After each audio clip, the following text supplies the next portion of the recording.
Special Operations, Covert Ops, Espionage, The Team House, with your hosts, Jack Murphy and David Park.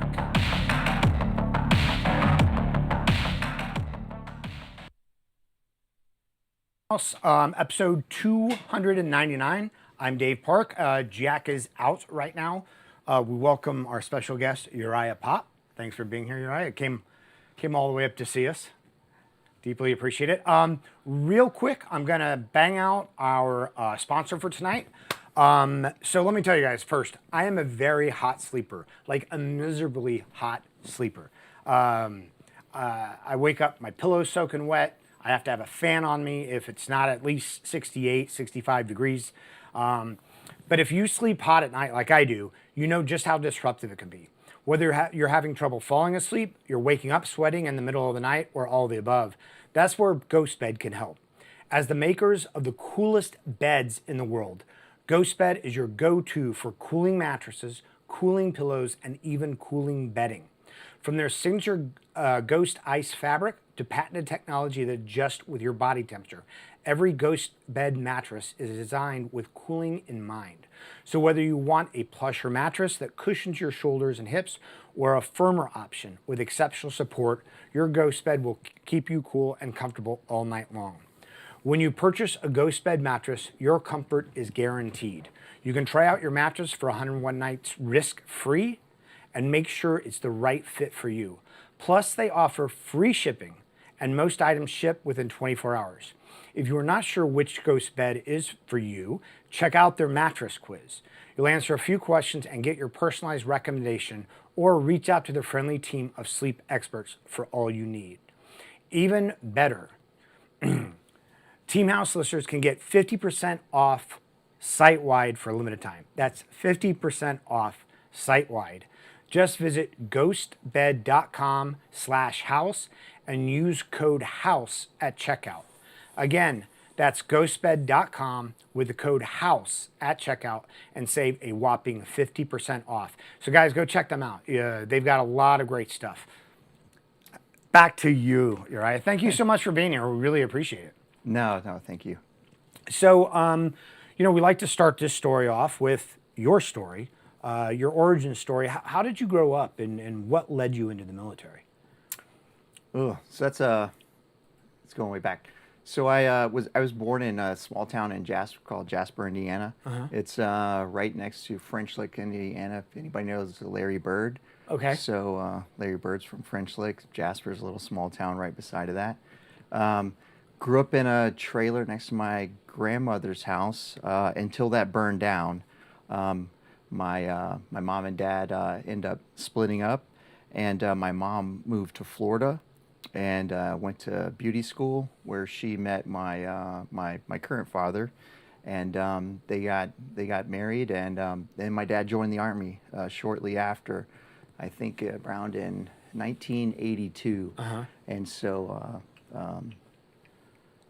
he joined, had some other siblings, so I got some brothers, went to high school in Fort Knox.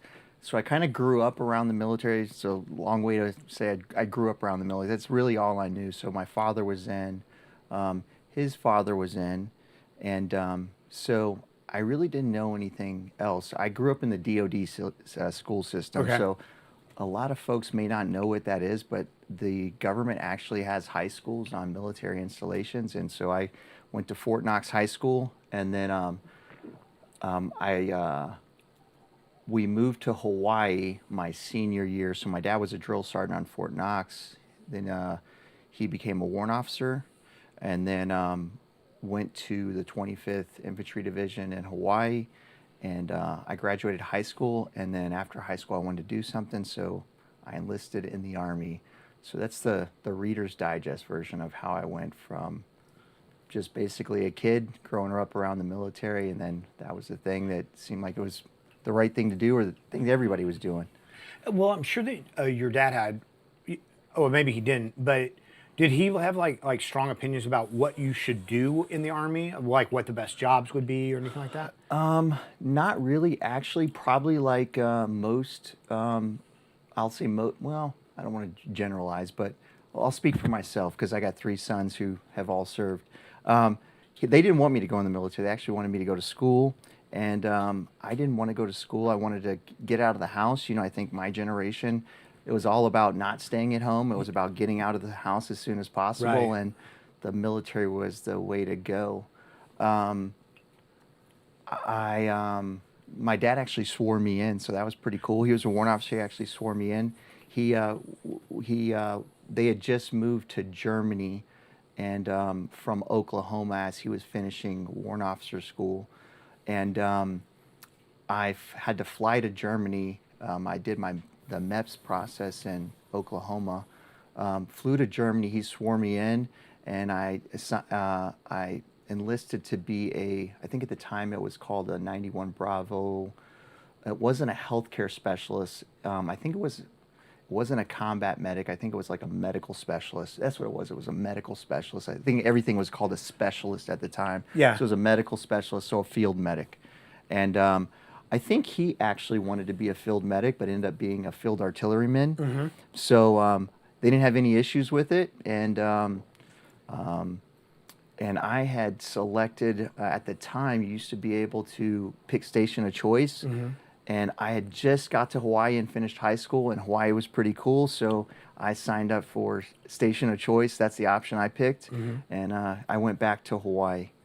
So what year was this that you enlisted? So I enlisted in 96. In 96. And what was it about being a medic or medicine that it appealed to you? I wish I had a good story. It was the best choice of what was offered, right? You got used to when you go to MEPS, they'd give you that printout, and there was like 4 or 5 jobs on it, and like, petroleum supply specialist, a lot of things that really didn't really sound great. Yeah. So it sounded pretty good, and it allowed me to get station of choice. So I picked that. And I'm actually glad I did. I fell in love with, medicine, and I'm doing that still to this day. So Yeah. So you go out to be a medic at 25th ID? no, so I initially started out at Tripler. Okay. So The I hospital. got double lucky, right? I Yeah. got Hawaii and then ended up in a hospital. And for anybody who served pre-GWAT, Right. Not everybody was excited about going to a field unit. Yeah. Like, because you were going to do field stuff, and Yeah. going to the field was not a cool place to be. Yeah. Maybe it is now, but back then it kind of wasn't. Yeah. So I went to a hospital, ended up being a ER medic, and got to learn a lot. I had some great mentors there who I'd later go back and serve with. So I did that. But I did get a chance to go to the 25th, like halfway through my tour there, because it's an overseas tour. So I volunteered for an exchange program, and then went to become a light infantry medic. So I switched units, went up to the 25th, did 25th things, go to air assault school there, and got to be a field medic and get to learn what digging in a fighting position is, Yeah. and digging a straddle trench Yeah. in the red clay dirt with an E-tool. Yeah. Wasn't really cool, but it I was a good imagine- experience. I imagine that pre-GWAT, I worked at Balboa for a very short period of time in the ER there. And I think that, pre-GWAT, it was a pretty cool place for a medic because you got to do a lot of things that, that somebody that was like an EMTB and probably even an EMTP in some cases wouldn't get an opportunity to do. If you had doctors that were really into teaching, they'd teach you how to throw sutures, they'd teach you like tons of stuff. Oh, 100%. I can distinctly remember. So when I transitioned, I exactly that. I had a doc who taught us like things like, shoulder reductions. When you put a shoulder out, that'll come into play. Just doing like NG tubes. I got do CPR. You know, I got to do CPR on people Yeah. who were in cardiac arrest. I got to sew people up, got to learn how to suture. So you're exactly right. When I transitioned up to the 25th, we had a guy, they're doing like squad exevals, and Yeah. out in the field out Yeah. at East Range, and one of the guys had threw his shoulders out, and like I got to be the hero. So I had learned sheet maneuvers on how to like kind of strap them down and reduce the shoulder, and you know put it back in place, and the guy got to ride all the way back from East Range with his shoulder in socket versus out, which would have Yeah. been painful as hell, bump right Yeah. into a bumpy Humvee all the way back. It'd been a long ride, and so yeah, I learned a lot of. I got to cut my teeth there in the ER, and Yeah. I kind of attribute a lot of that initial learning, and just the passion for being like a good medic. Yeah. That's really cool. I would also say that there's probably no experience like a military ER on payday Fridays. Oh yeah, especially in Hawaii, and Marines. Yeah. So you got Marine base Kaneohe. Right. So I actually used to do the. I volunteered in the ER to do the midnight. It was a swing shift, so I got to have. I think it was like Sunday, Mondays, and Tuesdays off. So I worked, I think, 7 at night till 7 in the morning, on those days.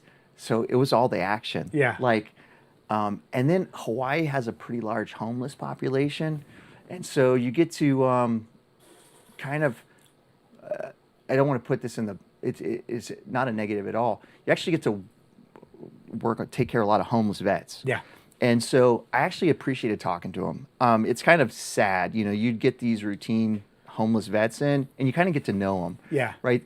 On one instance, it's frustrating because you're like, oh, Mr. Such and Such is here again, But then on the other instance, you're like, how did this guy? I can always remember. I mean, to this day, it's like amazing. I can remember this, almost, 20, 25 years ago. But it's like, how did this guy who was a 04, 05 in the Navy is now homeless downtown Waikiki? And I always wondered that, like, where in life, what happened in their life that this is now where they're at? Right. And so, it's just give them haircuts, give them baths, Yeah. Wasn't too proud to do Treat that. their diet, treat their 100%. gangrenous diabetic. Give them their banana bags, Yeah. right? Because Yeah. most of them were, they were alcoholics. Yeah. So you'd kind of give them a banana bag and get them rehydrated and do the best you could with them for the couple hours you had with them. And hindsight, they were probably doing it just to that social dynamic. It's like, it was probably good for them that they did that, even though it was frustrating for us. It was probably good for them. And it's probably good for us that we did that for them, and we got to see, that what potential life can be like. So For sure. So you do your hospital time, you do a swap, you go to the infantry, and what was that like for you during a peacetime military? So it was exactly that. It was a lot. Some things were fun, right? Like road marches and things like that. Just I don't know if a lot of folks nowadays, can relate to a garrison military. Right. I just, talking with Dee about that a little bit earlier. Just like a garrison military wasn't necessarily a fun thing to experience if you were looking for excitement. I think that's a little bit of where we're at a little bit with some of our forces today. But yeah, it was just going to the field, very routine. As a medic, you're in an infantry unit, you're laying out all your medical chest and you're inventorying, and you're usually doing that at the end of the day, because you're sitting around in the barracks, people playing video games, waiting for the platoon sergeant to tell you, what are you going to do today, right? Right. And then they wait after the first sergeant formation to come in and say, we need this done. Right. And I don't know if people still go through that today, but it was frustrating as shit. Yeah. You got all these guys sitting around the aid station like, all right, what are we going to do? Yeah. Hopefully the platoon sergeant tells us what we're going to do pretty soon.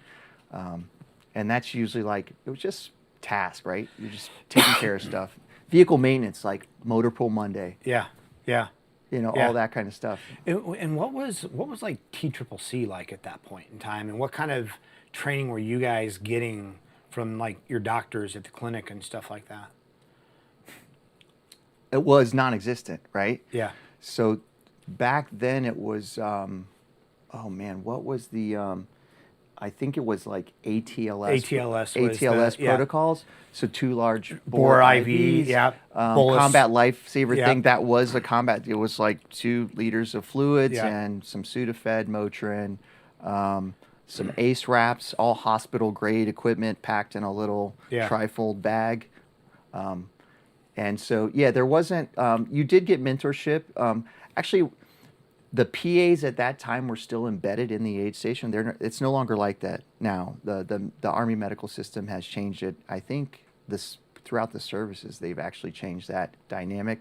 Like aid station medicine isn't a thing anymore. I think they're trying to go back to it. I'm a little bit dated. They may have gone back to it. So your PA actually mentored your medics, but the practices of what was learned from the lessons, and I think Mogadishu and some of those times they weren't doctrinalized yet. Right, right. So those committees hadn't came together. So you were still learning just old fluid resuscitation protocols. It was still field dressing, pressure dressing, then a stick tourniquet, because there was no such thing as a cat tourniquet then. Yeah. It was a dowel rod, Yeah. a Gatorade bottle top, and a cravat Yeah. was your tourniquet that you made and kept in your aid bag. But there still was mentorship. So I think it was like when the PA had to do their time at the TMC, you would maybe get selected, I think there's around 30 to 40 medics that are broken down between evacuation, treatment squad, and then your line medics. And the PA would pick you and bring you over to the clinic, and you would do sick call. The folks who were referred to the TMC from sick call, you'd go over there and get to see patients and do vitals and do some minor procedures, toenails, hemorrhoids, Yeah. all of those type of minor procedures. So But your soap notes were on point, right? 100%. Yes, 100%. So after your time with the 25th, what was next for you? So, so my tour was up, getting close to the end. It was time to my re-enlist. I had my first 3 years, and so went to the retention NCO, and there wasn't a lot of stuff that was offered, and I wanted to try something else. So they had different ASIs, additional skill identifiers, medics could get, and so a surgical tech. So I actually liked doing the minor procedure stuff. So I went and did an ASI to be a surgical tech, a head and neck surgical tech. Very unsexy job. There's only at the time, I think there was 90 of them in the whole inventory. I went to school to do that, back to Fort Sam, graduated from that, and then got stationed at Fort Lewis. And so was stationed at Fort Lewis as a head and neck surgical tech.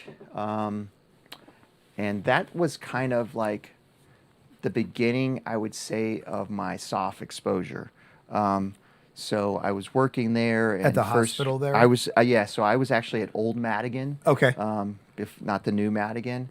And, the Rangers would rotate through, and some of the first group guys and 160th medics would rotate through.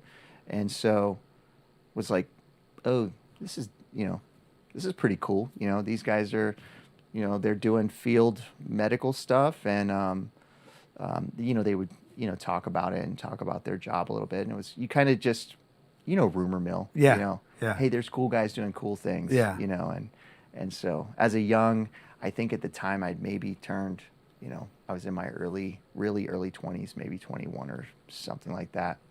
And so yeah, and I wasn't really liking that job, to be quite honest. And so I didn't stay at Fort Lewis very long. And at the time, my dad had gotten orders to go to 3rd ID. And so I think I either did an extension or a short re-enlistment for that school. And so I think I either 4187'd or something and got to go to 3rd ID. Or I got to go to win because I was still a surgical tech. And that is, actually, let me rewind. 9/11 happened. It happened while you were at Madigan? That's what happened. Okay. So 9/11 happened while I was at Madigan, and I was actually in PHTLS class. I distinctly remember it. Everybody remembers that. Pre-hospital trauma life support. Yeah, so I was at a little training education facility, and we're all in a room, and that's what happened. I think I had a couple Rangers in the class, a couple Ranger medics in the class with me, and we were going through our PHTLS because I think there was like 3 courses you had to maintain your 91 Bravo MOS qualification. And so they put on the TV, like probably every unit did in the Army or in the service, or like everybody in the world, probably, you know what I mean? Yeah. The United States had their TV on. And we were watching it live, and I was like, wow. I remember the Rangers instantly had to go back. They left class. Man, you just sparked this memory. I forgot about it. We end up doing gate guard detail. They put it, what was it? There's like the Threat Con Delta or whatever. I think all posts went to like Threat Con Delta. We got issued, I think it was like 1 magazine with, it may have you may have gotten 30 rounds, I don't know. And everybody was on gate guard duty. We were doing gate guard duty rotations. And so that's 9/11. I wanted to be part of that. So, and I think everybody did. And so my dad had just gotten orders to 3rd ID. It wasn't really a critical MOS, and it's not even a deployable MOS. So they've gotten rid of a lot of the non-deployable. The ASI? The ASI. It was a non-deployable ASI. Yeah, I was wondering if that locked you in. It did. So that's actually how I went to the Special Operations Medic program. So I was in this non-deployable MOS. I'll just fast forward it for the sake of time. I get to 3rd ID. My dad, I think he was the division targeting officer at 3rd ID at the time.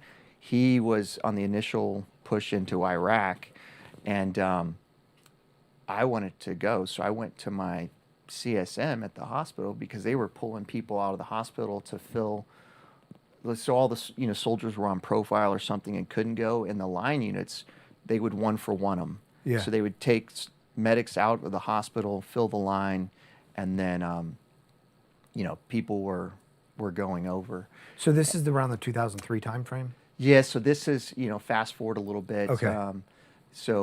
Around 2000, whenever they pushed. He was actually there a little bit earlier. I think he was doing something in Kuwait or something, and then maybe they knew they were already going to push him over.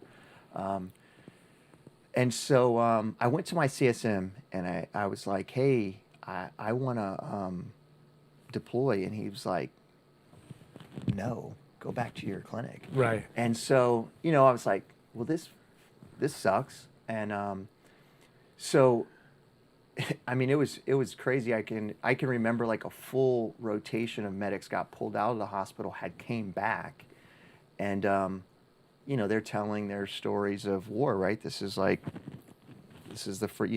I grew up I joined the garrison military, or at least for the most part. Sure. Some folks were still doing things, but for the large part, people weren't really doing much. So I called. I put a 160th packet in, and at the time, I was, I think, a pretty good soldier. I promoted really fast. I made E5 in Hawaii in 2 years. I had already went to the board and won like Soldier of the Year, stuff like that, or NCO of the Year. So I made E6 really fast. So I got promoted really fast. And so I put a 160th packet in, and I remember they had, they had some pretty seasoned medics because they were just getting back from the initial stuff in Afghanistan, and they were like, "You're an E6, my E4s I'll never forget the phone call, and because they actually gave me the courtesy of a phone call, and they're like, you got a great packet, and high PT and all that stuff, but our E4s will run circles around you. We need people who grow up. Yeah. In the unit. Yeah. And so I called Branch up, and I was like, hey, I need to do whatever I need to do so I can like deploy and be a part of this. And they're like, well, we got this new thing. Have you heard of civil affairs? And at the time, of course, I'd never heard of civil affairs. And so I was like, okay, what is that? And they're like, well, you'll have to go to the Special Operations Medic course to do it. And I was like, okay, that sounds awesome. Yeah, I was kind of wanting to do that anyways. And so so they're like, okay, well, we'll put you on orders and send you to SOCM. And I was like, perfect. And so because I had won like NCO of the year, I asked to go to airborne school, because they were like, you're kind of representing the command, and they give you like, hey, what do you want to do? You want to do something fun? Yeah, It's a little benefit. treat. Yeah. So I got to go to, I had been to airborne school, and like the basic like cool guy badge stuff for like the conventional military. Right. And so so I went to SOCM. So I went to SOCM as an E6, and then did a full back then it was still a 6-month course. Mm-hmm. Right now I believe it's 9, unless it's changed. And then additionally, if you went through the civil affairs program, it was another 3 months of like their qualification course. And so made that through, no issues, because like you said, my time as an ER medic, I felt I was a pretty good medic, and I didn't really, didn't have a lot of like issues, and made it through the program. And then I got to the unit at Bragg. So at the time it was only 1 battalion. It was the 96th Civil Affairs Battalion. It had all been guard up into that point, right? No. So yes and no. So 95% of the force was I believe reserve. Okay. I believe reserve.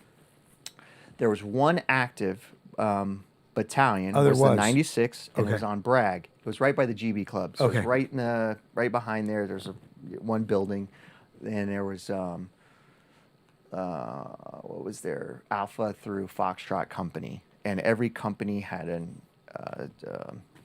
geographic area of responsibility. So when I got there, I got Echo Company. So Echo Company was kind of unique. Echo Company was the SMU support company. So they were the ones who supported JSOC taskings and the Rangers. And so when in process, everybody meets the CSM at the time. And so I went up, and we like everybody. And so that was 2004. We thought we were going to miss the war, right? Everybody thought they were going to miss the war. Yeah. And so the CSM was like, hey, I have a spot. I need a medic and Echo Company. And so me and my good friend of mine, but you guys got to deploy like in 4 days. Can you be ready? And we're like, of course we can. Yeah. Absolutely. Let me get my affairs in order and done. Yeah. So that was pretty interesting. So that now I've told you my background, right? So real quick, go ahead. because you go through the SOCM, and for people who might not know, that's the trauma portion for special operations. I think even SF, that's their trauma portion. Yep. They go off and do the rest of their veterinary and hospital and stuff like that. But for civil affairs, you guys have a mission that's very similar, I think, to the SF, right? So to the SF mission. Because you guys do need to know how to test water and do things more, outside of trauma. So was there additional medical training for you guys for like that portion of it being like a medical support on top of the trauma stuff? Yes. So so I would say that we complement, right? So we are, kind of like a support element that brings a capability to an ODA. Uh-huh. And so the training, we go back through their dental block. Okay. So we went through their dental block, their veterinary block, and then we had our own that was our own blocks that were field sand heavy. So Like it was well, all about water yeah, treatment. You had to go through food inspection. You go learn how to like kill an animal and prep it, and then inspect food, and then a lot of field sand, and then water purification. So it's taught at the time. It was actually taught by a Sierra, a 68 Sierra, which is a preventive med specialist, and so it was all. Once you did those blocks, learning how to work with animals and basically pulling people's teeth and things like that, the dental blocks, then you got the field sand blocks. And so, so those are some of the things that you can kind of complement and help a team out with. Right. A lot of the rapport building. Right. So So for people who might not be aware of it, can you tell us what civil affairs is? Why it's under SOCOM, or what's their mission? Oh boy. So, caveat, if I'm doing a disservice, just know it's my recollection of it. So what we did is, I would say what we best did, because my first mission was actually a regional mission with an ODA, so I was attached to a 7th Group, I believe it was 7th Group's first rotation into Afghanistan, I believe. And so what we do is kind of maintain freedom of maneuver and expand the maneuver area through, at that point, it was, I think, a lot of like counterinsurgency stuff, right? It's like the civil affairs folks work with, like, so let's just like counterinsurgency, right? You got your pro people, 10%, your hardliners, under 10%, and then I guess to make this simple, 80% in the middle. Right. So what our job was to kind of work with the ODA to kind of gain rapport with that 80% in the middle and push those towards the pro side. And so really that's what you do. And there's a lot of things you bring to the table, humanitarian assistance, med caps, vets caps, just partner, it's like nation building stuff, kind of the other regional aspect of it. But really you're just, they're small teams. People may not know that. So they're a Cat A team is what I was on, is a 4-man team that used to have. It's not like this anymore. It's important distinction, I guess, my generation of being on a civil affairs team. So you had a medic, an engineer, a weapons guy who was 11 Bravo, and then you had an officer.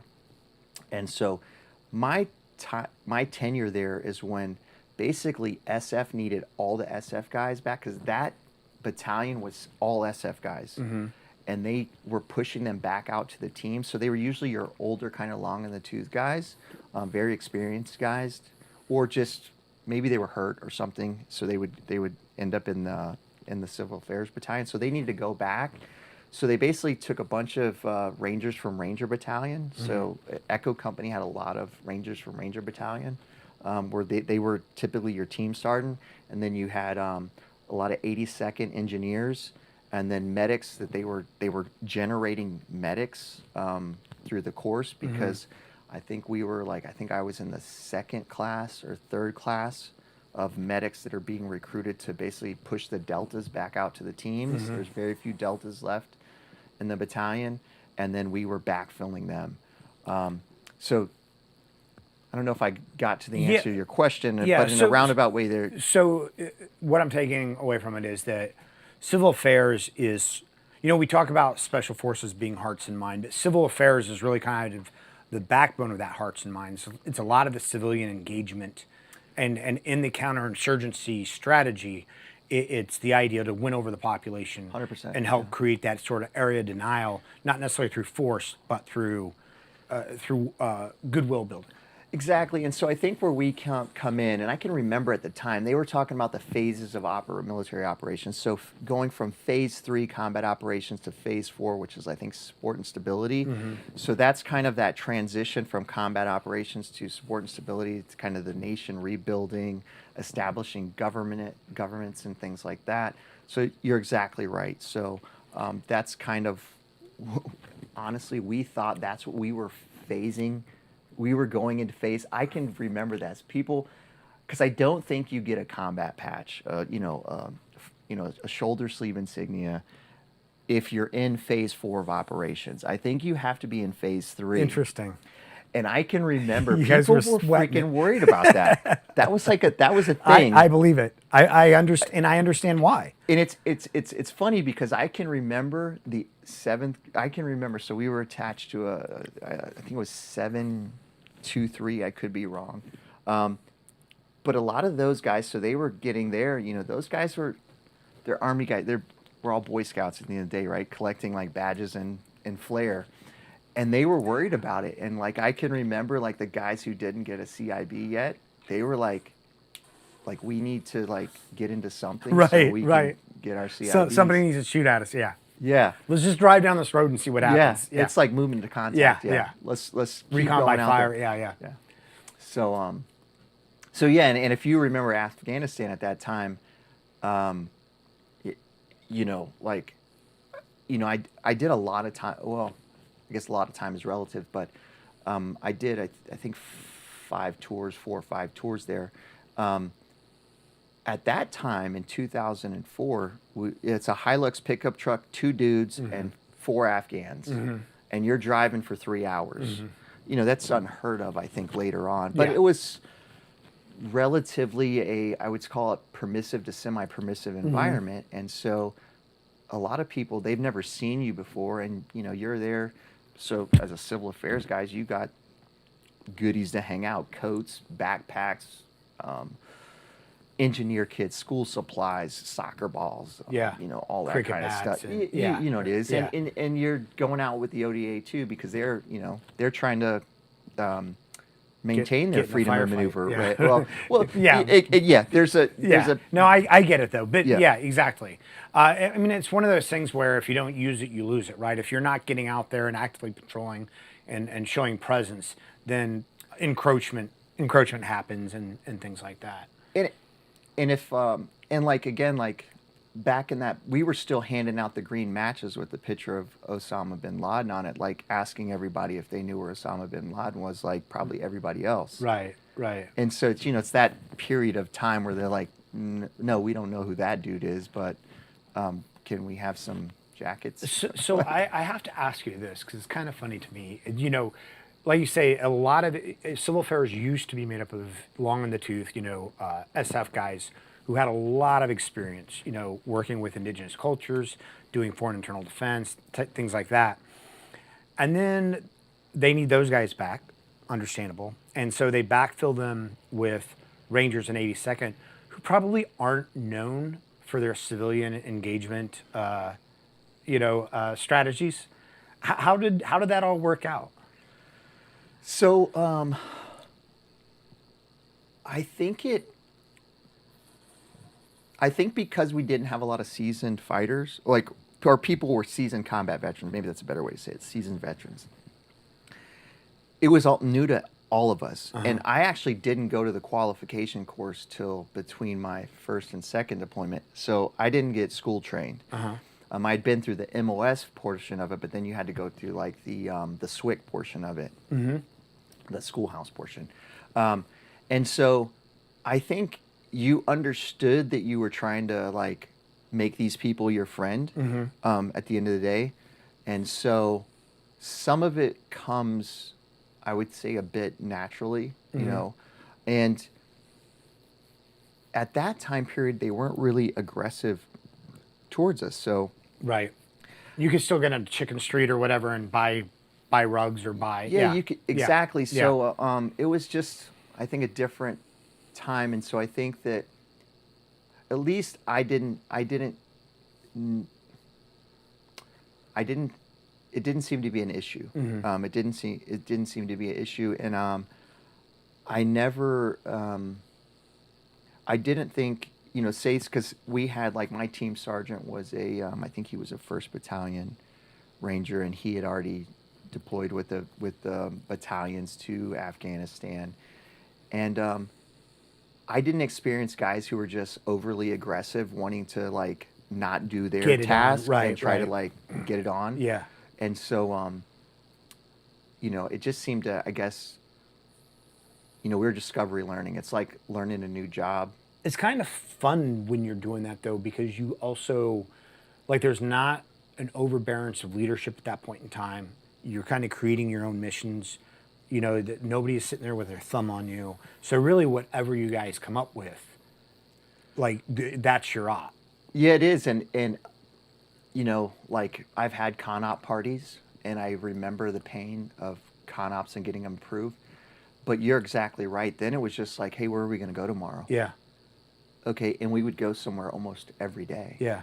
And just drive, go to the next place, go to the next place. So yeah, it was really just like what we've seen of value being nested with their plans and their objectives, the ODA's plans, and just trying to support them the best we could, and to kind of just really develop the area, because I think that's the other component. So At this point in time, since this is all fairly new, and not just like civil affairs, civil affairs had been there, but did the ODA know how to best implement you guys, or were you both learning together?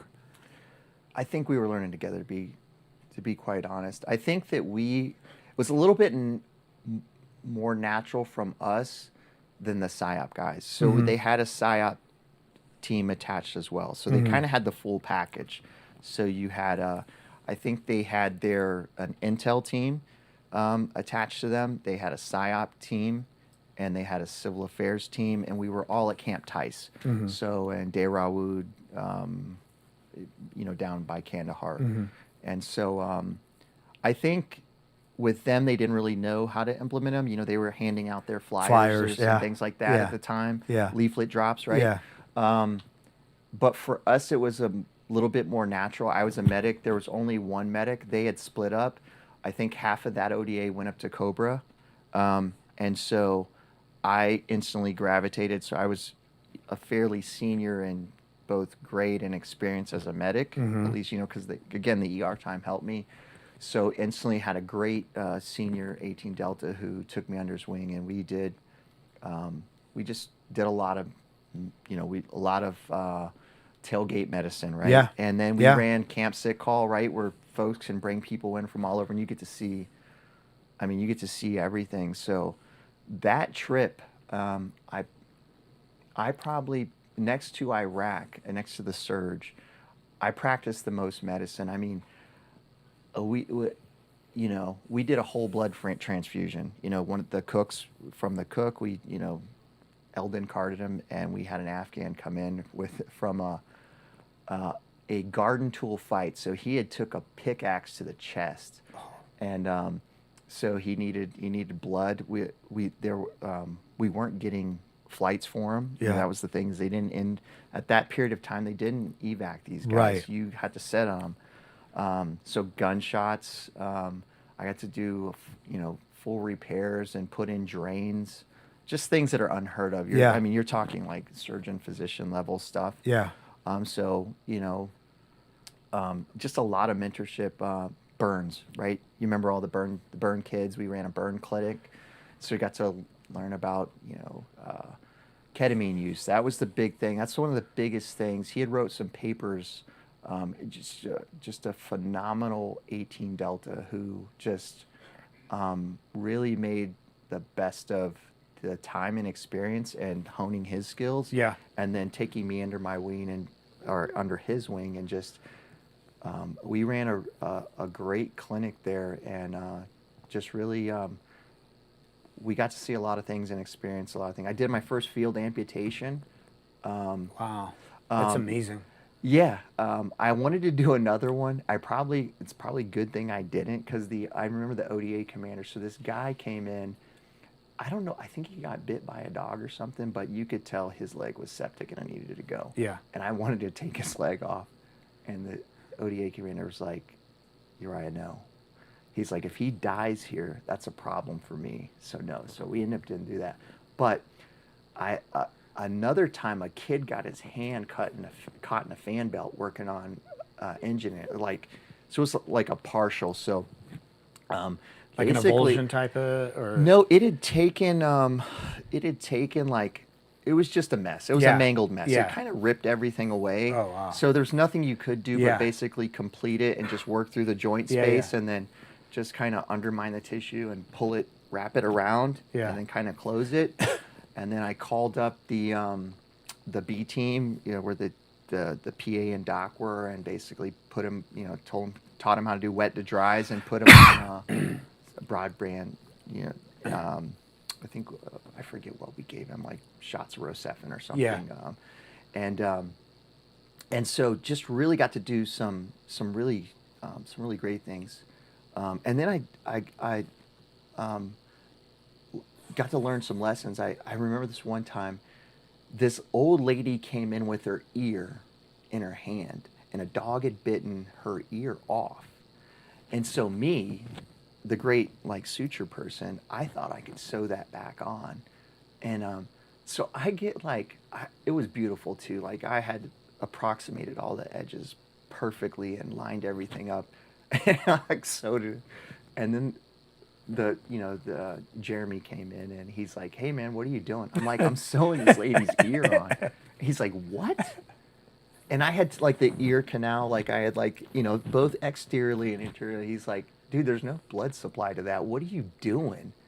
And so I was like, "Oh shit. Okay."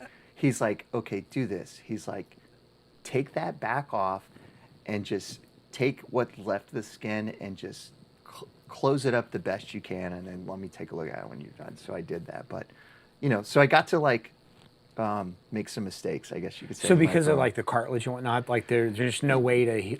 Yeah, not at my skill level. Yeah, right. And then right. not the post care, right? So that's the other thing. That's so like a plastic surgeon level type of thing. Or yeah, I think whatever? it's yeah. way beyond something I should have been doing. Or, but you know, that's all they had, and even the guy whose hand he came back like he was supposed to come in daily for dressing changes is what we told him. We taught him how to do it, like if he needed to, and he was supposed to come back and he didn't, and he came back infected, and I think we had to put him on some more antibiotics too.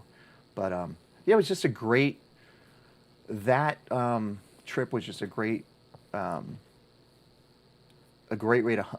trip that I honed my skills as being a field, like a forward medic, and getting to like do some extra stuff. Do you have any funny stories from like the tailgate medicine? Because I feel like when you would the like the village, I don't know the right terminology. I don't remember it anymore. But basically, they had sort of witch doctors in a way, but it wasn't witch doctor. But like some of their home remedies were pretty bizarre.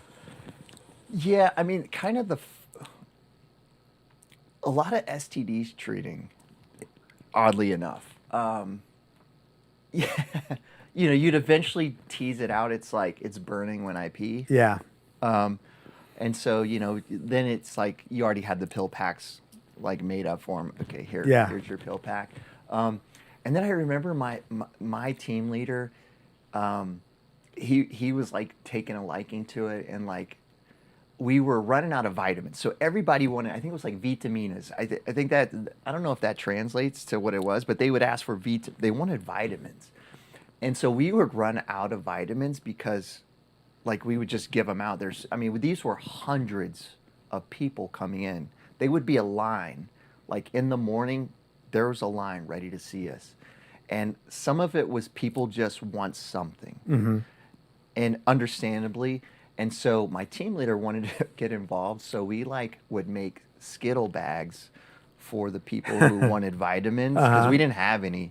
And we wanted to give them something, you know, you didn't want to just turn them away and say, get away, you know, you don't have any nothing for you. So, but yeah, I tell you one of the funniest story that I have that's kind of connected to tailgate medicine is like you're going out to these villages, and so I always kept a cargo pocket full of candy to give to the kids. And we were getting ready to load up. And so I had reached in my cargo pocket, and there's all these kids, like they're just all doing them. You do things with them. You'd be like, "As soon as the port, I got you to, you know, put your hands up, put your hands down," like practicing the language and stuff. And so I reached in the pocket. They seen what was in my hand. So there's all these kids there, and some of these kids are holding kids, babies, right? Because that was the other weird thing. You see like 5-year-olds carrying a baby. Like, that's not normal.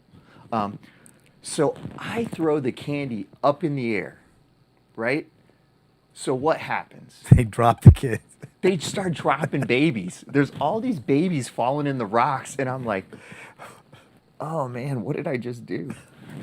You're a horrible human being. No, I I'm know. just kidding. I'm just kidding. No, yeah. So, oh man. So that was pretty funny. Well, it was not funny, but Yeah. it was like, yeah, people were laughing. Yeah. At me. Like, what are you doing? It's Doc? funny as long as none of the babies were like. Yeah, they weren't hurt, Yeah. We don't think. So how long was that first deployment for you? So, the first trip, I want to say it was I think it was an 8 or 9 month trip where the regional rotations. But I came in, I think a month late. They needed to fill out the rest of the teams, and we had graduated. That's why they needed medics in that company, because they were already on over there. And so I think the first one was, I think I ended up doing 6 or 7 months of it. Okay. And so you come back and then you go through the civil affairs qualification course or the... Yeah, so then so came back, went through the qualification course, and I think I went through SEER. I think my team sergeant was like, hey, you need to go through SEER. So I went through CRC. And what was the civil affairs portion of that like? Because you'd already been through the medical portion. So what was this like hearts and minds piece? It was a lot of for the I forget what they're called. It's a different mission set. So Like the that's more of PRT the like the tactical PRT stuff. type? It's more of like the higher level where you're Okay. So like an embassy team. Okay. So later I did an embassy team trip. So it's much more working with governance and things like that, learning what a Bravo team does, you know, what a Cat B does and things like that. Or man, I forget what the name of the teams are called, but essentially it's working directly with the embassy and learning how to engage with a functioning infrastructure. So if they have governance involved, here's how you integrate, here's the capability you provide. And so it was much more at the I'd say strategic, operational level, not really at the tactical level. Yeah, interesting. So do you know if that ever changed at all, where they made it, where they created more of a tactical, or at least added like the tactical curriculum to that? I don't know, but that's kind of, it would be, I don't know where it's at today, to be quite honest. So it became its MOS. So that's, we'll get to that part of the story, but basically I had to leave civil affairs because they were becoming their own MOS, and you had a choice. Convert to a civil affairs MOS or leave that organization. And then, so would that have been like an 18 Delta in a way, that it would have been a civil affairs MOS with like a medical? Yep. So yeah, you're exactly right. So essentially, just like it's an ASI. So it's a 30, I believe it was a 38 Bravo civil affairs sergeant, I think they were called. And then you got, I think it was a Whiskey 2. So we're Whiskey 1s, or we were, which is a SOCM, a Special Operations Combat Medic. And then the active component, because they created other battalions, they were growing it because of the need in Iraq and Afghanistan. They created their own MOS, and then I think the only thing specialized on the team, so that was the difference, is they still needed a medic, and the medic became a Whiskey 2 and got to go to SOCM. Okay. And then the other ones were kind of generalist. Okay. And so I think that was the worry, though. It's like, okay, you had these guys who had hard skills, right? You had these combat engineers or 11 Bravos who, you know, Victor identifiers and things like that. But now you got a mechanic or a whatever, a S1, you know, you have a human resources person going through this program. I have to believe they would, for just the sake of being competent and an asset, they would have had to figured out some program to get them tactical training. Yeah. I do. There's obviously, I don't know how they could replace the both the institutional knowledge and the operational experience of 11 Bravo. Right.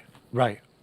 When you have an E7 with 15 years as a guy in Ranger Battalion, or even the 82nd for that matter, there's just basic principles of security that they know. And when you're talking about small unit tactics, Right.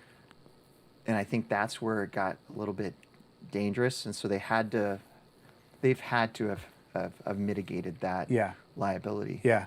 No, and it makes sense too, because, even though civil affairs isn't like a DA force, if you're out in the backcountry somewhere doing something in a semi-permissive environment, at any point in time, that four-person element may need to react to contact, or may need to, and be good at it. Be good enough to, to at least if they're with an A team, to not slow the team down, or take care of their own.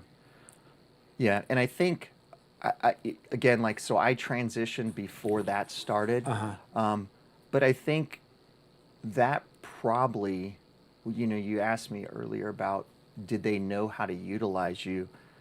I think it was maybe easier for them because there's some credibility that comes with the background of, okay, I have the average time in service of, 10, say 8 to 10 years or 12 years of being, in battalion, or being at least through a SOCM program, or at least a 82nd engineer. Right. So they have those skills, so some hard skills, if you will. Right. And to like, okay, now, well, what did you do for that when you just graduated the course? Right.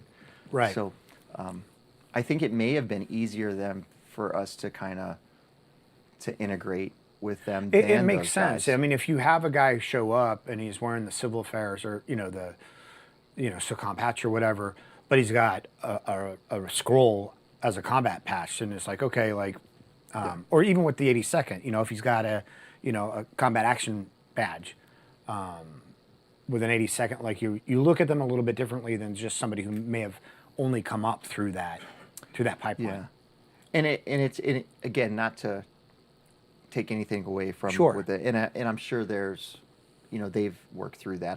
I would have to believe that they would have to figure that out to mitigate the experience they lost from taking people, because you got, again, it initially, like you said, started with people long in the tooth, 18 series guys, and some of those guys like that were on our teams, some of these guys, I know they were well over 20 years. Yeah. They had 20 years of service as a 18 whatever, Charlie or whatever. And so now I got a 10-year in service, whatever the engineer MOS used to be, 12 Bravo or whatever. Yeah, 12 Bravo. So, okay, but the guy knows engineering, he knows demo, he knows this stuff. Okay, now I have someone who's used to be a whatever, and went through a 5-week or whatever the MOS, I don't know, maybe it's a year, whatever it is. Right. So I think that it may have degraded, but it was the requirement. You had to grow, right? Yeah. The Army had to grow to be able to meet the demands and the requirements of 2 theaters of operations, and the support requirements, because like we thought we were transitioning out of those places. When you think in 2008, 9, 10, I mean, they were talking about pulling out of those places in those time frames. Yeah. And so, there was a lot of, in the surge, right? The surge happened in Iraq, and so it really kind of ballooned up the requirement. But yeah, so Yeah. I'm sure they figured that out. So you do your first trip, you go and you do the civil affairs training, and now another trip to Afghanistan? Yep. So I did. So I did the first trip on a regional. Then that was my second trip. I was attached to, I think it was 275 initially, and then 375. Okay. And so we were, they used to be directly attached to the Ranger Regiment, but then it kind of, they peeled them away. Like the early days of the war, some of the first teams that were in, they were, I think, directly attached. We were still attached, but now it was more, it's TACON versus, I forget. Like, So were there two separate chains of command then if you guys weren't directly attached? no, so that's the weird thing about being a civil affairs guys and kind of the identity of you, right? You're like, you live always being attached to somebody else. Right. So you're not with your company, especially on those on the tactical teams that were doing the SMU support. Your 4-man team is directly attaching to whatever the Rangers, the SEALs, or whatever wherever JSOC wants to put you. And so you are they have tactical control of you. So the difference between TACON and OPCON. Yeah. They can move you and do whatever they want to you. They just can't assign you somewhere else. I see. I see. So how was that then? Had the Rangers already been working with civil affairs? Did they know how to best utilize you guys? Yeah, and I'll describe what that was like. So working with them, you're pretty much, or I'll say my experience. My experience was not a lot of stuff on target. You did all of the cleanup. My job was to go in and make things right. So that was it was actually pretty dangerous at times, to be quite honest, because they had just hit a compound, how many ever people died, tore everything up, broken everything. So my job was to go in with 2 other guys, maybe another Humvee, so 2 trucks that we knew that was a good target, and then try to make it right. And you basically had a backpack full of money and handed out cash. Paying for the doors, so paying for, CERT money, doing salacia payments. Yeah. So that's what I spent my second tour doing what's called damage mitigation. Yeah. And so you're basically, and then TSE work. So that's the other component. It's, leave behinds, retrieving leave behinds. Yeah. So you basically either are getting that stuff and say, hey, I understand that, an operation happened. If you could, you basically get with the village elder. And what was weird about, maybe it's other places in the world, Afghanistan, money can make a death right. Yeah. That was always really odd to me. And it was $1,500. Yeah. The equivalent of $1,500 was the authorized payment.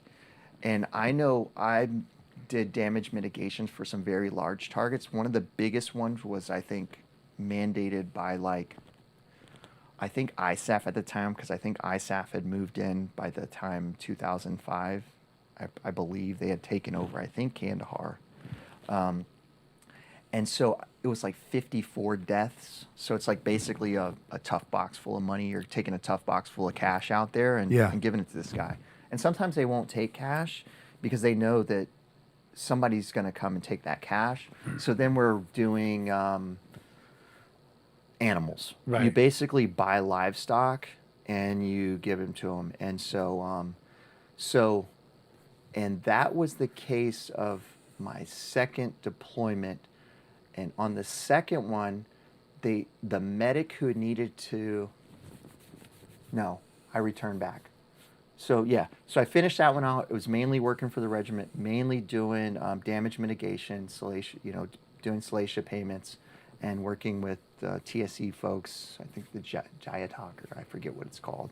There's this own little section there in the compound. Yeah. And so that's a whole other really cool thing. It's probably not appropriate to talk about. But It's interesting that you bring up sort of the damage mitigation and how there is an assigned value to life out there, and it's a little bit different, I think, if people were to hit a target and innocent people were killed, which I don't know that I really saw that. I'm trying to think, but if it's a legit target, like people understand it's a legit target, and there's a way to I don't want to say pacify the village. There's a way to, like you say, make it right. I remember we went on target one time, and it was a legitimate target, but there was a very old guy on the target, and while we were, doing the questioning and the bit and stuff like that, he had a heart attack. And, our medic tried to resuscitate him, couldn't resuscitate him, and called it. And somebody came up with money, and they're like, hey, we're really sorry about this. And the family was like, he wasn't taking his medication. He's been having pain. Like, it was just. Yeah, so on that, I think it was that trip. So a lot of it was from air, from CAS. Okay. So it was kids, like babies. Oh, So they have okay. a full list. Okay. So it's everything from Oh, women, okay. kids, people, So you're not just talking about DA stuff. not just direct. Okay. Anytime close air support Okay.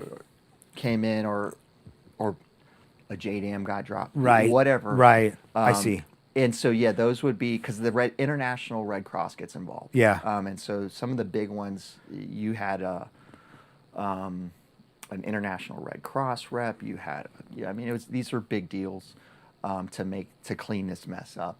I did have one of those incidents. So they, for some reason, had a guy was shot. So I'll just tell you the story, and then I'll tell you what we discovered. Guy was shot. For some reason, they took him on the bird. Maybe they were working on him. And he ended up dying, and he was in a refrigeration unit on Kandahar. All right. So we got a mission, and our job was fly down to Kandahar, get this body, figure out somebody who can drive this body with you, go coordinate with some unit, right? It's not like this is set up for you. You have Right. to arrange all this, and get this body back out to the village. Within like because- 3 days, right? No, 24 hours. 24 hours, okay. Within the culture, Yeah. needs to be buried within 24 hours. So one, we were trying to figure it out. So I'm like, hey, I want to see this body. And we end up being, it was like, could be a military age male, but you could tell it was, just by pubic hair and things like that. You can be like, okay, this kid's maybe 12 to 13 years old. Uh-huh. And they're smaller folks Yeah. anyways. So it's like, okay, we need to figure this out. So we coordinated the logistics and found a unit to drive us out there. And I think it was end up being like the Princess's Infantry. It was like the Canadian had owned the space where we needed to go. So it was like we coordinated, get this body out there, and it's kind of a sad story. The kid was actually mentally, I think, retarded or something. Yeah. And he was running at the guy, and they had told him, stop, put your hands up and stop. And with all the chaos going on, he just kept running at him, and they shot him. Yeah. And, so we, through translators, talked to the village elder and his family and explained to him, what happened. They perceived him as a threat, and we want to make this right. What can we do to help your family? And so, end up paying him out. And it's, again, that's the weird thing. It's like there's no vengeance afterwards. It is done. Yeah. Like, we have now made it Yeah. right. And that was what's really odd, because as a father, it's like it'd be really hard to make that right. Yeah. With me, but for some reason culturally it was we had done due diligence to mitigate the situation. Yeah. And make it right. And it's one of the dirty sides of war that happen. I feel that a lot of that had to do with Pashtunwali, with, Yep. the fact that, a lot of these tribes and a lot of these families, they were like the Hatfields and McCoys, and there had to be a way to stop the cycle of violence between them. And so the blood price was a very real thing for them in order to, Yeah. to knock that off. And it's just it's a very interesting part of that culture. Yeah. Yeah. So how was that for you on that trip, that you weren't really practicing medicine as much? Obviously it was very strenuous and probably interesting job, but were you missing the medicine at all? I think most medics downrange gravitate in their downtime to, because you need to help out, right? Yeah. So especially the smaller the base you're on, you there's an unsaid expectation that that's where you are. You're there, you introduce yourself, you tell them, and you kind of keep your skills up, and you help them out. So you would go into like their clinic and do or whatever and Absolutely do whatever you could do. Yeah, anything from just routine sick call to an ID happens, and so you're kind of called, and then you're kind of updated on their alert boss as you introduce yourself. Yeah. And they know who you are, so when something happens, then Yeah. yeah. But yeah, for the most part, because let me try to think. I think at that time we were with the Rangers. We were on in Coast on the little compound right there on Coast, in the tents before they got the Alaskans. So I think they transitioned to the Alaskans, but before it was like GP mediums, the green tents, and then they got the nice Alaskans with the air conditioners. So yeah, that trip was there, and so I want to say that we weren't doing anything because they had a Charlie Med. That's right. So Cows had a Charlie Med, which is essentially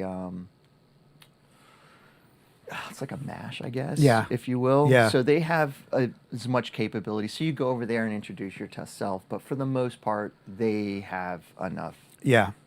Is that like a folks. field surgical team, Yeah, FST or whatever? Yeah, it's like a that plus. Yeah, yeah, So okay. they have X-ray capability. Oh, wow. They have everything. Okay. So how long was that trip? So those were short rotations. So we were on the same rotational cycle as the battalion. So I believe they were, I want to say 90 to 120 days, I believe at the time frame. So it was 3 to 4 month rotations. Yeah. So I did a couple of those throughout the 2005. I did 2 to 3 rotations, and then I was there. I think I went back for just a really short period of time, and then had to go back again because, again, civil affairs was still pretty small, and we had basically 4 teams. That's all JSOC had to support all of their missions Wow. in Iraq, and that's it. 4 CA teams. Yeah. So we were always on a cycle. Yeah. And so I think we had to go in early, and it was for Red Wings. Okay. So it had just happened, and I think they were needing to fast rope back in. So this is, they had already happened, and I think it's at the time period where I think they were doing a lot of the remains recovery stuff. And long story short, our tasking was to do a lot of the money stuff with the guy who was basically protecting, I guess, Marcus.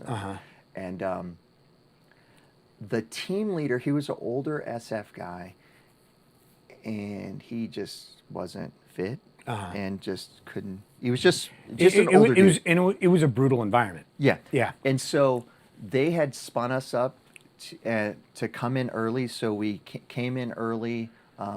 We didn't end up going to the site, but we just finished up the backside support to buy all the animals. I think that was the end of it. We ended up giving a bunch of like animals. If I remember, my recollection, I don't know what really happened. My recollection is we bought animals and had them delivered. That's Yeah. interesting. So what was, if you guys didn't go in, like you had spun up early to go support that, you didn't actually go in, what was the rest of that trip like for you? So the rest of that trip, at that time, we got spun up for that, but we were no longer attached to the regiment. Now we were attached with the SEALs, but they put us in the J3IO. Okay. And so that's the information operation. Right. So Yeah. you're part of the 3 shop, working, doing more of with the TSE folks. And so we did the same thing, but this time for the assault force. At that time, it was the guys from the beach rotating in and out, and so we did the same type of payments, damage mitigation for them, and so. So were you out of Kabul at that point in time? Nope. Or now we were at the compound on Bagram. Bagram. So That's what I meant. Bagram. Yeah. Yeah. Yeah. Sorry, I said Kabul, but yeah, Bagram. Yeah. Okay. So then how would you guys work the payments out of Bagram, because that task force went everywhere in country. So there are a lot of places you guys aren't going to drive to. Ring flights. Okay. Ring flights? Yeah, it's kind of like you hitched a ride on anything. It was like, reflecting back on it, it was like we had to figure it out. It wasn't like it was arranged for us. So if we needed to go and it was in the ODA's battle space, then we would go over to Camp Vance, go to Siege of Soda, tell them we need to get over here. Then we would catch a flight to Kandahar, and Kandahar get on a ring flight, or if there was a convoy going out, it's like you're a hitchhiker with an objective to do. So it's really kind of crazy. That is wild. So for those of you, you guys can probably get it through context, but ring flights were basically just the patterned, flights from base to base. A lot of times supplies or personnel pick up and drop off, but they were scheduled flights. It'd be like hopping on a rail line and trying to get to one city and then hitchhiking to another city to get to where you need to go to. It is, and sometimes they would already have another tasking for you, like, hey, this just happened over here. We need you guys to hurry up and get back. And we're like, okay, we got to find a ride. Like, we have no assets to do that. So, yeah. So it wasn't like we had vehicles. Right. Like, we're just a team in a tent. Yeah. And it's like you're on a pager. It's just like, okay, this just happened. We need you to go do this. Or, yeah, so it was kind of odd. To me, also, in a way, though, it seems kind of fun. It's like being a hobo on a train, right? It's like the open air. It's like, yeah. It's fun until it's not fun, right? And I'll tell you when it's not fun. So we got with the Royal Princess Infantry. So it was down in Kandahar. It was down in Kandahar with the middle Tim of the Hortons. summer. Oh no! It wasn't in Kandahar. It was some. I don't know what they're called. It was smaller than a cop. Oh, okay. Wow. It was like basically like you're out there and just these little tents. Well, they're not little tents. I can't even describe them. But we end up getting stuck there for a week. So it's just living out of a small ruck. But it was like it was hot as shit, and they kept us outside, and so we were like laying on these hot rocks on cardboard. I got pictures of it. It's crazy. So to get padding, we like broke down some MRE boxes. So it was just we were just sleeping there, just trying to find anything to get us back to Kandahar so we could get on a C-130 to get back up to Bagram. And so yeah, there were some times that were just like, it was like being a hobo. You're there like, who are you guys and what are you here for? And we're like, well, we just finished, taking care of a tasking, but now we got to get back. So you guys got anything going back? And it'd be like, yeah, we got, we have some, some strike, whatever vehicle. We got a police, some MPs going back. So you just, hey, can we hitch a ride? And they're like, let me see if we got room in the back of the vehicle. And yeah, it was pretty wild, but Yeah, until you've experienced the polar opposite, which like full Right. command and control Right. of which like being embedded in the 82nd during the surge, much different. So yeah, it was kind of fun, but then again at times it was kind of shitty because you're like, we don't have any support here. Like we're just trying to figure it out. But I guess that's the that's the job. That's what the teams did. So Yeah. it is. I think they get a lot of a flack, right, for being a civil affairs team, but in the reality, it's like you are kind of just like 3 or 4 people kind of hanging it out there, hitching rides all over Yeah. That's a wild. country and war, just trying to do these odd jobs. So, so anything, if anything interesting happened, I mean, if that you want to cover on that trip, feel free. If not, we can fast forward. Not a whole lot. I did get to discover so we had a payment for the SEALs. It was out in Farah. I don't know if you know where Farah. It's like right by the Iranian border. Yeah. I believe. Yeah. So there was an ODA there, and I won't say what group they're from. And so we showed up, and so I'll describe them though, because it's funny, and maybe you can like relate to it, and maybe some folks can relate to it. So they had a hit, right? They ended up, I think it was one of those stories where like the daughter picked. It was like some prominent person in, I think, the agriculture department or something, just a government official, we'll just leave it at that, end up hitting the house. Daughter picks up a weapon, shoot the daughter. And so we need to fly out to kind of make this right. So we fly out, and our link up is with the ODA out there. And so we, do the trip, Mr. Toad's wild ride from Bagram to Kandahar, to the ring flights, and we end up in space camp way out here in the middle of nowhere. And we get there, and like it's like Mad Max. There's like They've gone native. They went native. So these dudes had made and welded choppers. So they took these like 100 cc, like they're not even like Hondas. They're like piece of crap motorcycles. And so they got them all raked out. And they're these dudes in like little shorts, no shirt, yoked out of their mind on these like choppers riding around. We're like, what in the fuck is going on here? And they're pissed. They're like, you just caused us a catastrophic loss of rapport that's going to take us whatever. They're pissed, right? Yeah. But at the same time, we're like, we're like looking at half of these guys, and we're like, what the fuck are you guys doing out here? Yeah. Like, Colonel Kurt's back there, like, yeah, I know. I mean, the sweetest gym with like a guy like making your proteins. I'll never forget, like, we go into the gym and it's like, it's exquisite, right? Yeah. It's not your like jailhouse gym with like cinder blocks, Yeah. like your typical one. Yeah. It's like really nice. Yeah. And like there's like an Afghan in there like making like protein smoothies for everybody, and like guys riding these like Sons of Anarchy. Yeah. Yeah. It was. Yeah. That must have been challenging though for them and for other battle space owners, especially conventional, that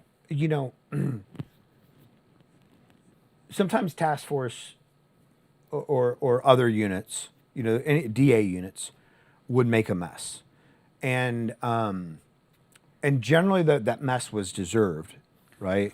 I maybe occasionally it wasn't, but generally it was deserved. And if they start receiving fire and they start calling in CAS, things happen. But for the battle space owner who doesn't really have any control over that, and who does see it as a catastrophic loss of rapport, when maybe they didn't really actually have rapport, the problems weren't right there in their face or whatever. But they did have to go in and clean that up a lot of times. Yeah, and you're exactly right. And I'll on that same trip, a different place back to Coust. I believe the 82nd owned it at the time, and so another part of our job was detainee release. So you had the TSF, I think it's called temporary screening facility, holding facility, whatever it is, THF, TSF. Our job was to go release these guys.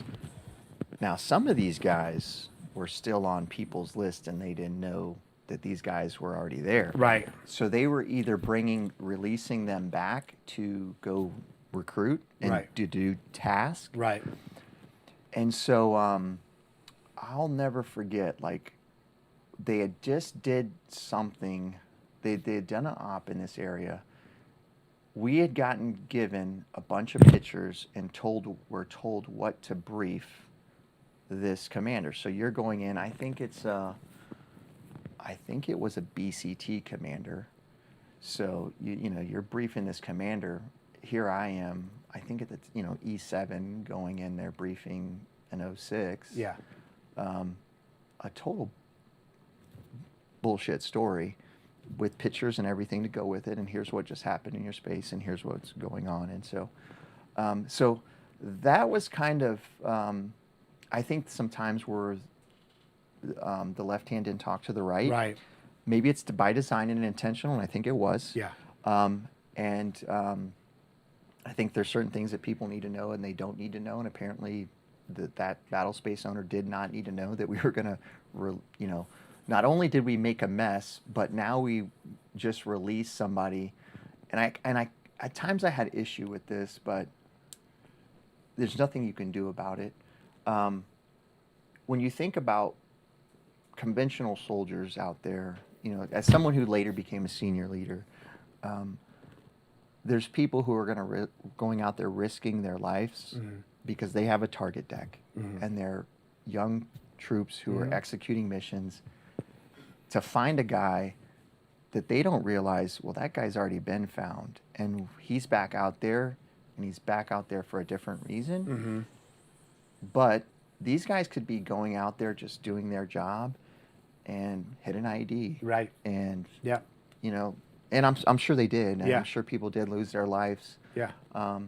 But so, those are some of the other dynamics of that job that were a little bit different. Yeah. If you will. But it's, Yeah.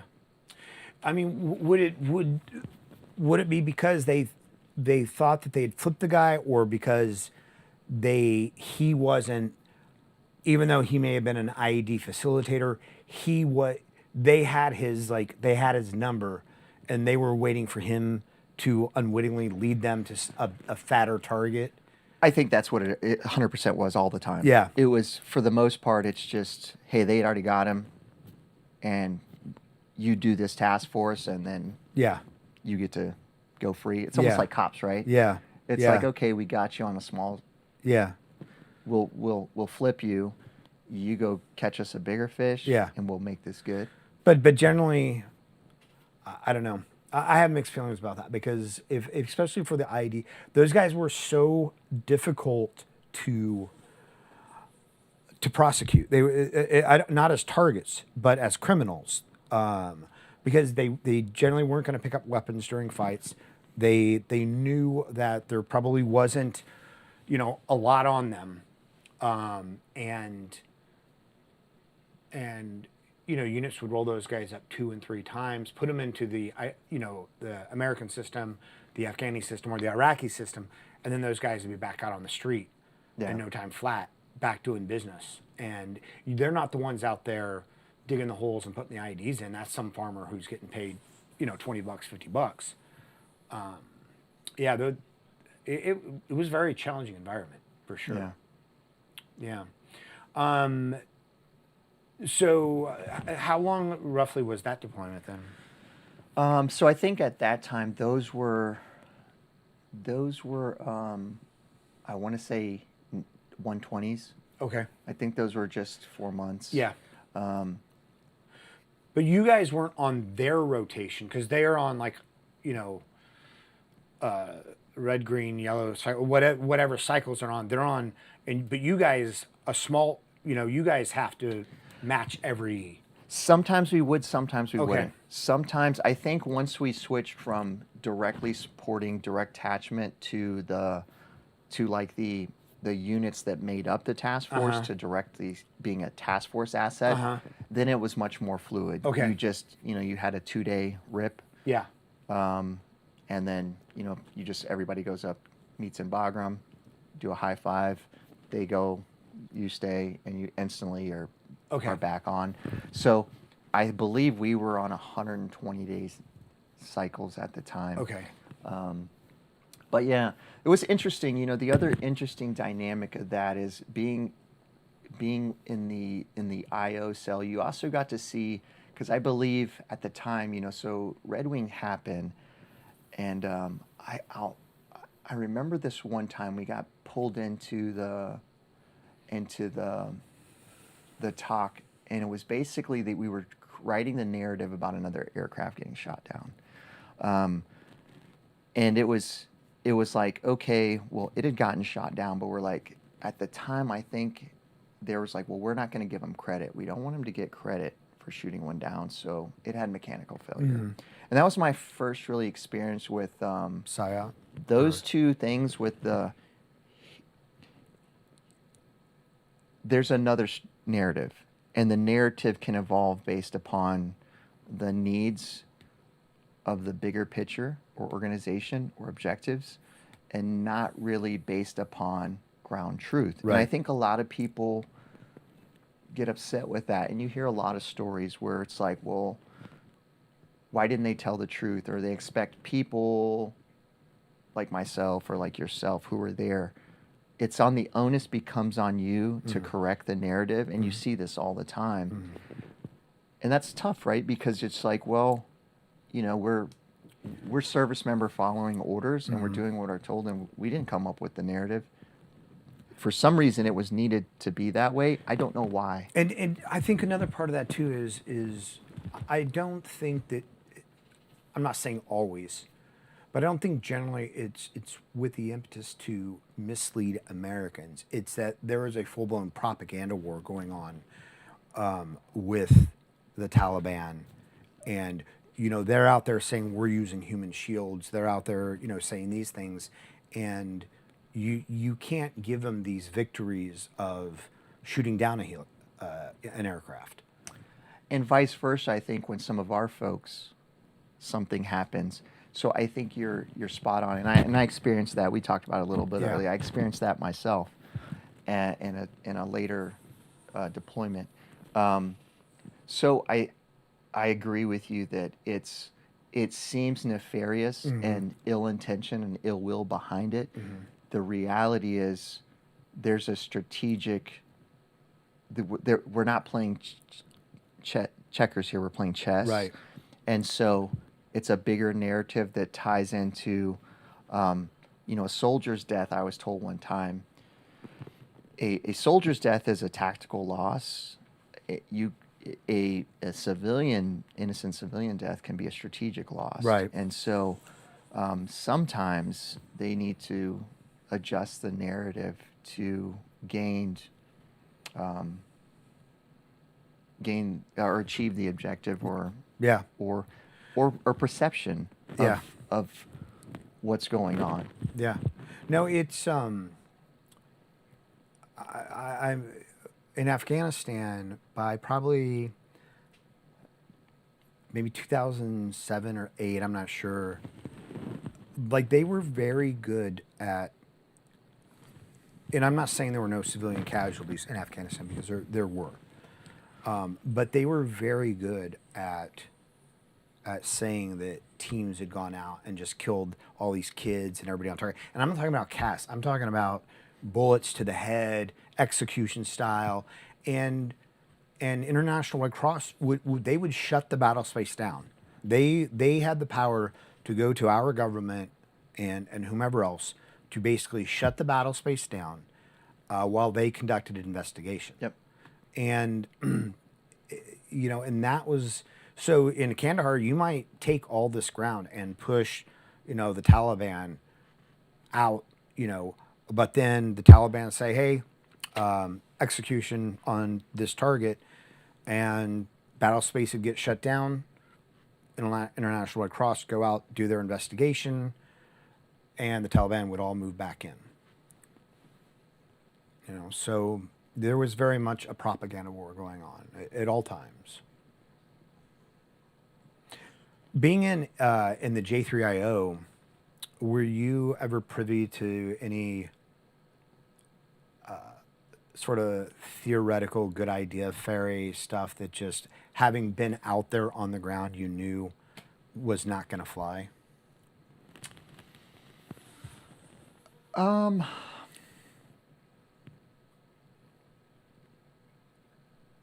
that I can think of. There's a lot of interesting technical things that they employ. Again, and I'm sure you're probably aware, and some of those you question those, like, you're gonna do what, and put that in where, and they're not gonna find that, but yeah. So I mean, other than things like that, none that. No, I always relate about. I always just question from the optic of. Luckily, like that incident,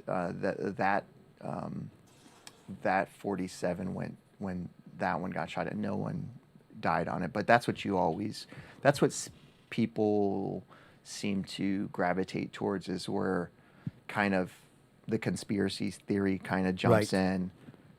And I think that's the danger of it, right? Mm-hmm. Because when people don't have clarity and there's ambiguity exists, they come up with their own narrative, and sometimes their own narrative is much worse than reality. Right. But intentionally, they don't get clarity. Yeah. And so, I think it's a double-edged sword. It is. And to be fair, the military has, whether it's a sexual assault under a command, or the military does have this history of covering up its mistakes. So it's very hard sometimes to tell when it's a cover-up and when it is legit sort of IO operations. Yeah. So how long were you on this rotation of this the task force? So I did a few of Afghanistan, and then and then the surge happened. So I did that pretty much consistently, and then 2007 is when the mass flux of troops went to Baghdad. Okay. For the surge, and so I think that was spring. Okay. Spring of 7. And did you say that you were with the 82nd at that point in time? So at that time, we all got pulled off of our regional mission. I guess it was a higher precedence. And so we, let me think about this. We had additionally, the civil affairs had additionally split. So they didn't get a bunch of new people, but they basically cut the battalions in half, and so the 96th became the 96th and 97th, and then the 96th and 97th became the 96th, 7th, and 98th. And so I had moved to the 97th. We had become, but same building. We just you're now the 97th. So I was no longer part of that group. I think that tasking then became where it used to be a company-centric 4 teams that did it. I think they ended up rotating it around the battalion. And so the surge happened. We all got pulled in. And I can remember, every team from every company was going to Iraq. So for the most part, there was a couple guys on regional trips in Africa. Mm-hmm. But for the most part, and maybe some down in South America, but for the most part, folks were going to Iraq to be part of the surge. And how was that for you after, working with Task Force, working with Rangers, SEAL Team 6, and now you're going to the 82nd? That was horrible. And it was horrible because I think, well, one, that time in Iraq was horrible. Okay. I think it was horrible for a lot of people. It was it was the heights of the casualties. If I think that, again, like I don't know exact numbers, but I think we were tracking about 100 deaths, service members a month at the time period of the height. And so I was assigned to Solder City. So Solder City, and I lived at the police station there. So we were embedded with the police at these little joint security, DJSS, District Joint Security Station, I believe they were called. And I heard Solder City was that nice that time of year. yeah, I'm just kidding. no, that was not yeah, that was a dangerous place. Yeah. And so, interestingly enough, my dad was also in theater at the same time. Was he still with 3ID or where was he? He was still at Third ID Okay. at the time. No, I think he was. I could be wrong. He was either with Third ID or with First ID, because one of the units. I think it was Third ID.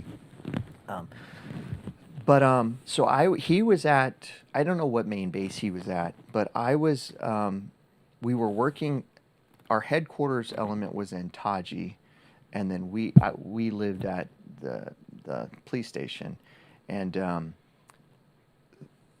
that was all casualties again. So Yeah. that was being a medic every day, Yeah. all day. And that was a lot of my frustration with, I think some of the leadership of the 82nd is they would rotate through. So they would come through and rotate, do the command visits to the outstation. And you know, everybody's, like, it's one thing in training to live like shit, right? But Yeah. it's a whole nother thing to live like shit when you're in the shit. Yeah. And so, you know, like things like running water, just, you know, toilets overflowing with shit that, Yeah. and porta potties that were full of mortar holes. You don't know if you were going to die sweating on a porta john, you know what I mean? Yeah. And so, you know, like, so that was, and then there was, you know, everybody's eating the canned, there was like this weird canned food they had that you like poked it and so you were eating like shit. You Yeah. weren't eating quality. You were eating, but not quality food. Yeah. Yeah. And then the freedom maneuver, I think, was 2 streets. You could patrol 2 streets, and you were almost 100% gonna get Take at least contact. hit one Yeah. ID. Yeah. And at the time, they had released, because of the, again, like the strategic loss of civilians, there was a rule that no vehicle could drive faster than 5 miles an hour. So you think about this. Yeah. You know, city structure, Yeah. lobbing grenades into your vehicles. So we put like welded tops on all the Humvees, and then at that point you had the big Rhino mount for, I guess, it was like a glow plug or some kind of plug inside of it. I think, I don't know, you may know. You talk about like the drop arm. So you had a jammer for Yeah, remote yeah. detonating, and then you had And then this the- drop yeah, arm yeah. thing that Yeah. I Yeah. forget what it did, but Yeah.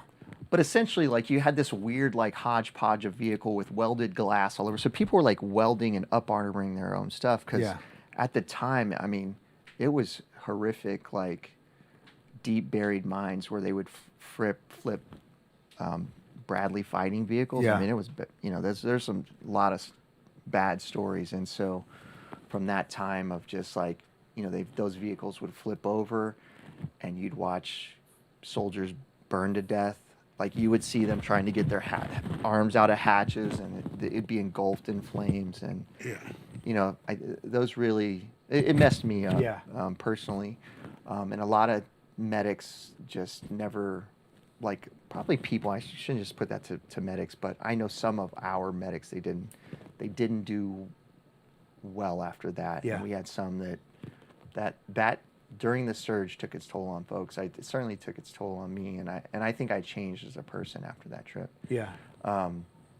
We can talk about that stuff a little later, but and so yeah, so that was my job, was to be a medic. The medic who was with that unit, his platoon sergeant got shot in the head, they were doing their HESCOs, putting their HESCOs up in the beginning.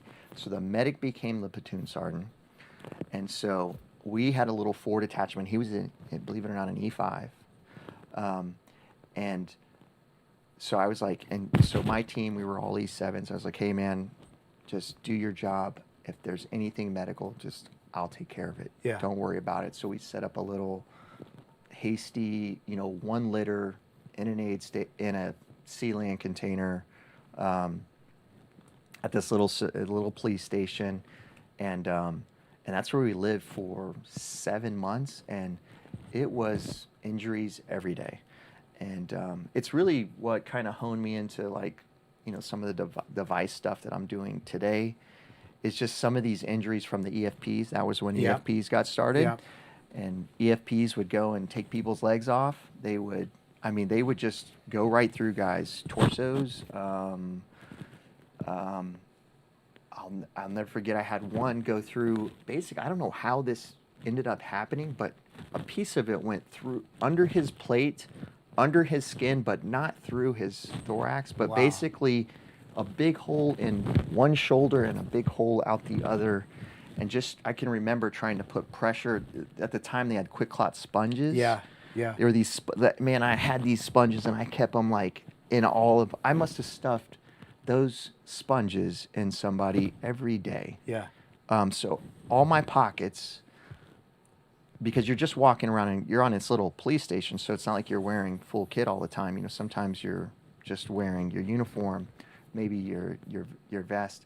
But my pockets were never not full because this police station also had a radio tower. Yeah. So you're in a flat land with a radio tower in a city that you can see this tower from anywhere in the city. Right. So now you have an azimuth.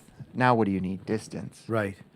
So it was you probably remember that time. It was just mortar city all day. So you're not fighting. Yeah. You're just taking casualties and getting blown up. So Yeah. it's really a psychological. It's probably what they're experiencing, I could guess, with some of the drone stuff Yeah. now. Oh, yeah. That's what I equated to in my mind. I'm like, that sucked, and you're in constant fear because you're not gonna know Yep. when you die. You're just gonna blow up or maybe get mangled, and it's just like this stuff's coming in, and so. It's very frustrating to hear this because, they also did this in Afghanistan where they would put a small number of soldiers out at some cop in the middle of nowhere with no support and basically allow, the Taliban to just come in and, they'd put them in low ground. They wouldn't give them a solid tactical position, and they would just allow the Taliban to kick the shit out of these guys day after day after day. I would love to know who decided that U.S. soldiers needed to be at this police station. What was the point of putting them there? Because there's no area denial going on, right? You're not creating a cordon. You're not. They're just sticking these guys in a meat grinder with no ability to defend themselves, and then putting additional restrictions on them, like the 5 mile an hour speed limit. Like these are people, honestly, that need to be called to carpet and answer for their sins. Yeah. So it's funny you mentioned that. So it was, if you remember where we were, again, it doesn't matter the politic aspect of it, but I think the nation wanted us out. Mm-hmm. And so we had specifically an embedded reporter with my 4-man team. And in Iraq. In Iraq. Sadr City, okay. And so in Sadr City. So why we were doing this, so in this 2 streets in Jumeirah, I think it was called, that we could drive to, we were doing these small projects. So we were putting in lights. So I think they were solar lights or something like that, because I forget what it was. Lights, you're doing your basic handout stuff, and schools, trying to refurbish and rehab these schools. So that was our job. So it was I don't want to get off the story, but I think, and here's one of my frustrating parts about being a civil affairs soldier is success was measured on how much money and projects you spent, not your effect. And so you think about, and that's one of the things that, like the IO side of it, effects-based operations. But if you read every award, it was like established so many of this and spent X amount of dollars. And so it was like you did these, I don't want to say frivolous projects and risk people's lives to essentially like do some sort of rebuilding that I don't really think it rebuilt anything. No. And so it, yeah, it was really frustrating, but that's essentially what we did was a lot of that. It's just driving around, get blown up, take fire, treat people. I think half the people in that small element, they all ended up with Purple Hearts. They were just, it was just like you were going to catch something. Right. The likelihood of a piece of frag not flying at you and everything was just riddled. I still got a whole lot of pictures. It's just everything was riddled. Every build, everything was just holes everywhere. And so yeah, that was the surge, and that was a pretty unpleasant time. Yeah, I wouldn't wish that on anybody. No. Yeah, Sadr City, and and Muqtada al-Sadr, like he was a piece of work, because he'd get his Jaish al-Mahdi, they had openly hostile, openly aggressive. U.S. elements would go in and just start kicking ass, doing hits, whatever. And then at the point in time that we, that the U.S. would gain some ground in there, he would pull out the "I'm a cleric, I'm a holy man, let's work and this would be the story that would play is, he's a holy man, he's a mullah, and so U.S. forces would have to stop directing hits on Jaish al-Mahdi while they rebuilt, regrouped, rearmed, and then they would go at it again. And we played this game with him forever. And to throw an ounce of U.S. money into Sadr City it's ridiculous. Yeah, and I think more importantly, it's the blood that was put there because, like every soft is sexy, right? Yeah. But really, that's where I learned an important lesson there that no one's service is greater than anybody else's. Absolutely. Yeah. And when you look at these kids, these kids at that point in time were doing, some of them were getting extended to 18 months. Yeah. So I was blessed to experience that only for 7 or 8 months. Yeah. 18 months to deal with that, and the casualties that they were taking were half of their squads were no longer alive. Yeah. At 20 years old, 18 years old, 19 years old. That's the travesty of it, I think. And we've talked about that on this show before too. That people love the soft mission. People love the direct action. The direct action's great for commanders. It briefs well. How many bodies did you stack? Look, we're winning the war. We just killed 20 insurgents. But both in Iraq and in Afghanistan, these conventional guys, they don't get any credit at all for what they went through. And the soft war was very Gucci. It was dangerous. I'm not taking anything away from it. It was dangerous. They had the lion's share of kills and whatnot, but they also got to plan it. They had the assets. They had, the resources. They weren't out there doing, recon by, enemy fire. But both in Afghanistan and Iraq, these conventional forces were stuck out there, some of them mixing it up every single day. They weren't flying back, to Bagram. They weren't, going back to Jalalabad, to play Halo, to unwind and prepping for the next stop. They were in it every single day. and for long periods of time, like you say, like 12 to 18 months, and they get no credit at all.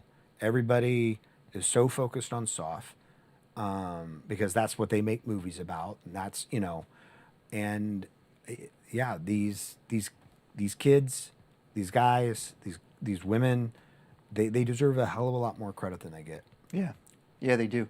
Hopefully, I'll remember at the end. Once I got really senior, I spoke up at a conference that, well, No, you tell it now. So I'll fast forward really quick and Yeah. then we'll go back. So it was right towards the end of my career.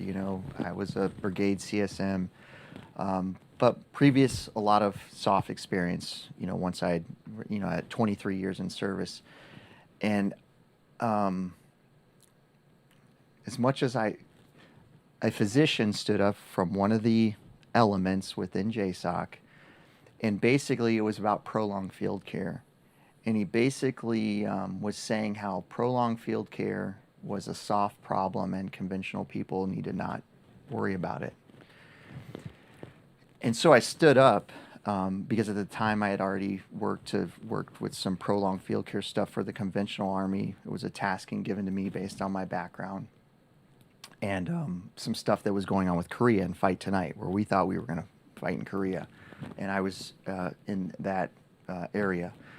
And so I stood up and I said, so what you're telling me, sir, is that, so I have two sons that are serving, one in an SMU and one son in 425 and Airborne Infantry in Alaska. So the training that their medics get and their life, their survivability statistics should be directly relational to their unit of assignment and not their injury pattern.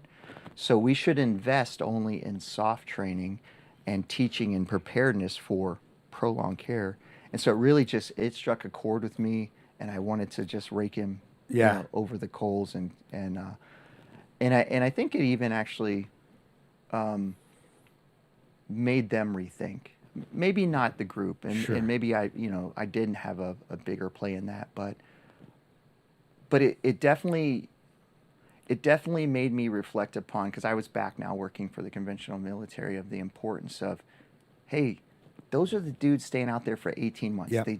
They get the least training. Yep. They're least equipped and they have the least assets, but now you don't want to focus on them and dedicate some training to them. You say it's too sexy of training for them to get. Right. I'm like, and so they don't need to know how to ensure survivability of those forces. Yeah. Should they encounter prolonged field care, and so but yeah, so.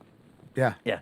So that's a huge soapbox for me. It's like, hey, invest in all these guys because that's our charge. Take care of American sons and daughters. And so as a leader, you need to ensure that that's your responsibility as a commander, like the man training and equipping of your soldiers. Like, but yeah, so rewind back to the surge. So surge is done. And so, the majority of us, made it back, and at the time, that's when I essentially got an invitation to do something else, and I was seeking things to do because that's the time that I had mentioned that civil affairs was converting. It was no longer going to be an organization where people could just go to regardless of or because they had an MOS that fit the team dynamics, which is basically kind of modeled kind of like the ODA, like I said, the engineer, weapons, medic, team leader. Now you had to be MOS, and they basically gave us all the opportunity: change your MOS or you could find another job. And so at the time, I actually enjoyed the tactical medical stuff. And I wanted to go to the unit at Bragg. That's where I wanted to go. Yeah. But they had periods of time where their senior, I think the senior medical folks there, they either wanted 18 series guys, and they wouldn't take the SOCM guys, Mm-hmm. and so it really was who's in charge of the med troop or squadron or whatever it is. And so at the time they were like, hey, we're not taking it, you know, we're only taking 18s, and so okay. And so a friend of mine had went to another organization, a special access program, I'll just call it that, in the National Capital Region. Just keep it kind of area generic, and had said, "Hey, man, I've talked to them about you. I think that you've got the experience, and you would do well here. And would you like to apply?" And so I was seeking things out, and I said, "Yeah." Had you been aware of that program? I known about the people because there was onesies and twosies that worked with the task force, but you didn't know Right. kind of what these weird animals were. Right. You know, they're kind of like these strange birds, right? Yeah. You're like, what's that strange bird? Yeah. Oh, it's something really cool. And so, but no, I mean, honestly, like, because of by that time I'd developed a strong sense of passion for being a medic, and that was actually a really important thing about that organization is they didn't want people who wanted to be something else. Right. If you're going there to be a medic, that's what you're going to be, and you're going to be the best medic. And so, basically, you get asked to go there, or someone knows and recommends you. That's the process.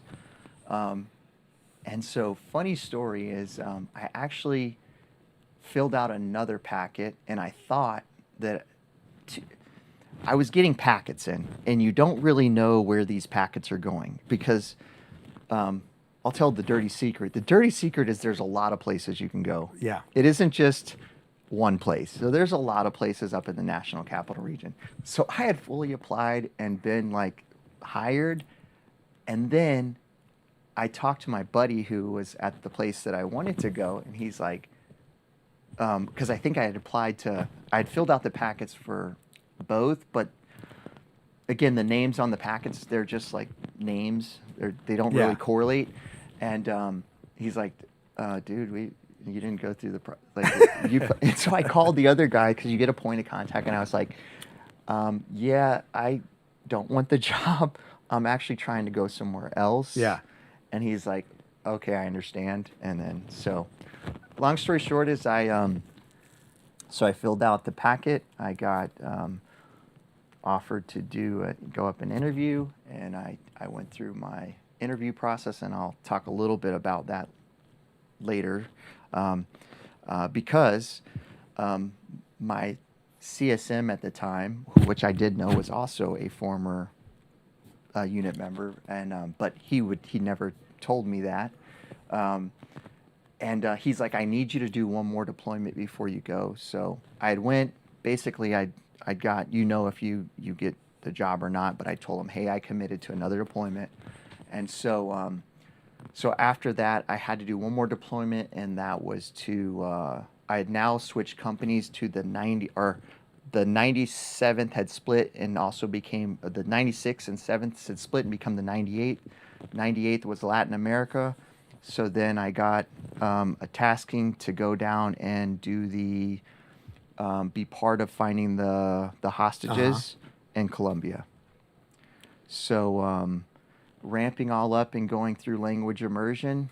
And so got back from Iraq, immediately started language immersion after I had went through, my screening process, and then headed off to Colombia. And what was that?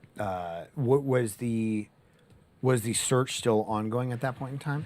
It was. So we actually got them back. I was actually at the location the day before. Wow. Yeah. So So when we first got there, we got there. I think they got them back in June or July of 2008, if I remember right. And so Operation Jock, I think it's called, pronounced Jock, JQU. I don't. Whatever it is. I don't recall. So essentially, yeah, that was our job. It was attached to embassy mission, 7th Group. So I was working with 7th Group at the time out of the embassy there. And so we were flying around with Operation Willing Spirit. And so it was about going and finding where these hostages, this plane that had crashed in the middle of the jungle 5 years earlier. So these guys have been hostages now for 5 years, getting moved all over, triple canopy jungle. And so I can go right into it, or please.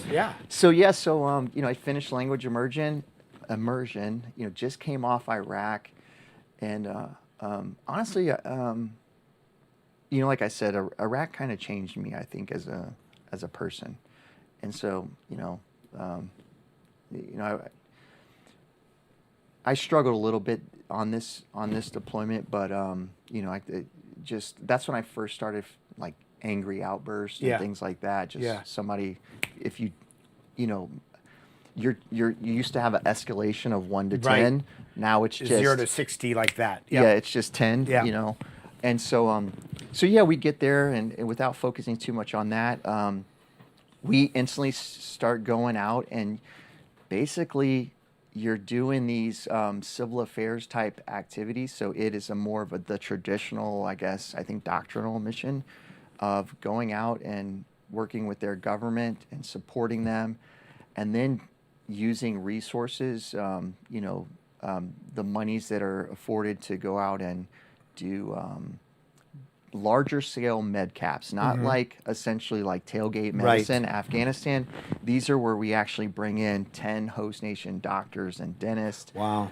Load these airplanes up with these huge suites of medical equipment, and you fly out to these remote places, all over the jungle, and you set up and you start seeing people, and and then other folks can kind of come in and ask questions and do what they do. Right. So it's kind of a, I don't know if you want to say cover for status Sure. action kind of thing. It's just, you're facilitating. Maybe that's a better way. And you're facilitating people to do their job. And I mean, done right, I feel like med caps and PRTs and the PRTs, but med caps are almost always, if they're done right, like there's always an element of that intelligence gathering piece to the med cap, right? There's always somebody there, and especially on the female side, because a lot of times the women will talk about the things that are pissing them off, and the things that are pissing them off are generally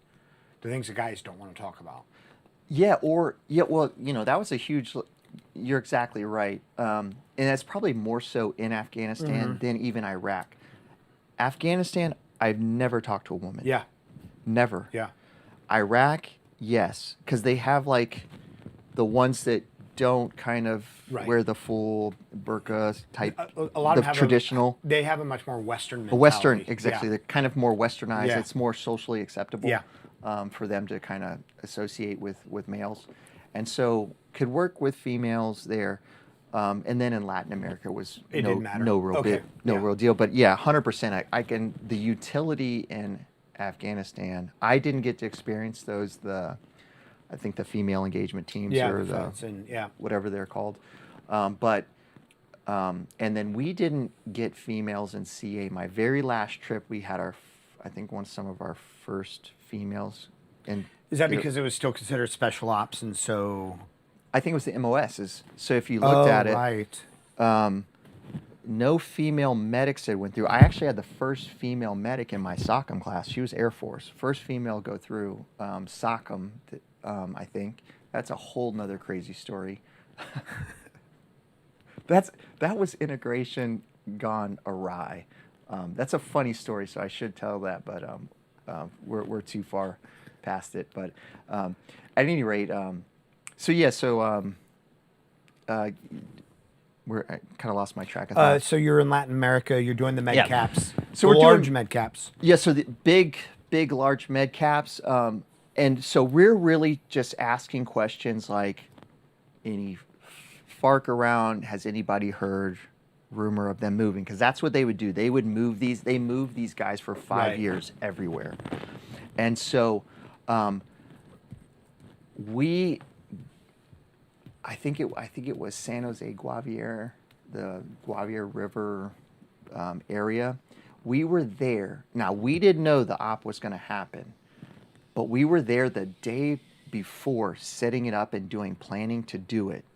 And so we met with the local government. We told them, here's what we'd like to do. We would like to do health screenings. Yeah. Because a lot of the stuff that we were doing, because well, why do you want to do that? Well, you didn't just come out and say that. A lot of it was because of the State Department stuff that they were doing with the spraying. Right. For the eradication of the crops and stuff, or the mosquitoes and the stuff. poppies. The drug. Counter drug stuff. Okay. It's all counter drug. Okay. Through the CON, I believe it's called, is their organization, through their counter narcotical folks. So that's a whole nother different mission that we also did once we got the hostages back. We continued doing that. So we were there planning it to set it up, and you're just like, hey, we want to do this. We want to see, see the folks, make sure everything's okay, and planning it. And then I think our team leader got a call and it's like, hey, you guys need to get out of there now. You need to leave. And we're like, we're in the middle of courting this. No. And they're like, no, you don't understand. You need to go. So we're like, okay. All right. So we packed up. We told them we had finished everything, because at that time we didn't have to hitch a ride. We basically would go to the counter narcotics police. They would get one of their what are they, the Mi-17? Okay. Their helicopters and fly you out. So they facilitated our travel, and we said, hey, we're finished. We need to go back, and they took us back back to Bogota to the embassy, and then the next day, it was either the day or the day after, then that operation took place, and I believe that was one of the most successful no shots fired. Got a lot of controversy over them imposing as a Red Cross element, so it kind of violated, I think, some international law. But nonetheless, no shots fired. They got the folks back. They were able to be repatriated, and then did you meet them? Did you greet them at all? Did not. They flew back. They facilitated their movement was pretty much facilitated and kind of escorted, and there wasn't a reason. They didn't need to, and yeah. And I didn't know if you had medically screened them when they came out. No, nothing. Nope. No real direct contact. I think Cleveland was the SOC South commander at the time. He flew in, briefed everybody, and thanked everybody. Because they've been looking for these guys for years, and so it was a big deal. I think I still got the Fayetteville Observer paper. Yeah.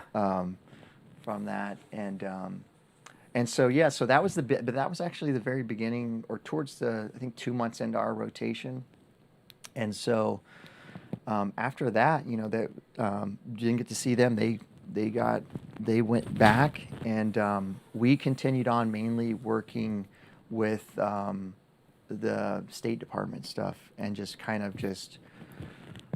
we would go out, set these things up, and they would have a State Department rep who would kind of screen these folks and make sure the stuff they're spraying all over this stuff isn't causing cancers or causing birth defects. I think it was really birth defects, honestly. Yeah.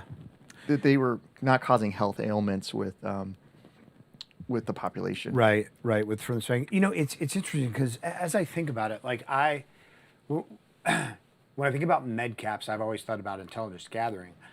But it's possible, and maybe this, and maybe it wasn't even a thing, but I imagine, with the FARC moving around as much as they did, med caps are also potentially part of a shaping operation, right? Yeah. That if you throw a med cap into a region, then the FARC's going to move away from that region.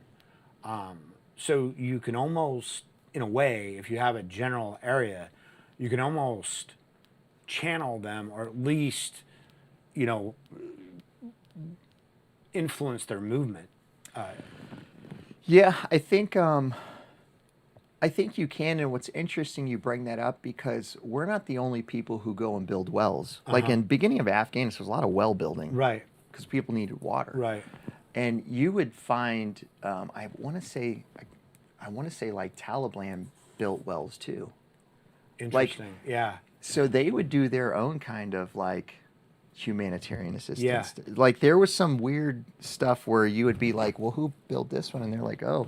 So I think just like we recognized kind of these centers of gravity Yeah. for being pro, they did the same thing and they kind of rewarded. So it's kind of like the stick or the carrot, right? Yeah, yeah. Well, if you're friends with us, then we'll take care of you. If you're not friends, then we're going to come and schwack people. Yeah. Yeah. And maybe we do the same thing. Yeah. Well, I'd like to think we don't, but you know. Well, I guess I mean the schwack the people that need schwack. Right. If you're doing, if With you're the putting Taliban, bombs in it's place, a little less yeah, discriminate. Yeah. Yeah. No, I think Yeah. you're right too, and I think they see that, and I think that's what gives us the upper hand is that we don't do that. Yeah. I think you're exactly right. I mean, the upper hand in terms of them not being hostile towards us, but there is a brutal efficiency with sort of the mafia style.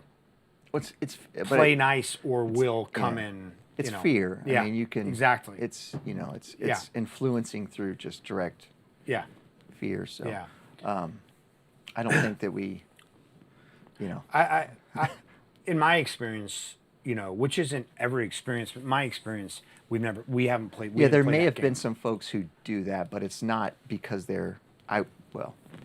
I wouldn't think directed, and it's certainly not at large scale, Right, and right. it's certainly not within your, I would say, majority of your soft elements, and definitely not your conventional Right. military. It kind of goes against Right. doctrine, Yeah. a lot of just doctrine and Yeah. policy, and Yeah, I mean, you might get some rogue, commander out there who has a small element he has influence over that might pull that kind of stuff, but it's not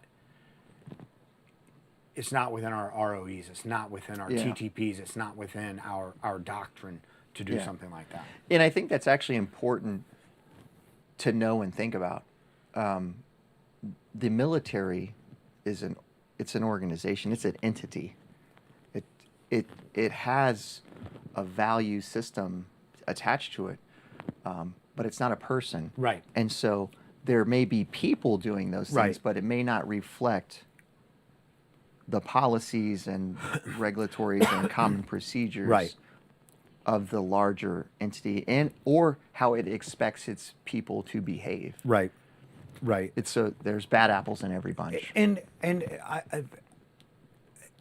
bad apples and people who go off the rails. Look, if you have some like young lieutenant with a platoon, maybe a platoon plus, out in some cop, right, and they keep on getting hit or they keep on hitting IEDs, and if he's there for 18 months, at some point after he puts his third, fourth, fifth guy on a bird, at some point does a switch flip for him, and he goes into like the local village and he says, "Hey, look, my guys get hit again. There's going to be hell to pay. Yeah. Like I don't know who's doing it. You guys know who's doing it. My guys get like that's not the way to do business, but I can see and empathize with somebody who goes there. I've actually thought a lot about this, but I think it's short-sighted. I don't disagree. And the reason I say that is because I think about this a lot, because I think about what we asked, like, why was there blue on green or whatever? Mm-hmm. I was like, well, I can tell you, if you came to the States and you were in my neighborhood and you were doing questionable things and I didn't like, you might have that problem from me too. Right. And then if you think about, later some of the stuff where you're overseeing indigenous forces, Yeah. and especially in their areas where they came from, their neighbors, friends, brothers. Now, you don't always know what your neighbors are doing. So that's the problem I have. It's like I live in a neighborhood, right? Right. There are 75 houses. I don't know what the hell half the people are doing in their houses. I don't know if they're doing criminal acts. I don't know if who they're talking to. I don't know what they're doing. Now, maybe there's the rumor mill in some places, but I was like, for a large part, people can be doing bad stuff in a close proximity to you, Yeah. and you truly not know Yeah. anything about it. Yeah. Right? No, I agree. Yeah. Like your next door neighbor could be a child molester, a rapist, and beating his wife, and Right. you not know anything Right. about it. You may have subtle signs like, hey, something's weird with this family, but so from that aspect of it, I'm like, I can see where the natural instinct would be to 100% do that. Yeah. But I think if you wouldn't think it through, Yeah. and actually, like, okay, is it plausible and logical that they may not know anything about this? Yeah. And if you go with just the stick and, I'm going to beat you or kill people until you tell me, Yeah. and they don't, what are you going to get? Yeah. You're going to get bad information. Yeah. And I think that's why maybe some of those approaches are not the best approaches. I don't disagree with you. And I wouldn't condone, like I said, a young lieutenant or captain doing that. I can just imagine their level of frustration and their sense, the inability to do anything, the sense of powerlessness, Yeah. and the desire to do something to protect their people, Yeah. even if that something is toxic and not well thought out, and But again, and I guess I'm also open-minded enough to also think that you can manage things in your area by being a good steward and actually, hey, we're going to talk about this, and whoever's doing this needs to get out of here because you're putting my family at risk because you're doing these things, right? Right. So I think, I can see both sides, I guess. Yeah. I can see them resorting to that because Yeah. they feel like they're tied. They don't know what else to do. As a leader, they feel a responsibility Yeah. to show that they're doing due diligence to the people who are getting affected. And so I could see where they would feel like I have no other choice but to go in with the stick because people are continuing getting injured. I need to stop this. I Right. can't control this. Right. And so it's a helplessness, I think. I think so too. Yeah. Yeah. Yeah, And that's what I mean. That it's Yeah. like it's a breaking point. I think, and I don't think this happened a lot. I haven't heard of it happening a Yeah. lot, but I can imagine the frustration at some of those smaller cops with not having assets, not having support, not having, not being able to go out into the village and conduct, a med cap or, build a well because it's just you and your Yeah. line guys, So yeah. Anyway, I derailed that. No, you're good. But so the operation is a success. You stay down there for a while longer. So yep, we stayed to the end of the tour. So once I completed, I hurried up, came back. I had, I think I had to hurry and sell my house. I had to get it ready to sell because I'd been on Bragg now for a good number of years. No, I rented it. I had to rehab it to rent and then hurry up and just pack up and then move to the DC area. And so then that's my time is done for now at Fort Bragg. I end up going back. But so now I left and then I ended up there, and then I kind of got what a lot of people, you really don't know. Yeah. You don't know, and DC's a big place that hold the National Capital Region, I should say, and so like most people, I'm like, hey man, we're like, I have a point of contact, and I'm like, hey, where should I live? Yeah. That's where Yeah. it starts out, Yeah. and they're like, hey, you should probably look at this area. Right. So I got given a geographic area that I needed to kind of find a residence to, because if you're in the DC area and if you've ever lived there, 15 miles can Yeah. take you. I was just, I was talking to Dee about that. I was like, after I got out of the service, I got offered to go back because I wanted to work and do policy, write policy for the Undersecretary of Health Affairs is what I wanted to do because I had learned that I could shape things through policy, and I'd been taught and mentored by actually somebody who was the unit, the med sergeant major, and but anyways, if you ever been up there, like, it's critical where you pick to live because your life can be hell for however long you're there, and so luckily I picked a good place because I'm living on the Beltway.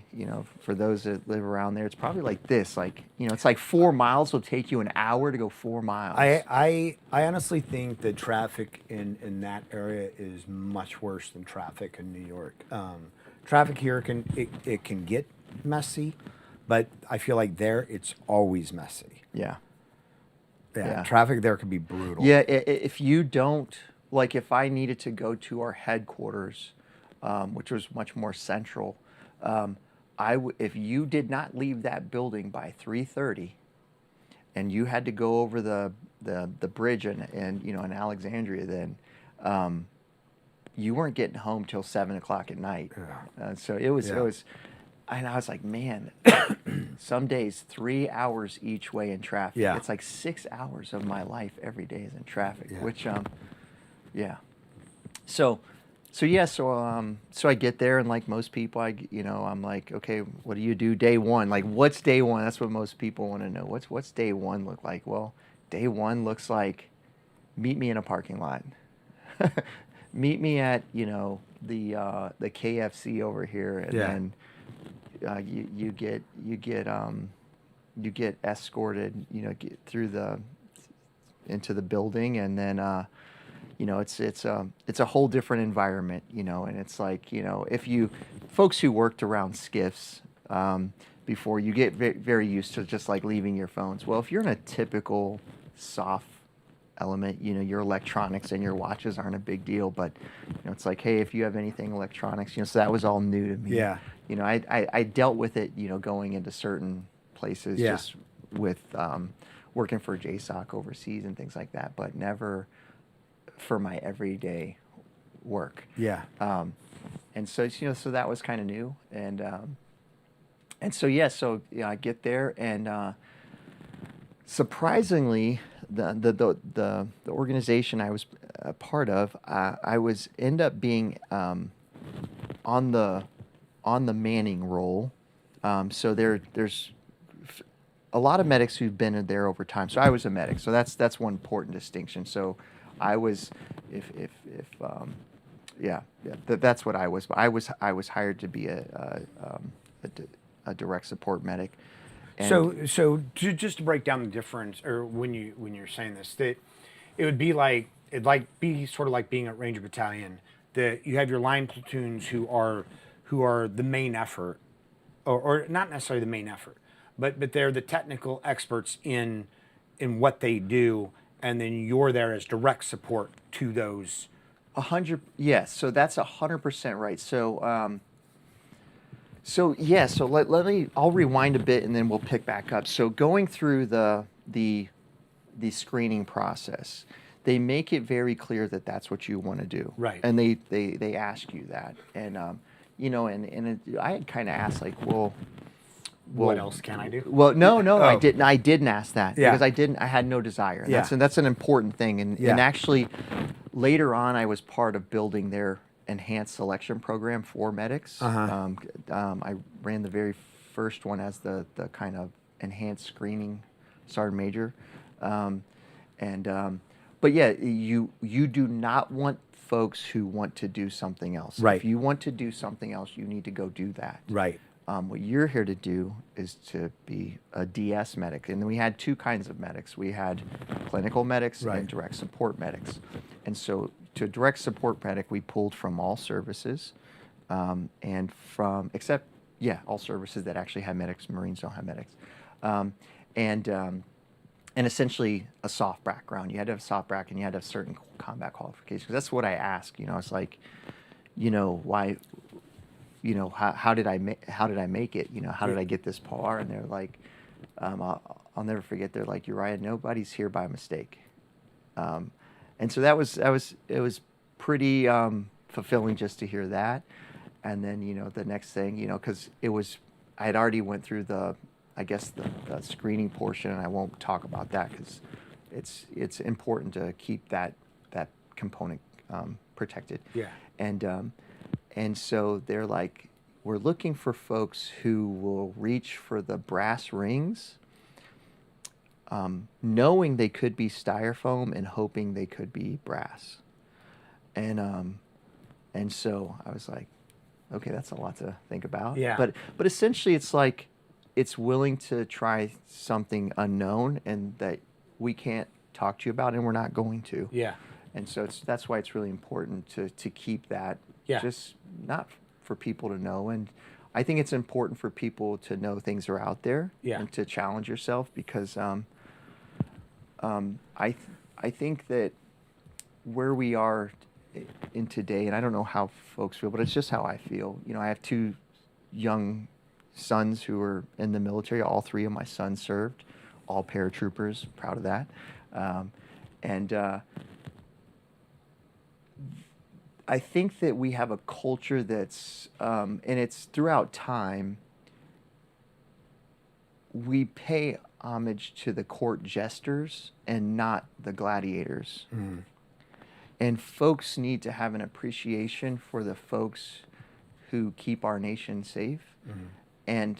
And folks and young service members and people and civilians who have ambition and want to challenge themselves, they need to know there's other things out there. Right. And even SOF is, the best way I can describe it is SOF is like a multi-story building. Yeah. And there's floors. And even the organization that I was part of has floors where there's people who work at the first floor and they kind of do first floor things. And then there's people on the 20th floor. Mm-hmm. And the people on the 24th floor do things that people on the first floor don't even know about. Right. Yeah. And then there's buildings across the street. Right. That Yeah. they do other things at. Yeah. And so there are a lot of things, if you have ambitions to do things, I think it's important to know that there's things out there. And those are the people that you should really respect. Yeah. and admire. And I have the utmost respect and appreciation for being able to be a part of that organization, because it's extremely special. And I didn't really, going back full circle to where we are, is when I signed in, I didn't realize how special of a place I was at. Yeah. And I certainly didn't feel worthy of being there. Yeah. And I had signed in, so going to my background, right? I'd done some things, right? Yeah. And I'd experienced combat and loss, and was working with, you know, tier 1 elements, Yeah. essentially overseas. And you know, and I'm signing in with you know, another guy, so I'm medic number 5 and he's 6, or vice versa. So there's only 7 of us for this whole place. Mm-hmm. We have other medical people, but direct support medics. And so I was a 68 Whiskey 1 Osaka medic, and he was an 18 Delta, who was also an 18 Bravo, and who had also been a SODIC and a Sephardic and all this instructor stuff. And, you know, and I was like, man, I gotta step my game up, you know. And so, you know, I really had an appreciation, and it was really like, it's like you know, a small fish back in a big pond. Yeah. I felt like where I was before, Yeah. I became a big fish. Yeah. And, you know, I knew what I needed to do, and I felt I was an extremely good medic. Yeah. And very competent medic. And I don't say that with any ego. I worked hard to be one of the best medics in I think the inventory, you know. And so now I think I made it to the major leagues, and I got to step my game up. I'm a small fish again. Mm-hmm. And so it was just, I was surrounded by very impressive people, and that's just with respect to the medical section. Mm-hmm. You know, people who were extremely accomplished, and you just kind of get humbled instantly again. You're like, okay, this is next level. Yeah. It's interesting because I want to focus real quick on what you say. You know, we've talked about soft getting a lion's share of the glory, but also when we talk about soft, we are talking about shooters getting a lion's share of the glory. Yeah. But there are shit hot mechanics that make that mission possible, right? Like people who aren't just content to go out to the motor pool and do the service. Like there are people who continually learn, who can like make magic happen. Yeah. There are cooks who care about their jobs. There are, you know, like no matter where you are, you don't have to be sort of the tip of the spear to be the tip of the spear of your field. And one of the things I always appreciate about the military was just the vast number of opportunities. If you want to go get it, you know, if you ask around, if you put in those 4187s, you know, for every school you can think of, and you know, like the opportunities are there a lot of times. Yeah. No, I think you touched on an interesting point. So later on in my career, when I went back to Bragg, you know, as a senior leader on the base, you kind of get hosted and kind of toured around. And, you know, and I got invited over to the organization at Bragg, and they gave me a tour. And so it was at lunchtime, and probably a lot of people know this, right? There's the places where the shooters sit at and the place where the other people sit at. It's kind of like high school. Mm-hmm. It was really odd. But it was essentially like, oh, we sit over here. And I was like, that's okay. That's different, you know? And I noticed that even working with the guys in the Navy at the beach, it's very much us and thems when it comes to the support folks. I can say, although there's a very clear distinction in line of who's the guy and who's not the guy, the acceptance and the respect, mutual respect for what people do, was beyond something I've ever experienced before. And you definitely, when you're in SOF, and especially a CA guy, you kind of know you're a CA guy, right? Yeah, right. You kind of know, and you're a Ranger, probably working with, I'm guessing with Delta, you kind of know you're a Ranger, right? There's no mistake you're not one of them, Exactly, right. And so, and there's going to be times where they draw that line, I'm guessing, when you're in supporting them.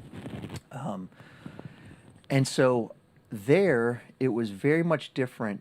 You were much, I think it was because of just the necessity to support things they did and keep them going, because those guys, it's different. They don't, and I'll try to keep this focused on just how I supported folks from a medical perspective, and kind of leave it at that, because I think it's still pretty cool to be quite honest, and so, but yeah, so those guys, they a lot of times it's not like you're going and coming back. There's some folks that do that; they come and go, but there's some folks who go and they just go, and they're gone, and everything's got to keep going for them, because folks, you know, they have families and they have everything on the backside, and so it's the thing that I've seen, like my experience with the military, and again, just keeping it on the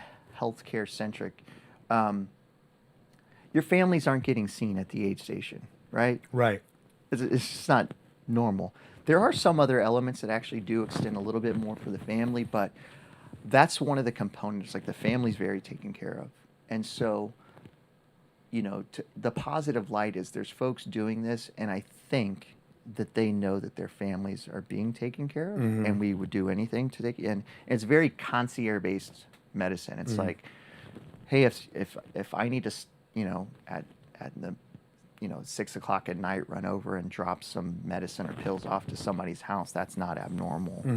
And you got to think, this is like, you know, you're a medic, and normally, like in a normal, we'll just say in a conventional unit, your times practicing medicine ends at like E5, E6. You know, you're E7, E8, still like doing sick call and passing out pills and taking care of people's families and making sure they're taken care of. And so, So there's that dynamic of the job where it's making sure that they just have their health stuff in order. And then there's everything that you may not think of that you need to do to make sure that they will be taken care of medically if something would happen. And so that gets pretty interesting. So it was the first, with the well, let me pause on that and kind of go back to where we were. So I get there.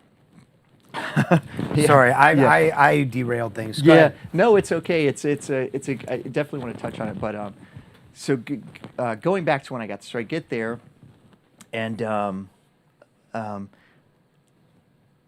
just learning. I'm taking on all the information. I'm getting just in processing, and then I'm going to where I'm going to work out because not everybody works at the same place.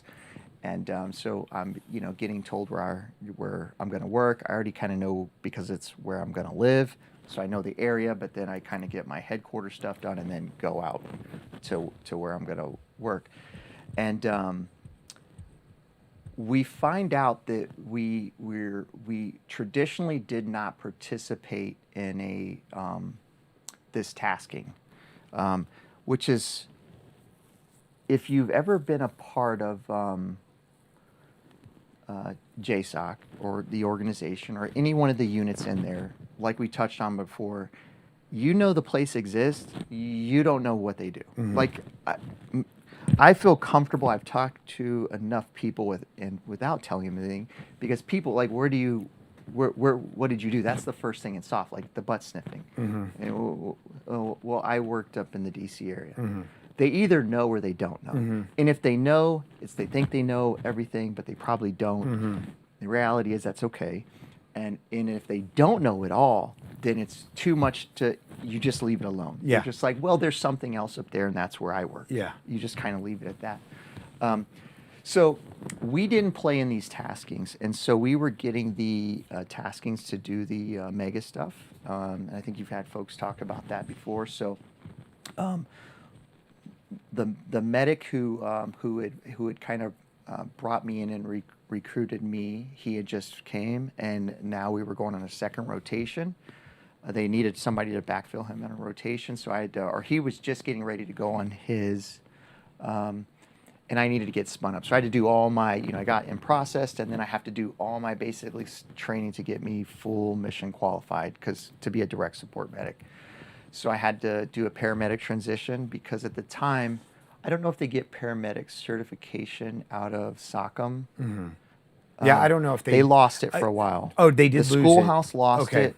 I don't know if they lost it, or if they just didn't see the value in it or whatever. For whatever reason, Yeah. they weren't paramedics, and Yeah. it was a requirement. If you're a medic, you need to be a paramedic. Yeah. Okay, so I had to go do a paramedic. So it's a 1-month crash course where you basically learn all the information about the medicines and all the stuff you don't deal with in military medicine. Yeah. Cardiac drugs and just endocrine system disorders and geriatric medicine, pediatric medicine. Right. Basically everything beyond trauma medicine, right? Right. Military medics know trauma, and then operations, because you got to know where to park the ambulance, how far it needs to be back, just all this weird stuff that's Yeah. on a paramedic exam. Yeah. So you go through a crash course and do that. Then you have to do your shooting courses, and you have to go through driving training where you go and do all that. So you're shooting and driving, and then paramedic, and then just some basic, I guess, in-doc training. So I completed all that to backfill and get him. In the meantime, I learned about another program that they were doing for medics, but because of how I looked, I wasn't a good fit for that program, so I didn't get to do that. So, and then the weird thing is there's people who kind of didn't want to do the tactical stuff anymore, so they went and kind of gravitated toward that, and I was still okay doing, Yeah. Running and gunning, if you will, Yeah. type stuff, Yeah. more of your wearing a uniform type Yeah. stuff, in a combat zone. And so I was once I finished all that, signed up, and that was my next deployment. So roughly, I want to say it was probably less than a year coming back from Colombia than I was back in Afghanistan. And you were in Iraq shortly before. Yeah, So, so- you've been, yeah. Yeah, so and the thing is, like, like I had mentioned, just whatever number it was, I think by the time I got there, I'd done 5 or 6, 7 trips throughout the world, and it had caught up with me. Yeah. But the excitement of something new, you kind of suppress all that, right? Right. Because you want to. Yep. You're eager. We're all in, right? Yeah. Like, that's the thing. It's like, you got something going. I want to be on. You're like fighting to go out the door. Yeah. It's like, no, I want to do Yeah, that. yeah. Let me. And so, send me, right? That's what everybody says. So, I get fully ramped up. Funny story about the organization and the medical folks. We didn't have a history of actually having medics forward in places and or doing those kind of things. So the gear kind of sucked. Mhm. You would think you would have all the best shit. Right. Oh no. Like, I went to the headquarters to get I get my draw, and you get like all the cool thing about is you get all the REI stuff. Yeah. Like, it's like an REI vomited on you. You get like money, and you get to go buy all this stuff, and Yeah. you got all the stuff you really don't need, like these super cold weather sleeping bags and Yeah. $700 boots, and Yeah. it's just like stuff. You're a kid in a candy store, Yeah. and so you take advantage of that. And so, but what I didn't have was just the weapon system, like the optics were just kind of antiquated, older stuff, and just the body armor. It was just like older plate carrier stuff. It wasn't like newer stuff. So yeah, that was the first odd thing about the organization. They gave me all this shit, but once I got into to Damnick, they gave me a full issue. So they took care of me. Yeah. So but they did that for everybody. So Yeah. all the augments came together. So this was September of 2009. So get down there to do my in processing, and you kind of just do an in-doc, and you get some legal briefs, and then you go and meet your folks at the squadron, and then you meet your team leader, and then you go through their version of the Army calls it CIF, but it's like a unit level. They could get your unit issue. You go to supply and get all your stuff, and then next thing you know, on a plane. So went from like civil affairs to on a plane with SEAL Team 6. So. Yeah. Which, I mean, you had already been exposed to the task. You'd already been tasked to them. It's just that now you're in a much more direct. I think that is the key difference, right? Because it's like it's kind of like being attached to an ODA, right? Mm-hmm. Like, you're an attached, but you're not really doing their stuff. You're doing your stuff, working with them. So I think a lot of people get caught up in this stretching it. It's like stretching what you've done, and it's like, look, at the end of the day, I did my job. Right. That was my job to do, and I did my job. Right. And I worked with those guys, but that doesn't mean I was one of those guys, and it doesn't mean that I had their training, nor does it mean I knew, like everything or did everything they did. Right. There was times we touched and did things together, and there's jointly operations, but then there's, for a large part, they're doing their things and we're doing our things. Right. And they're synergistic in the fact that in the mission planning, in the higher picture, they work together, but that doesn't mean Right. you have some civil affairs guy in the stack with you. Right. That's not how Right. it is. Right. Or at least that wasn't my experience. Right. And so while I had done stuff with those guys, it was much more after the fact. Mm-hmm. But now it's like, okay, your job is to be a direct part of the team. Part of the team. And you're, Yeah. I mean, you're a shooter first, right? Everybody says that. You know, you're a shooter first, soldier first, right? Yeah. And so, so that's the interesting fact about coming from that organization is people really don't question you. That was the one thing that I noticed. It's like almost like a credibility thing. Mm-hmm. You know, I'd like to think it was because of me, but I think it's just like they don't ask and you don't say anything, and they're like, okay, well, all right, you know, this is what we're going to do, and you're part of the team. And I know that wasn't the same for everybody else. Mm-hmm. And so on my rotation, you know, there was a guy from, I think, from JSOC Maine, and then they had like one of their medics, and then they had some medics from the a medic. There wasn't a lot. You know, I think there was only, I don't know how many teams.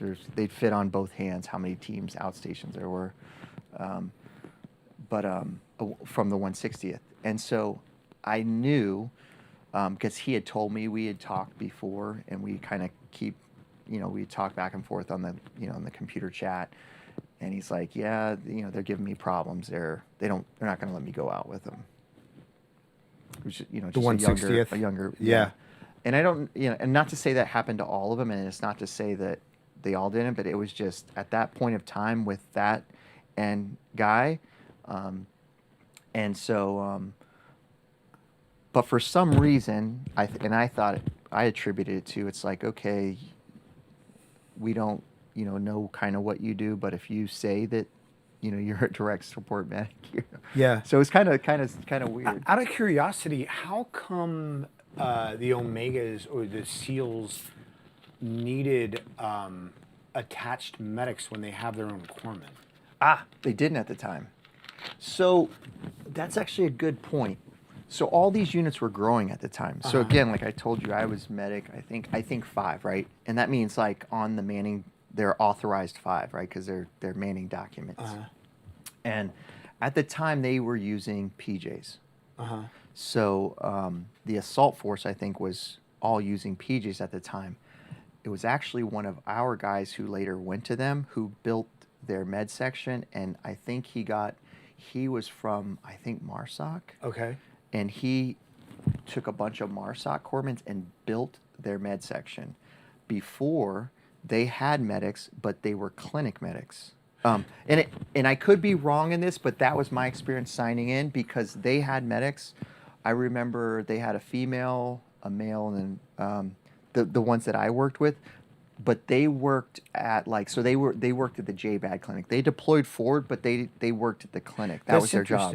We'll have to ask somebody from ask from them. It's better to about come it. from them, because I mean, corpsmen could go through buds, and that was the problem. That was what I was told.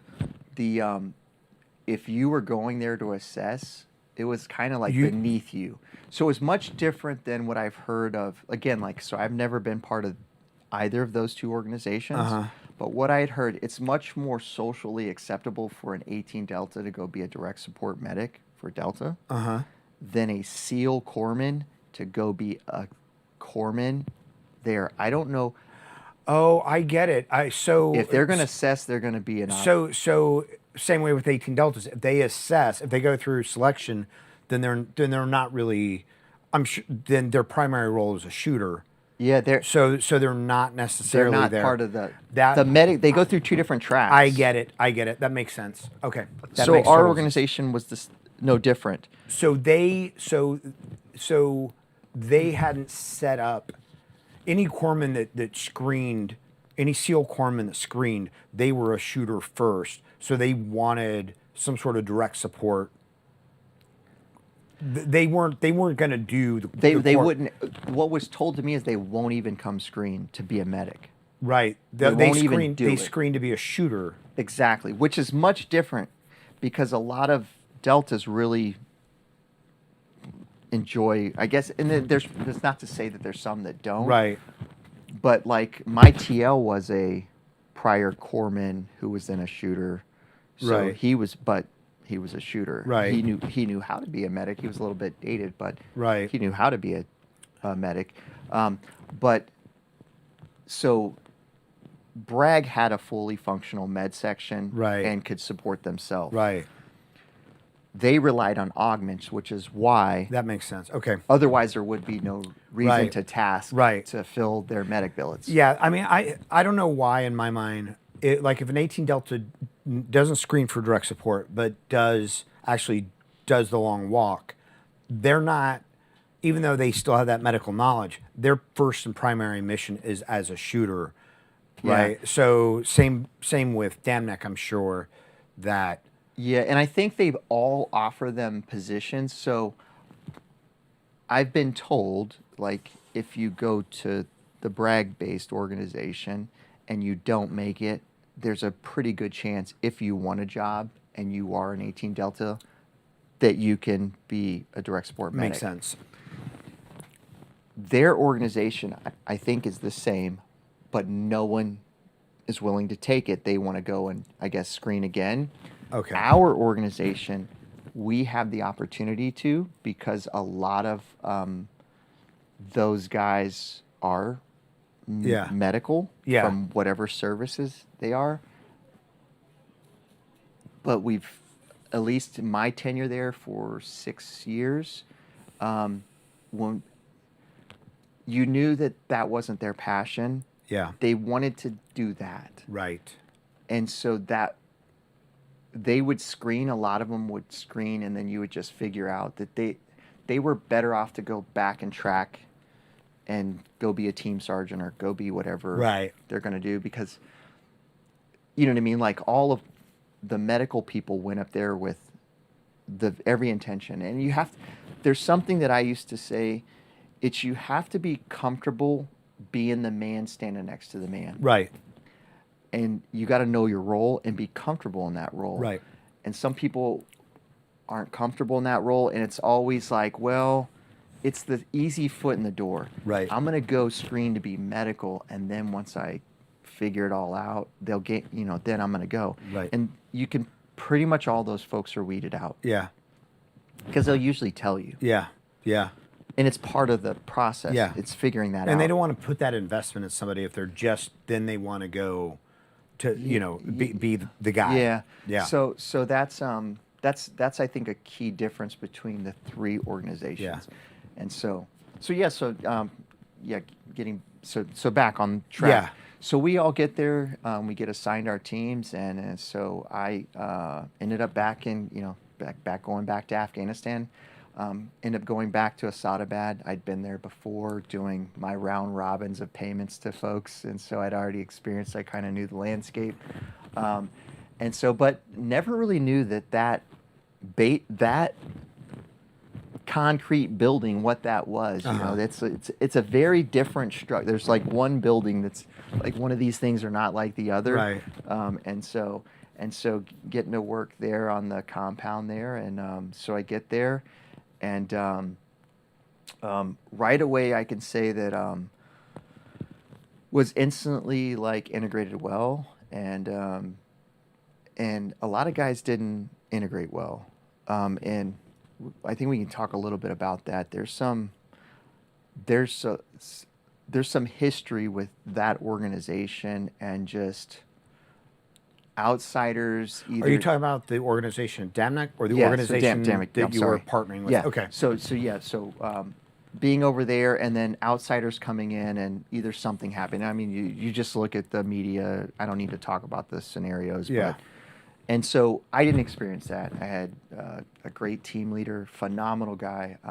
At the time, I was now an E7. I actually got selected for E8 on the trip. He was an E6, which is really weird. That's the thing is the Navy, because even though I was like an E7 selected for E8, I was kind of like the equivalent of a Navy E4, because I wasn't a chief, right? Right. Like, that's some weird shit. Yeah. Like, I don't know what it is with these little chief boxes and shit. Like, I don't know. I got a brother's in the Navy. So my brother's a nuke in the Navy, an officer. He was enlisted and then became an officer. But for some reason, there's like, I don't know what it is with the Navy and the chief thing. Like, it's it's second tier royalty, right? Because the officers are royalty. They have their own mess deck on the ship, and then there's also the chief's mess on the ship, and then all the So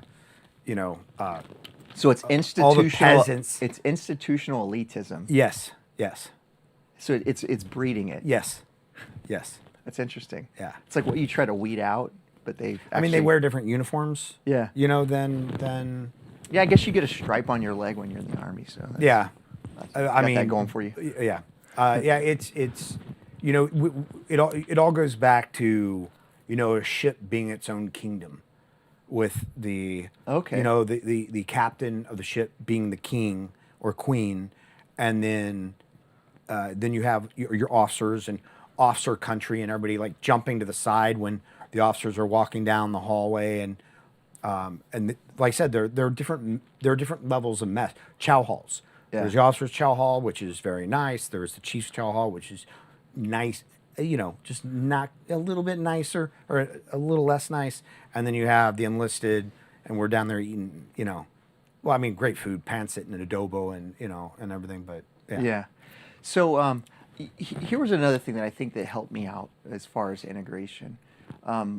There was this medication at the time called what was it called? I think it was Factor 7A, I think. So it's basically a medication that helped with clotting if you were shot. It was extremely expensive. I think it was like $1,800 a vial, and hardly anybody was carrying it, especially not point of injury folks.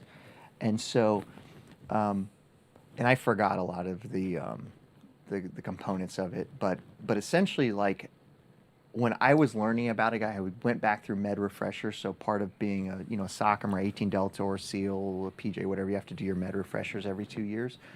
I had heard people talking about it, and I was like, hey, I want to be carrying that because if something happens to these guys, I want to be able to do it. So I told our docs. And so part of the cool thing about that place is the docs are like, okay, well, if you want to have it, then you need to educate us on it, and then we'll write the protocol, but we want to make sure that you know how to use it safe and effectively, and that you're not going to hurt somebody. And so I basically had to do all this research, and then essentially the docs wrote a protocol, and I was able to have it and carry it on every mission. And I told, and like I said, my team leader was a corpsman, so he had kind of told the guys, and he's like, hey man, this guy actually like got us this like latest shit that's out there, and he's one of the only medics carrying it. And so they had thought that was pretty forward thinking, and they appreciated that. And so I think that helped me with my integration. Like I said, it's as an augment, like even like the room assignments, right? Right.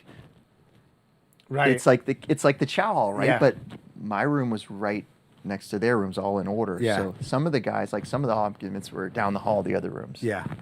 And so, I had gotten the one of the prime real estate nice rooms and stuff. So just all these little subtleties that they're like, and I'll tell you, that's the weird thing of my career. It's like I said, like I described, like I was a medic for all these different people, like going and integrating with the Rangers, and then this ODA, and then this IO cell, and then this, and now I'm here. And so you kind of got to learn how to build rapport with Your each civil group. affairs training paying off, right? And so it's like, hey guys, like here's and help people. It's always like, and the other thing is build and do, like help out, right? Yeah. It's just do things without being asked. Right. It's a huge, like it's actually a skill I actually look for people, character trait. Just the ability to just see something need done and do it, and then don't have to wait to be asked. So I instantly hit the ground, and so things ramped up pretty quick there. We had done, our team leader I think was being observed. There was a senior chief there, but he kind of just set back and kind of just, I think he was mentoring him, and but he was kind of he actually assessed us. So he was actually assessing us. He would take us on hikes. If you ever been to ABAD, he would take us to this thing called Bull Run. Mm-hmm. Yeah. And I remember. I totally forgot about Bull Run. Yeah. So Yeah. and for time, and Oh man, I'll tell you. So I already told you my gear was shit, but I got some good gear. But what I didn't know is, at least these SEALs, I don't want to say that all of them did it. They actually, their ideal of a basic load and the Army's traditional or the SF of what you carry for ammunition and weaponry is a little bit different. So for me, like anywhere I go, you train like you fight, right? So, and I was trained a basic load is 6 magazines and 1 in the gun, and then you have a sidearm and you have magazines, and then you have obviously your water, your radio source, an extra battery, your nods, and then me, I carried at the time I had kind of divorced my aid bag a long time ago and created a March belt, essentially a battle belt system that everything was configured on my kit or in this, so I didn't have to carry an aid bag. And what I learned is I was way too heavy. Because I'm carrying an M4, these guys are carrying MP7s. Right. I have 4.45. I've got 7 magazines. They've got 3 and 1 in the gun. Mm-hmm. They don't carry sidearms. Mm-hmm. They're like, and so I had to learn. It's like, and luckily enough, they were willing to teach me and educate me. They're like, hey, it's too slow. Don't transition. Move. Let somebody else shoot them. Mm-hmm. Just all these little TTPs that they were picking up and learning, because I think a lot of the tactics were changing at that time frame because they were losing a lot of guys, I think, in Iraq due to kind of like the old room clearing TTPs. The old CQB, yep. And so they were instantly sharing that with me. They were like, hey, this is how you need to learn how to clear a room now. You don't do this. This is not hostage. There's no rescue. hostage in the room, right? And so, and for me, like, that was new to me. Like, I had no formal CQB training. Right. I had some just unit level stuff from having Rangers and stuff teach me that were my team sergeant. But as far as a formal, like a classroom, you would go to this course and complete this course, like Sephardic or, any of those kind of courses. I didn't have any of that. So essentially it was like, they gave me that training and sure I knew what I was doing. And so that was, again, like, they didn't have to do that, right? And there's probably some that wouldn't do that. They would just be like, okay, well, if you don't know what the fuck you're doing, then you probably shouldn't be here. And so, I truly appreciate that aspect of that. And, I still communicate with a lot of those guys to this day. But so, fast forward, they make sure good to go, and we start getting operations. So, we start having, targets that are actionable. And I think we did some small stuff here and there, but then the main stuff started happening around December of 2009. And there's a lot of interesting events that happened in December 2009, at least for me. And so the first one was we had a pretty good target happen right before Christmas. I think it was like on the 24th, so it was like right, Christmas Eve. So I don't know if it was the 23rd, because obviously operating in a period of darkness, or if it was 23rd. I think it was. We end up hitting it on Christmas, but pretty big target. And so so like my role, like the medic's job is not to get shot, right? Right. It's kind of like the team leader, and I have to explain this to people sometimes. It's like the medics, I always wondered that, and I always questioned that about the range. Like, I was never in Ranger Battalion, but I hear these stories of the medics in the stack, and like, I was been the number 1 and 2, and I'm like, why? Yeah. What was their plan If they went down? if you got hit? Yeah. So my job was to essentially be a interior blocking position. So basically, they clear a compound. I'm right outside that door, and so that's what happened on that house. Really. So this is we are in Kunar, Providence.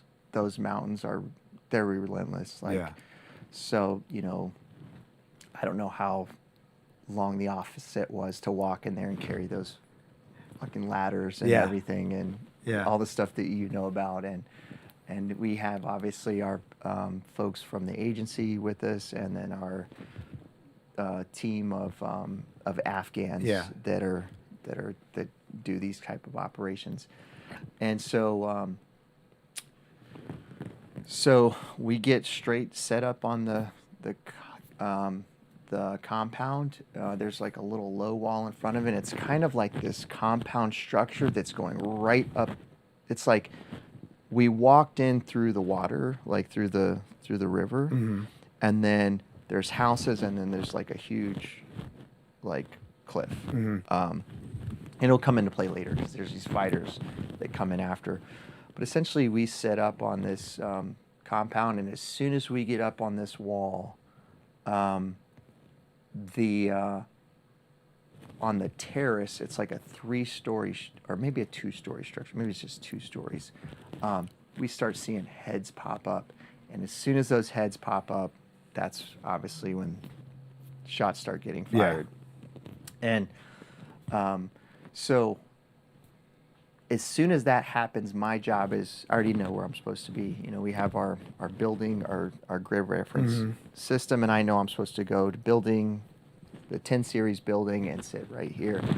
And so as soon as I get in position, I see 2 guys walking, and so I end up shooting both of those guys, and they finish, you know, this stuff, these compounds get cleared in like, it's like minutes.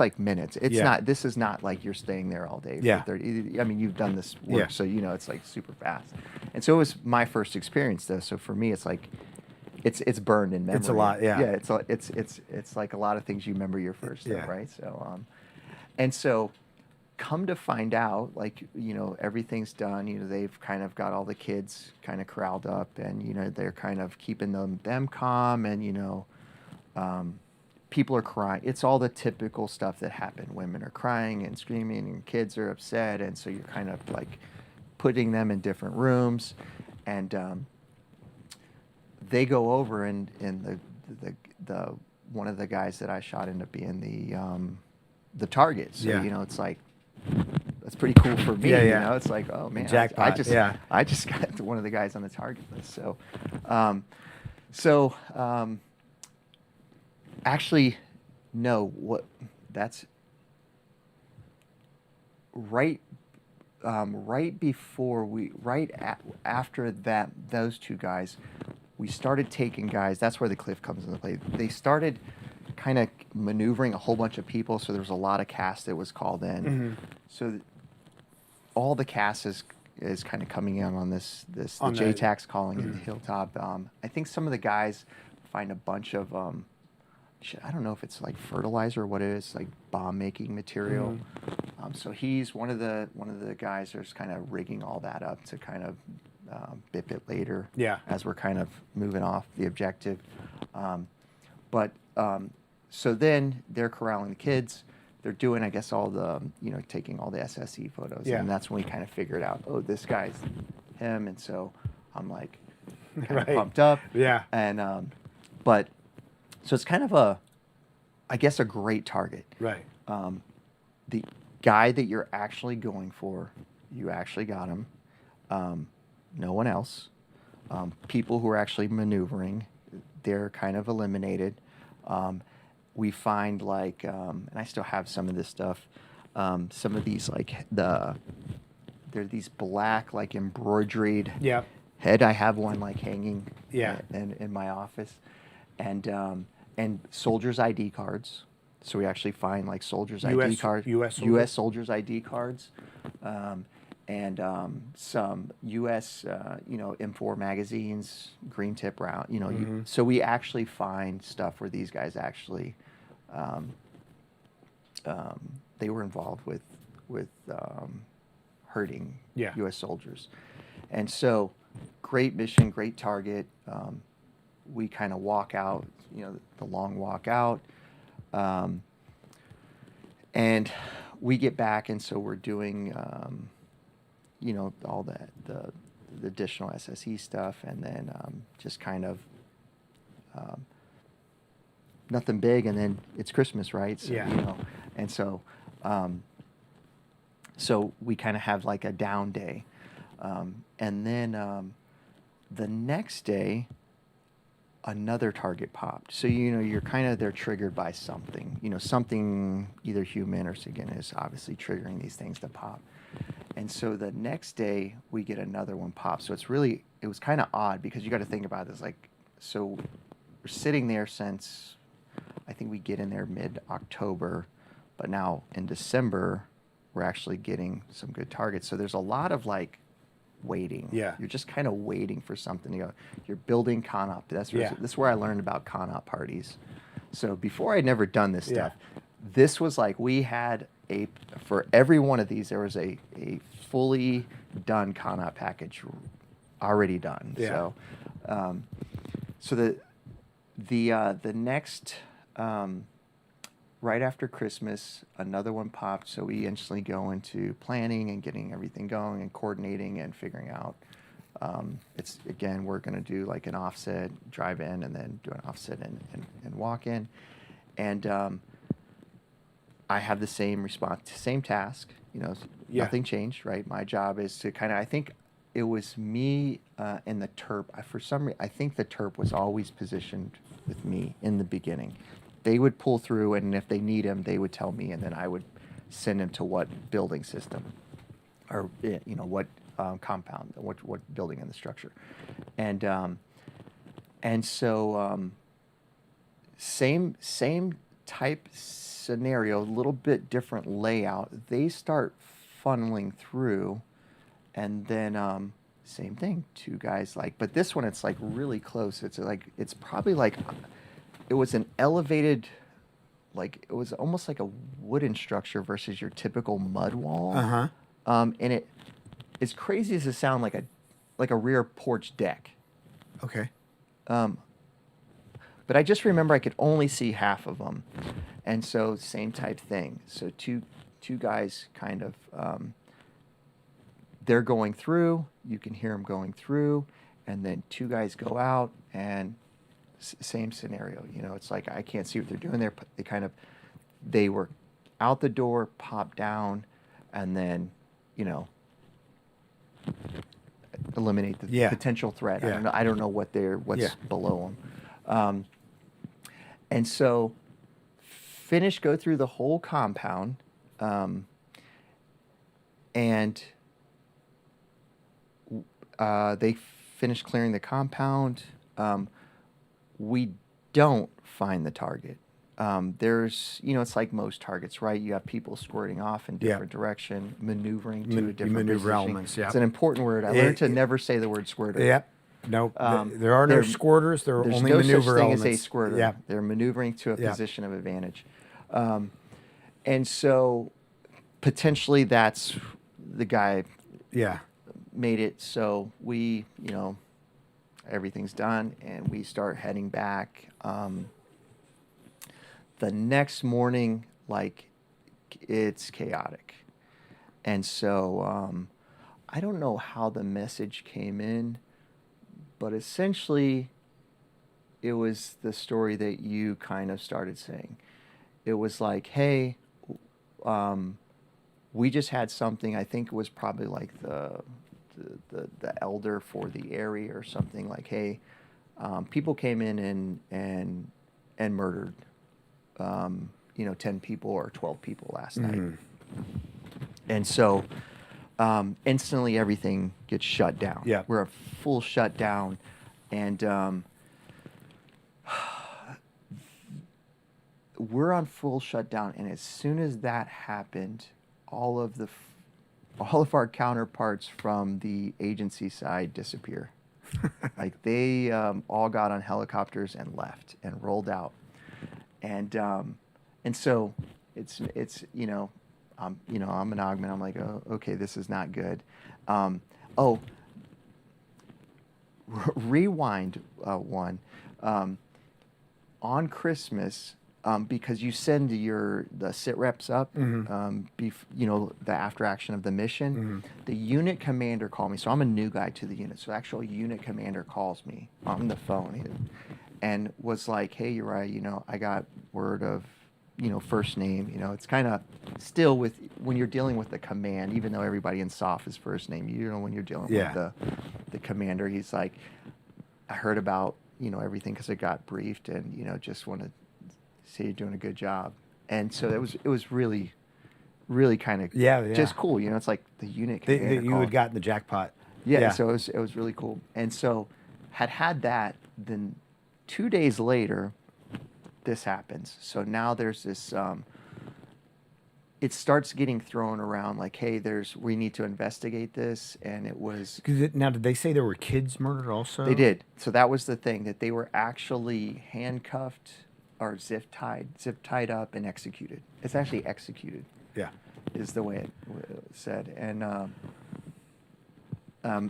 that's not what happened. Right. And so I'm like, oh, this is not good. That same time frame, though, up in, I think it was Mazar Sharif, Mez, again, because you have the outstation teams doing this mission, and then you still have the assault force doing their thing, right? So the strike force, so they're doing their thing. So they needed to ramp up, I guess. So they pulled all of their because I don't know how they break it down, but I think like one of the troops essentially divides people up and they run these like mega outstations, I think.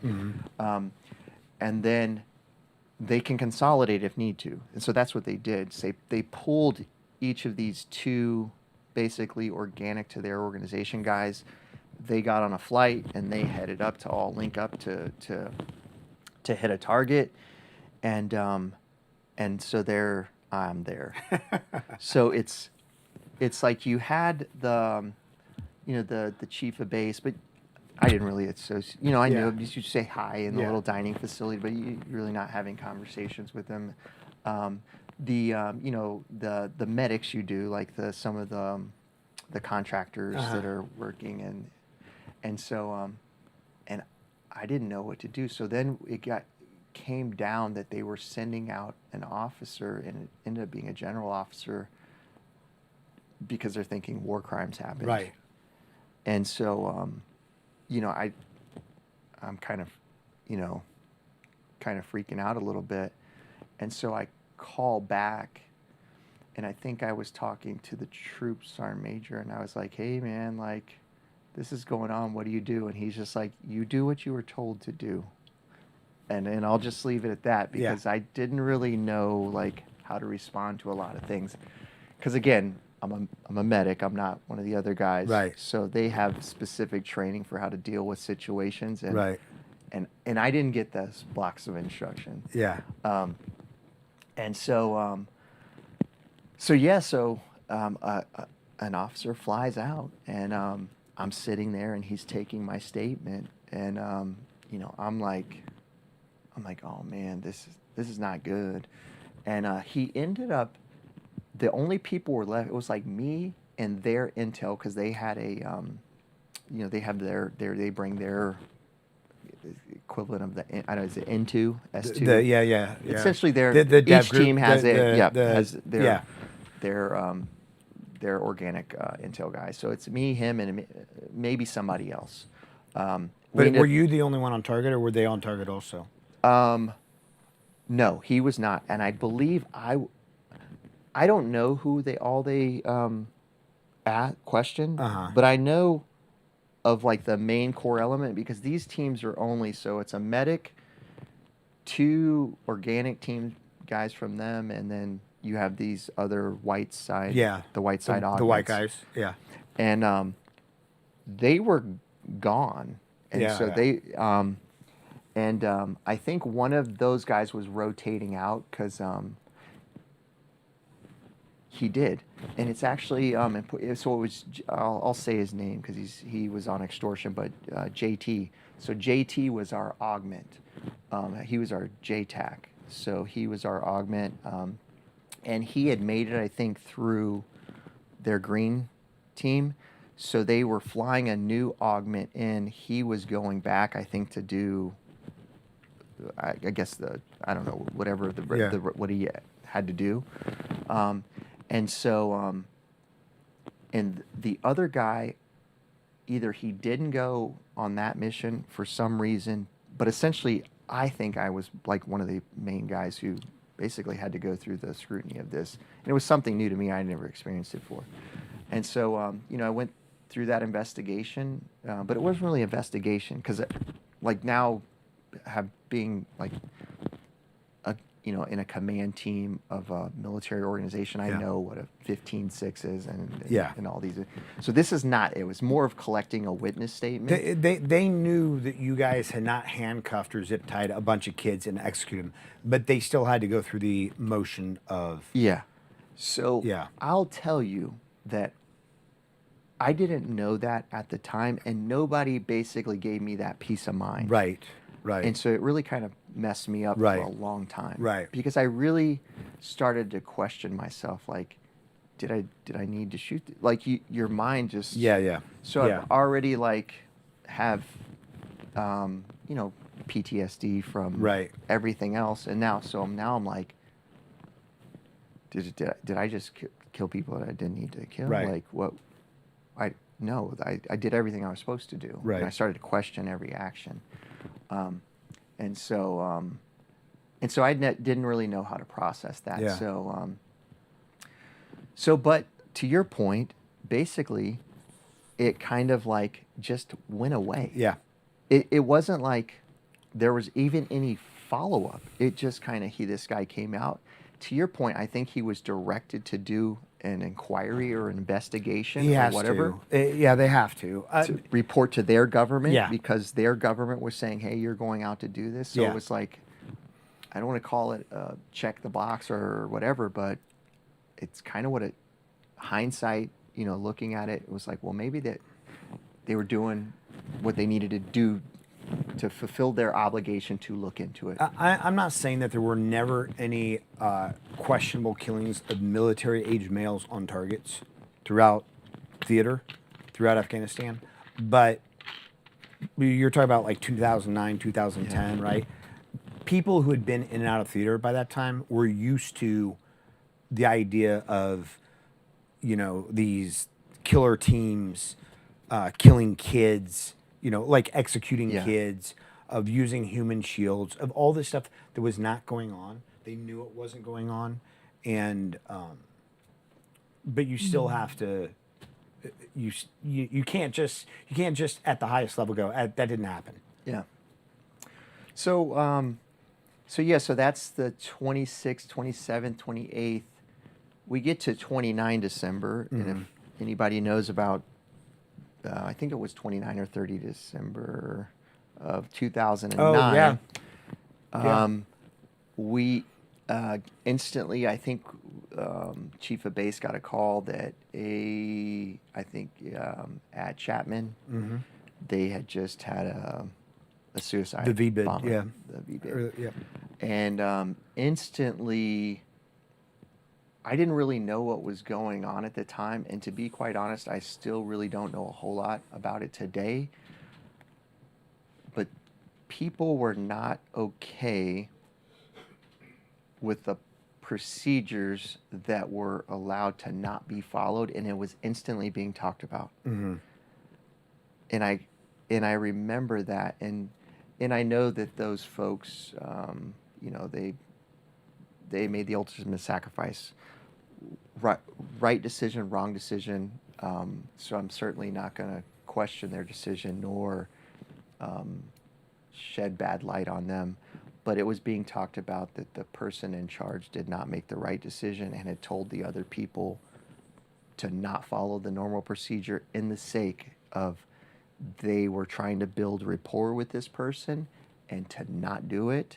And ultimately, cost people their lives. Yeah.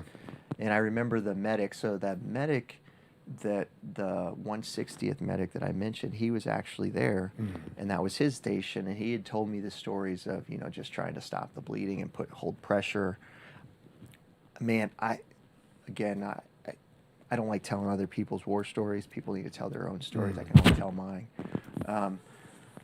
But I remember him telling me, and you remember certain things people say, but it could, like I said, it could be wrong, of him trying to control the bleeding just out of someone's neck and not being able to do it. And they ultimately died. And again, like some of these things have led into me, the same things I've worked on and deal with today, just to simplify things and find solutions to deal with medical problems. But yeah, so that was pretty interesting time frame. So things after that, between that incident and our incidents, things, not a lot went on after that. Because I think everything was pretty much shut down. And so that happened. I didn't hear anything else about that. And then I think I was in country for another 2 to 3 months. So that's a lot of time doing, I call it A camp improvement. It's just like you're improving your workspace. We did a lot of, again, like I continued the report process. I remember these guys, like they were still processing a lot of their losses at the time. And I can distinctly remember they had all these, how when you have like a memorial, you'll have like the guy's face, and they were pinned up all around the base. And it was all of their squadron guys, these little like stories about them and their life. And, it basically said, basically their awards and decorations and the units they'd been in. And so we had gotten this big printer in. It was like this cool big printer. It was like this long, and it did like photo quality. It was probably supposed to be used for maps or Imagery something. and stuff. Yeah. But I made posters for everybody. Yeah. So I basically I took all of those things from around. They were just like little random just snippets of old paper of these things that these guys saved. And I had made a big poster and put their image and their name and rank under it. And then and in the middle of it was an American flag with their skull and bones. The squadron I was with, and so and framed it and hung it up and put it right above when you walked out of the door. So and those guys really appreciated that. And so yeah, and so you think about like all, I watch these guys' stories, and I still talk to some of them. Those guys were unpacking a lot, and you talk about like alcohol, right? So alcohol's in SOF overseas, and it's probably in conventional forces too, right? General Order Number 1, right? That was the one difference about the Omega trips. Like the agency has bars. I don't know if they're supposed to or not. But I know General McChrystal actually walked through when I was there and actually went and seen their bars and was like, peeking their head in there. Yeah. And it's a full bar. It's not like hidden. It's not like in somebody's room behind something or in a mouthwash bottle. It's a bar. Yeah. Well, I guess don't let me glamorize it for people who have it's a shelf with alcohol on it in the open. I mean, it's not like a bar. And so these guys, though, I think some of them their coping mechanism, like most people's coping mechanism, is alcohol. And there's some functional alcoholics, highly functional alcoholics that were just, I as a medical person could start to see that. And I didn't say anything about it. I didn't question it. I never seen any bad conduct. I never seen it impair their judgment, their ability. But it was certainly worth noting that these guys are, like, I looked at it not through the lens of these guys are doing something wrong. These guys have something that's troubling them. Bothering them. And they're dealing with it the best way that they can, as well as maintaining an unheard of operational tempo. Yeah. And so, I thought, like, dealing with my own stuff, seeing that, I was thinking, like, you know what? Psychology is going to be a big issue in the coming years.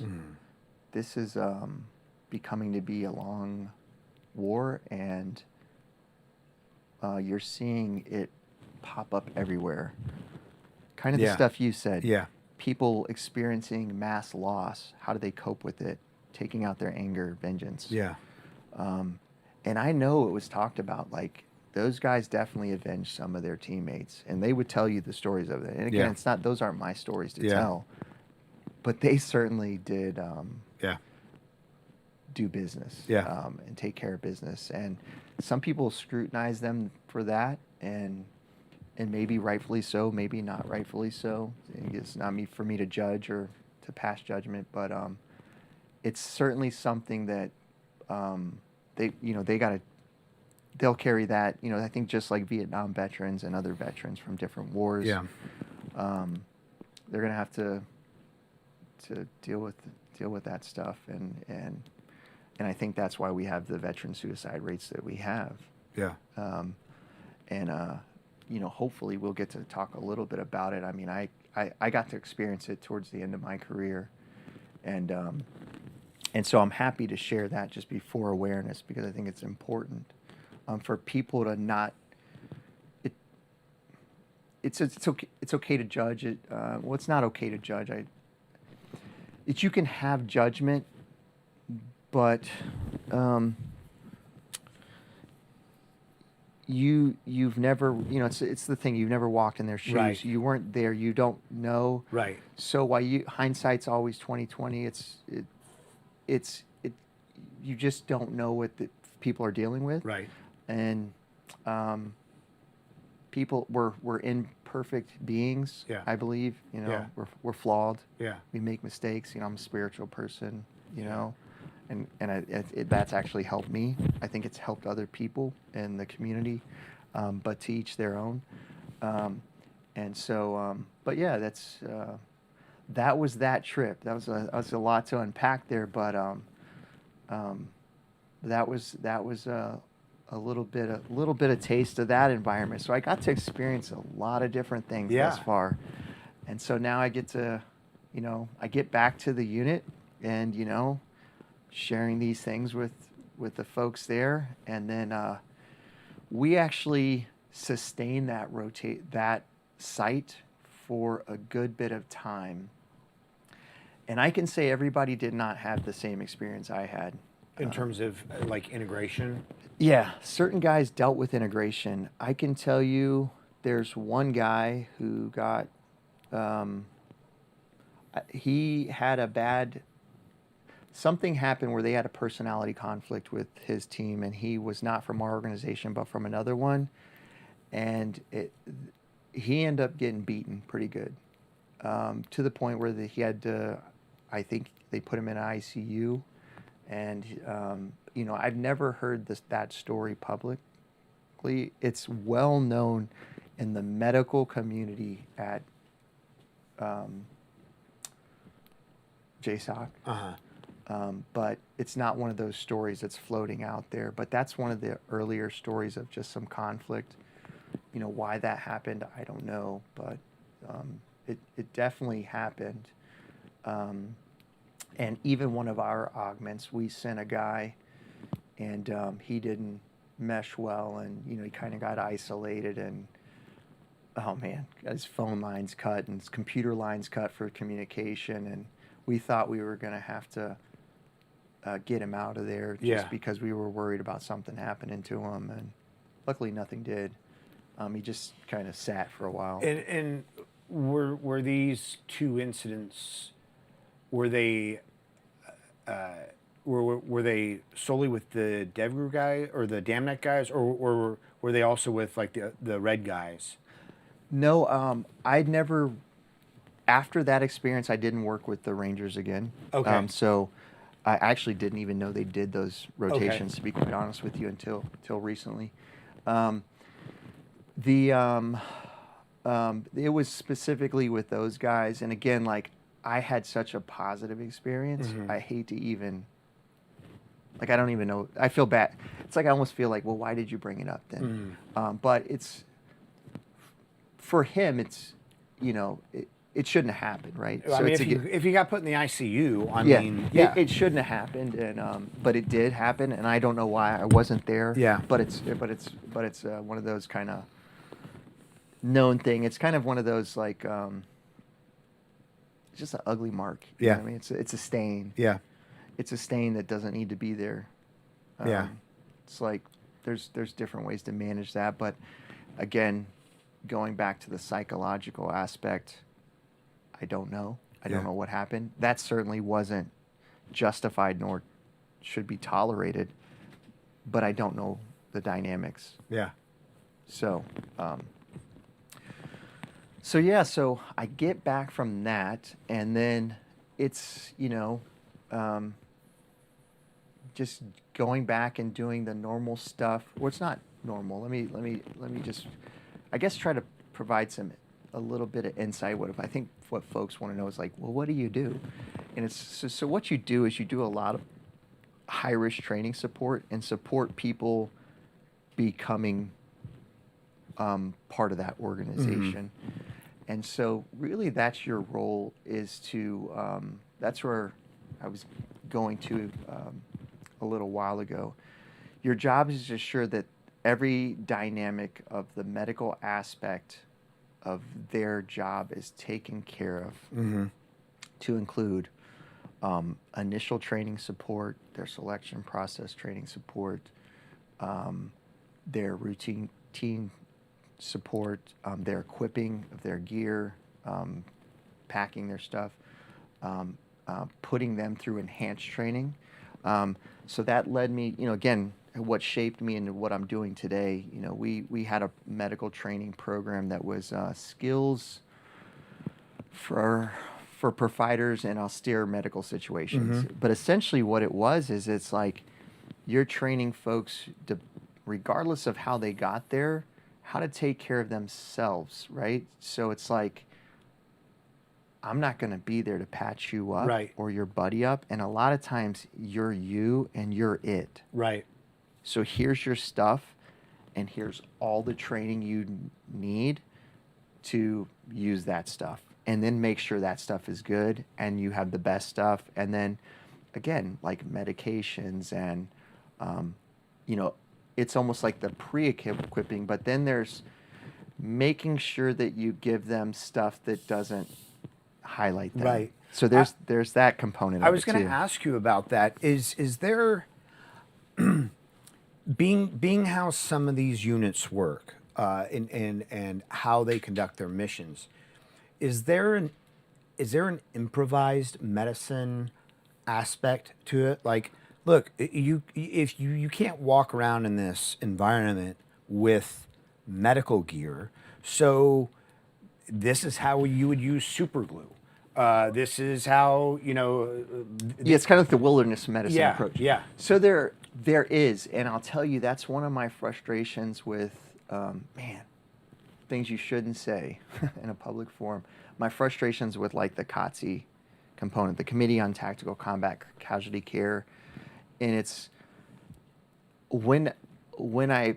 they went very much, and I think even a lot of the schoolhouses. So when I went through the schoolhouse, you made all your medical kit, right? There was no such thing. I think chest seals were just getting created, but you had like a cut trapper keeper with a petroleum gauze and tape, and it was pre-stuck to a board, and that was your chest seal. And your tourniquet we already described, so we Yeah. don't need to go out of that. And so it's sticks and rags, right? Yeah. It's you have a lot of rags and sticks and gauzes, and you know how to employ them different ways because you understand principles of medicine. Right. You understand, here's what I'm trying to mitigate. Now, and this is a good thing, we actually have deliberate devices. So, when we went heavy to deliberate devices and these things like the committees on tactical medicine, because principle-based medicine for people who don't have a lot of training, they can mess it up. So they want you to use deliberate devices, so they kind of shun you. Actually, even doctrinally, a lot of, if you read like basic soldier's manual for common task, it talks about devices. Right. That's a problem, and I'll Right. tell you why that's a problem. when you have a recall on a device and you wrote in doctrine this is the device you use and how you use it, what happens if that device changes? Right. Because every device, now that I'm in the medical device industries, has a different instruction for use. And everything, even though they're similar, there's different nuances. And so I kind of, in that committee, was like, hey, because I end up ultimately later on in my career sitting on some of these boards I don't think it's a good idea we go 100%. Like, I think there's some things that should be agnostic. Like, what if something new comes out? Now you got to rewrite all your manuals. Right. You literally wrote this device into every manual. Now that's great for a medical device company because that means money. Right. And that's what it's kind of evolved to. Right. Big business. Your job is to get your device into doctrine. Once it's in doctrine, you might as well just retire. Buy your mansion now. Yeah, exactly. Because you're going to do millions of dollars of business, and that's the industry. And so, and I'm even in that space now. That's where I work now. But I still, knowing where I've, being where I've been and knowing what I know like, hey, we can't deviate too far from principles and teaching people how to improvise, because then it's like training prepares you for the known and education the unknown. Meaning if I teach you how to take the top off this bottle, then you're following step 1, 2, and 3, and you do 1, 2, 3. But when this has a screw on it, you're like, well, in the step manual it says pull it out, but this is a screw. Now that may seem I'm oversimplifying it, but the point is, like, if we ever get into large-scale combat operations, you better believe the supply system will be depleted and you will need to improvise. And so if we totally take out how to teach people how to land nav with a compass, right, and you totally get reliant on technology and lose your principles and your basic fundamentals, I think that you can set yourself up for failure. So, so that's one of the things that we did teach a lot of principle-based stuff. But at that time, devices were kind of new to the space. So a lot of like just your common, your CAT tourniquets and things like that. At that time, they had already been employed, so people were carrying that stuff. But that's not how we were trained. But now, in the schoolhouses, it's all deliberate devices, and I think there's goods and bads with that. And so I would hope that in soft they would still be principle-based. I can tell you when you get to the basic medic and corpsman level, right, use this device and use it how you're supposed to use it. And it's like, well, maybe there's better ways to do that. Right. And sometimes things take a while to catch up. So there's a lot of instruction. So that's a lot of the training support. Where it gets kind of interesting is forward support. And it's not forward support like you would think. It's putting in systems and processes in place to ensure that you're taken care of. And without crossing the line, I'll just try to paint a picture. Okay. Say that you are, maybe you're Hispanic and maybe you're a little bit relaxed grooming and you're working by yourself in a big country. Like, we'll just say you're working in Africa, right? So you have these countries and they're pretty big. They're like, like America fits in there 3 times, and people don't really understand that. Well, I think they do now, but they used to didn't do. It's a whole nother story that ties directly into this. And you're driving, and we'll just say you get in a car accident, and everything on your person would never link you back to anything that says you're a service member and, okay, I need to do this, right? Or maybe, like your wallet gets taken or something like that, because a lot of times that stuff happens in these places. So it's putting systems in place that will make sure that they get taken care of.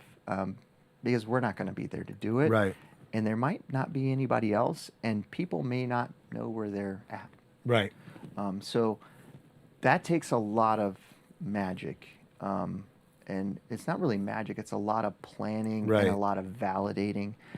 And so my next couple of trips for that organization that's what I did. I traveled a lot around Africa, East Africa, and I validated things. And I learned that from one of our physicians. So I did it, and then I got to do it by myself at times. And that's a whole different experience too. Traveling by yourself without a weapon in a country. Yeah. Like in soft, you're like, of course, soft people do that all the time. It's like, that's what we do. And I'm like, yeah, you really don't. But, yeah. Okay. Yeah. I'll go with you a little bit down this, but I'm less like, so for me, it was certainly new, and it's a little bit scary, just navigating around by yourself. And so I got a cool story though. It wasn't cool at the time, but it's kind of interesting now. So me and the doc, he was kind of showing me the ropes on how to, like, I had known about med plans, and I had learned in Colombia about validating and just doing a lot. The other part of doing hospital assessments and figuring out capability and making sure that gets back to USASOC validating. That's a big part of the other component of CA. So I had learned how to do basically medical infrastructure assessment and create documents and write plans, but I didn't know how to do it into the nitnoid detail of what they need. Right. It becomes very specific, and when you look about a place with an underdeveloped medical infrastructure, like a lot of places in Africa or some places in the Middle East, you got to really assess their capability, because like that's some of the things I learned. So like what we would do, and on this trip, so the first thing we did was we go to HOA and we pull med plans, and then we pull stuff from USAC, and then we walk the dog, literally boots on the ground, walking the dog and everything. And so this trip we're doing it up by Manda Bay. So we're up close to Somalia. So, being by yourself with no gun up there is maybe it's a little sketch, Yeah, right? yeah, It's a little sketch. So I think the place is called Lindy. So there's Manda Bay, and then there's another. We had to get in somebody's speedboat, and it's just a taxi driver. It's just some dude, like, pay this dude money and get in a speedo and go this way. So we get over there, and so basically that's what we're doing. We're walking the dog. And so there was supposed to be a clinic there. So, okay, if we need to, then there's clinic, so we're validating this clinic. We get off the boat, and like we're walking up the road, we are asking, basic directions. And the other important thing is your dress, right? Like, and so I had kind of learned down in South America, like, to don't dress like your typical REI, like all the shit I got from 511s. REI. Yeah. No. Yeah. So the first thing I learned was like soccer jerseys are pretty universal. Yeah. Like you wear like some kind of short capri pants and maybe some sandally shoes with a soccer jersey, and like not like a backpack, but like a like a little meshy straw bag, so we're like these two like European tourist and kind of guys walking around, and you got your speedo on underneath, and just in case you wanted to and so like a couple minutes up the road, we start noticing we're getting followed, and we're like, oh, okay, oh shit. So we just keep doing what we're doing. We kind of we're just like, we don't have a pre-designated plan. Right. Like, this is our plan. Right. And we're out there, right? And so we end up stopping in the clinic. I think we stopped in a little like hodgepodge pharmacy, not like the pharmacy like you would think. It looks like, it kind of reminds me of exactly like here. It's like these little storefronts that you're like, you make cheeseburgers in here? Yeah. Like I never thought that you'd make cheeseburgers in this gas station. Like, but it's not a gas station. It's like a, I don't know, below somebody's house. Yeah. So same kind of thing. It's like this. Like these little bodegas. Yeah. And so like little pharmacy. So as soon as we get out, these two dudes come up to us. They're like, we know who you are and we're going to kill you tonight. And just keep on walking. And so some of our folks had set us up in this like, it was like a resort. And I don't want to describe it too much. I'll describe it a little bit. I won't say what the name is. It has a name, just in case people are still using it. But essentially, it was an open air. You ever seen, like, it looks like the coolest vacation in the world? Like, it's like the sandals on the water. You see these little open air. They're just curtains, like, blowing in the wind on the water. So we were on the coast, and there's these little huts, like, on the water, open air. And that's where we're staying at. And it's shut down. It's not tourist season. We're the only people. There was one watchman and us. Yeah. Like, what the? And so we're like, oh, shit. So we just keep going about it. And we're like, I think we radioed back and kind of said, hey, like, we may have some problems. And so we get back to where we're staying at.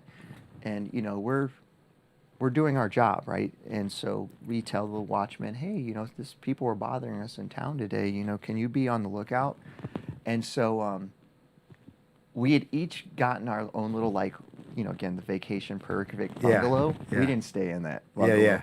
So we, like, the whole night, like, we're scared, right? We're like, we don't know what the fuck is going to, like, who's going to come. Yeah. So we're like, it was like this, they had a central, like, facility on this this little resort area, and so we, like, climbed. We end up staying upstairs, and we were like, we're just gonna stay up all night, man. And the next morning, like, we're getting back on this boat, and we're getting out of here. And and so, like, I don't know what time it is in the middle of the night, but I end up, he probably was dozed off too, but it was like. It was probably like, it was still pitch black though, so that's the important thing. It was pitch black, and the next thing you know, I hear noises, and so I kind of like get up, but I couldn't see. And the next thing you know, I see these red eyes, and I fucking jump up, I jumped up and lunged, and then he jumped up and lunged, and then I forget. I think he like had a headlamp or something and like turned it on. And it was a bush baby. Do you know what a bush baby is? Yeah. A little like kind of marsupial or yeah. So like in this little area, we had opened like some little cookies, and like it was like sitting on the table. I think it was trying to get these cookies or something. So there's no like great action story like where we like tackled them on the beach and drowned them underwater and slit their throats. But it was just like, you know, it was just like being in an environment where it's like, I don't have anything to really protect myself. Right. And in the way you're traveling, you're not bringing that stuff. Right. You're not. And you're not going out and getting it on the economy. Like, you can't have anything. It's not what we're there to do, and it's not how we're supposed to be or with the intent of what we're doing. So, so it's just it's a little bit different. And so that was, you know, and I experienced that twice. Once in, I think Tanzania, that up there in Kenya, and then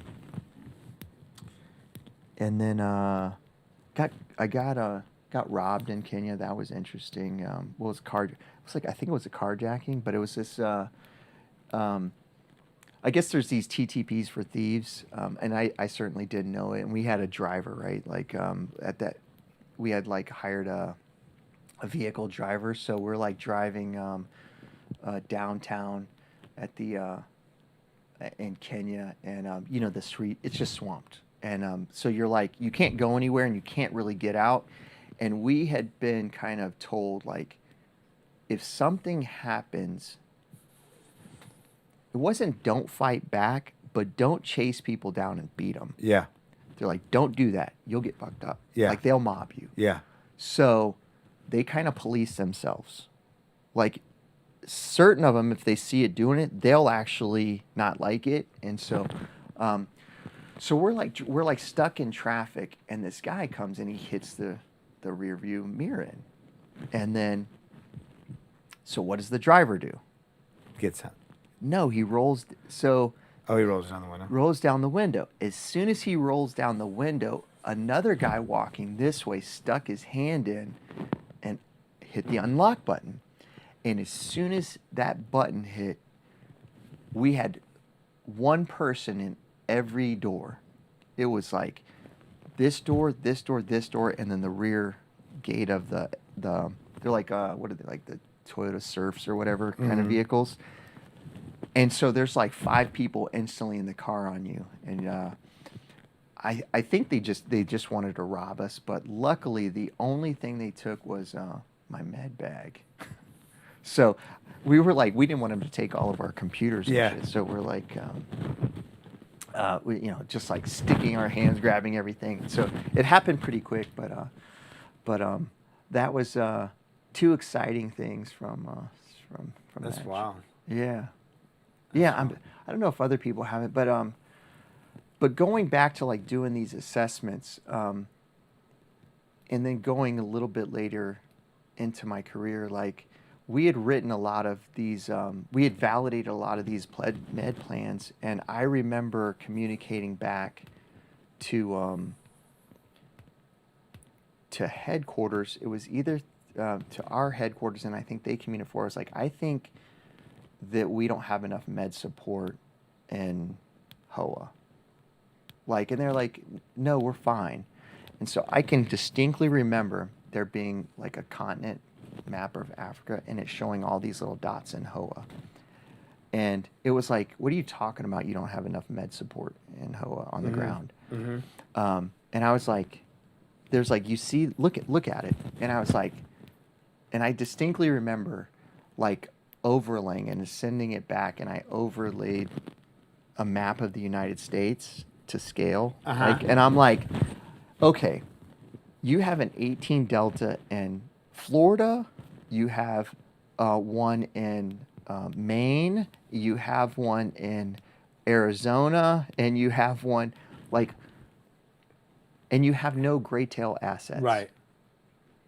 It's your plan is ISOS and contract air. Like, you know, you have, what are you talking about? You have, and so there's been some incidents, and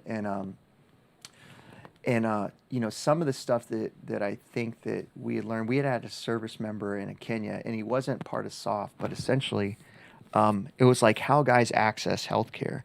So he was, you know, just a Kenyan who had joined the army, and had went back on vacation. And what a lot of people don't realize is, I think service members, and I don't know if soft people think like this, but people think like, especially if you're not doing anything swoopy, that your ID card is your magic access to healthcare. Yeah.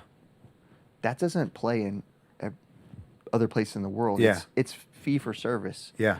Which means you produce, it doesn't matter that you're bleeding out right there. There's people bleeding out everywhere. Yeah. You're going to die there unless you swipe a credit card or you have insurance to take care of you, and you have to make sure that it's accepted locally at that place that you're at. So a lot of us was figuring that out. So we had a service member, I think he was shot. It was shot or stabbed, something domestically. And essentially he went to the first place, denied him care. Kenya? In Kenya. Went to the second place, denied care, and died at the third place. Oh my gosh. Because he thought like his ID card was going to take care of him. It had worked for him everywhere else. And so we had actually had, you know, unit members who were, hurt overseas and assaulted, all the above, and just making sure that they have something to take care of them, that if that happened and they couldn't speak for themselves, that they had a mechanism to take care of them. And so, and it's not a sexy thing, but it's hugely important. Right. So, so leave that kind of there, but it's just, just speaks it's to fascinating because it's a fascinating part of, of these units or whatever that people, I don't think people really, I've never thought about it. It's not something I've ever thought about, the importance of that type of support when there is no support. Yeah. Yeah. So that's, there's, so it's, end up doing a couple trips doing that, just validating some things. And then, the next big thing that I can probably talk about that I did just because it was attached back to, conventional soft was, the invisible children stuff, the Coney stuff. So I was over there, and I think in 2000, that was one of the last things I did before I left, in 2012 or 13. So, and so that was, I'm trying to figure out the train of thought to describe. So, if people are familiar with it, essentially it's this guy, he kind of just took people, kidnapped and brainwashed them into the jungle. Turn them into like child soldiers. And so, and they mutilated these kids and people, cutting their body parts off. And so, so I got attached to go over for that. And so went over, and that was one of my first chances working directly overseas with the organization, or at least some folks with the organization. And that was interesting. So it kind of speaks to what I would like to speak to is some of the, these guys, they're so unassuming. You would think I don't look like most of them. And especially ones that are really doing stuff that no one will ever know about and probably don't need to know, although I wish people would know. Yeah. That's the best way I can say it. Yeah. I wish our average citizen knew the stakes and the price. These guys, this is their life. They've given it up for something that no one will ever know about. Yeah. And when you really think that in perspective, that's pretty huge commitment, right? You're not going to read about their awards, and you're not going to know their exploits and stuff. So, and so, but they don't look like you would have to, some of them you'd be like, you're a special operator? Prove it to me. Yeah. Show me some paperwork. There's no fucking way. But these guys are so intelligent and fit, and they just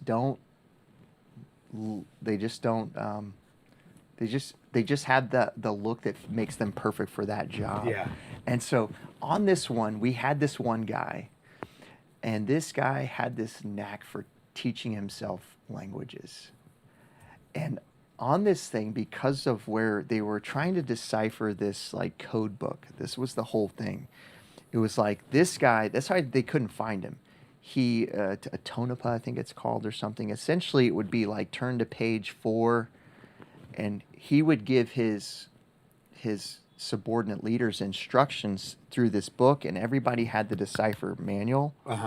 And so, we're trying to break this down, decipher this code. And so, so we got these brilliant guys. The whole inventory of DOD, they were looking for somebody because nobody spoke this language. That was the other problem.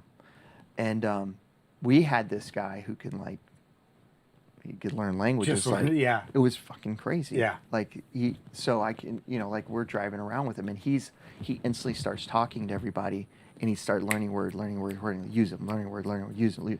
And before you know it, he's using full sentences and full paragraphs, and you're just like, That's wild.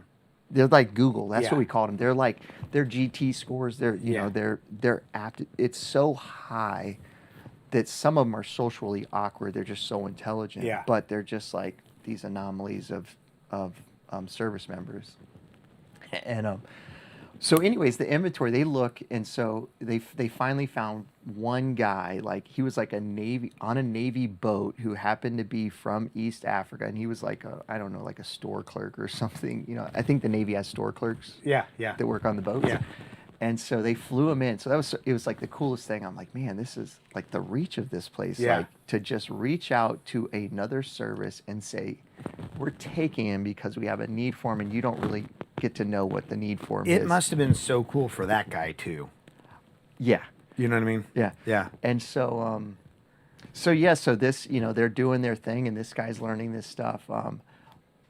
It went on. They didn't, no really exciting. Had another, people following us story on that one, but it's not too exciting. But yeah, so that was my last trip, and on that trip, I found out that I had made E9. Okay. And so, so in that organization, there was only authorizations for one medical E9. Right. And so there was actually 3 of us, which is who all made E9 on the same list. And one of us got the job, and it wasn't me. So that was my time. You had to find a new home. I had to find a new. Well, I didn't have to find a new. I had to go to the academy. Oh, right. So I had to go to the Sergeant's Major Academy, and that's a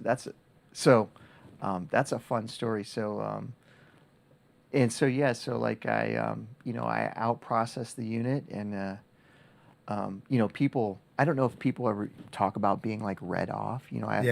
People here talk about read on.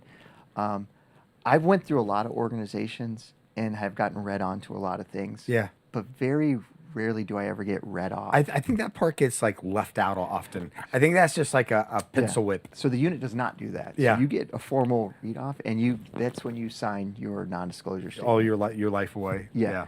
And I've learned those are like for service members, even after retirement, there's like, UCMJ. Yeah. Like you still can be held to that stuff. So there's, so that's why I'm like, yeah, be very careful about crossing any lines. So now you got this guy, right? So now imagine a guy who went into SOF as an E6 now and living his life in civilian clothes from E6, not, now showing up at the United States Army Sergeant Major Academy. I was a piece of work. Well, fortunately, there were a bunch of sergeants majors around to let you know. No, what you have, is the nation's most qualified first sergeants. Everyone, 500 of them in your class. Yeah. So there's 500 E8s going through this course, and here's the weird thing. So, like, a service member has to career track. And so since I'm not SOF as my core MOS, now I go back to being medical. Right. Like hospital medical. Yeah. Like, and so when you're in those places, like all your stuff is classified. Right. Essentially. And the first thing they want you to do when you go to these places are like, write your biography. But here's what the organization, the unit, doesn't tell you. How to reintegrate. There's no course, right? You just out-process. Yeah. And that's it. And I think that's why a lot of guys from, I'll say these places, because there's a lot of places up there. they don't know how to integrate, and no one teaches you how to integrate. Like, I got more instruction on how to retire from the Army than how to Assimilate into assimilate the army. into the Army. Right. There was zero. It was Right. sign this piece of paper, and then that's it. Yeah. Next thing you know, you're figuring out how to put a uniform on, and you show up day one, and you don't know you're going to get picked to be like make formation or something. Right. Like, SOF isn't good at DNC. Right, Like, right. let's be honest. Right. Maybe the Rangers are good at it. They're probably the best, right? I don't know. I mean, I don't know what they We'll are say their currently. leadership. Yeah, I don't know that. I don't know that we ever did DNC. Like, I don't know that I've done DNC since, or that I had done DNC since basic. Okay, so when you have 500 of the Army's, and what's a joint service school, so there's Navy Yeah. and there's just fewer of them. And there's a couple, we had like 3 SF guys in my class. The best first sergeants, and they want to tell everybody how they're the best first, and then you got me there. Now, granted, now you have to career track. I'd never been a platoon sergeant, right? Right. I'd never been a first sergeant. Right. And now I went from like hopping around, like just being deployed basically for 11 years of my life. That's what I know. I know how to deploy, and I'm a fucking good medic. Right. Like, I will run circles around, and I feel confidently Yeah. saying that, Yeah. like, to the world.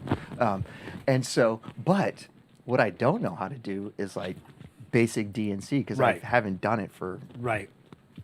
since you go back to your track like ANOC and B, basically your MOS schools, Yeah. or your leadership development schools, Yeah. for your pay grade, and so, yeah, I was a bit of a mess, and so my classmates had a lot of fun making fun of me. So I did. So you do the academy. That's a year long at Fort Bliss.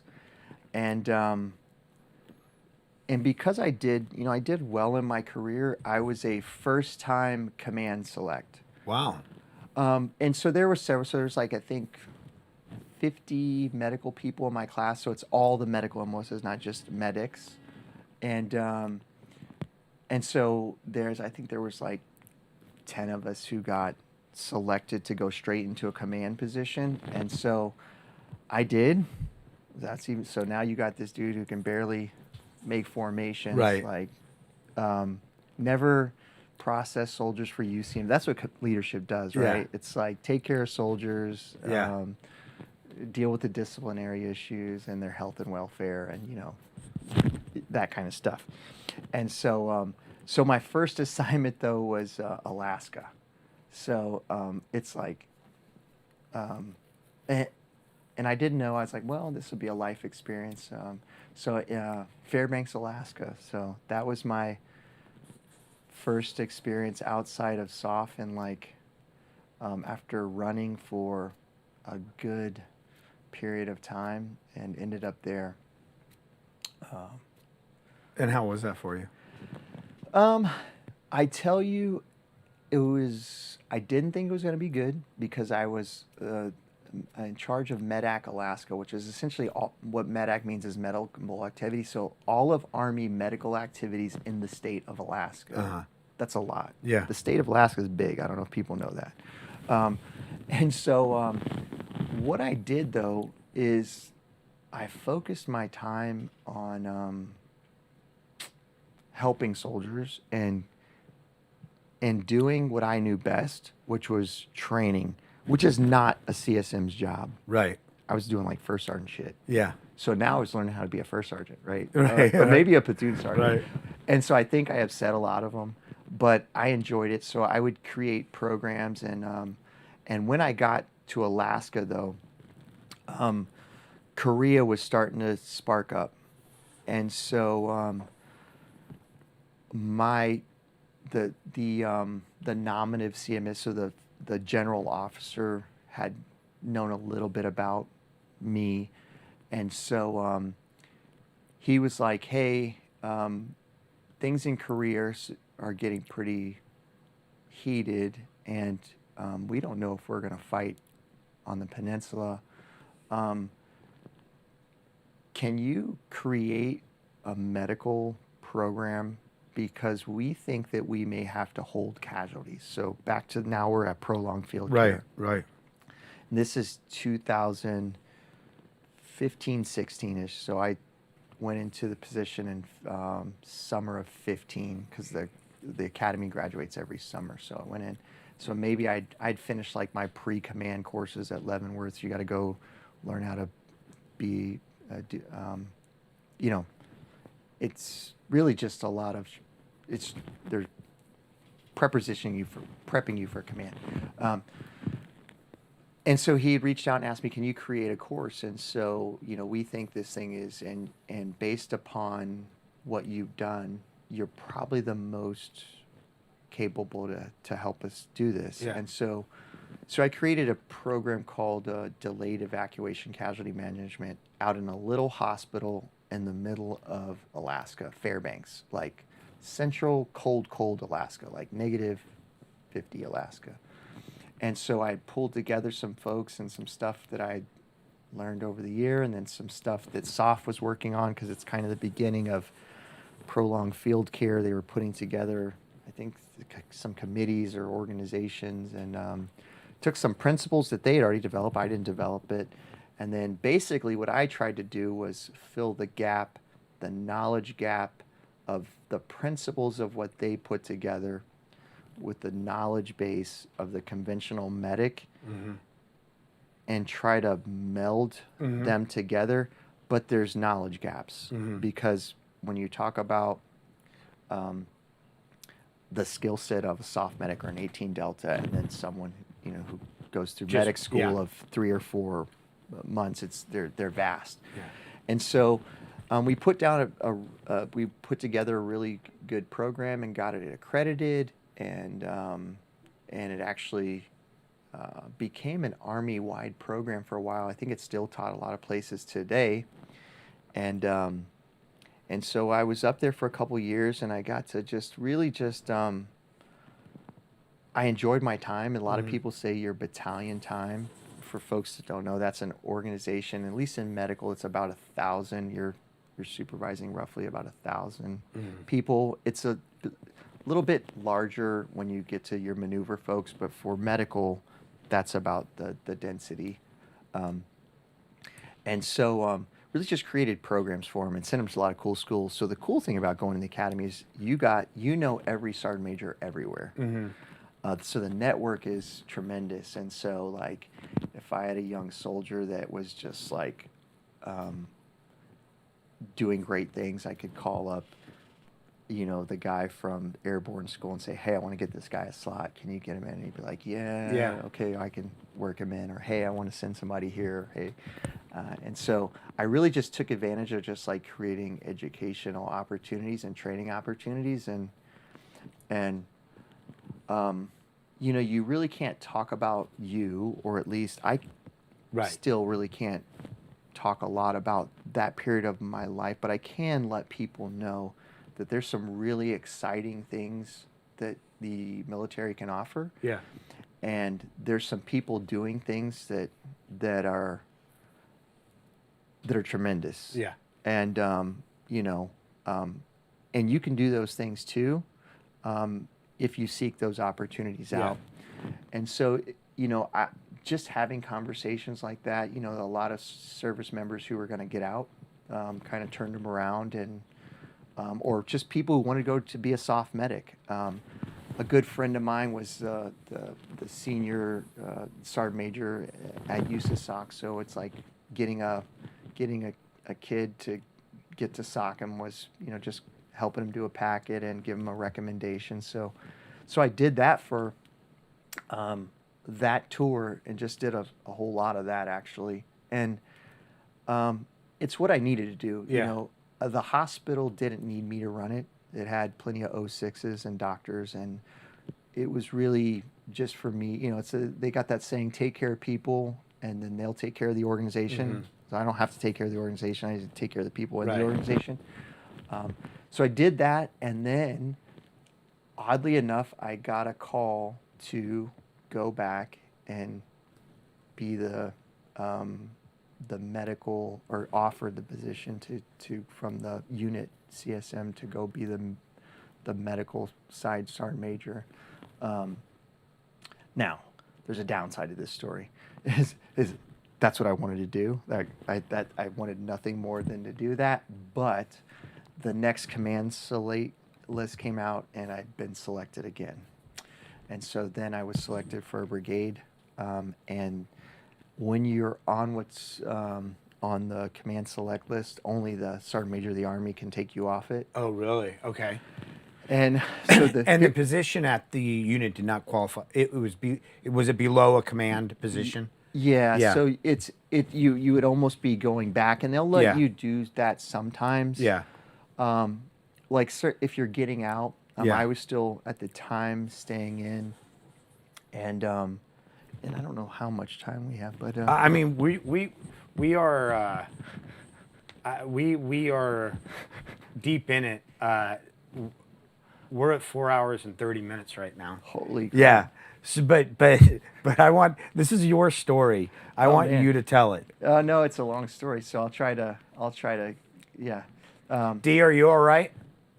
D's good. All right. Our audience is holding tight. Okay, So, cool.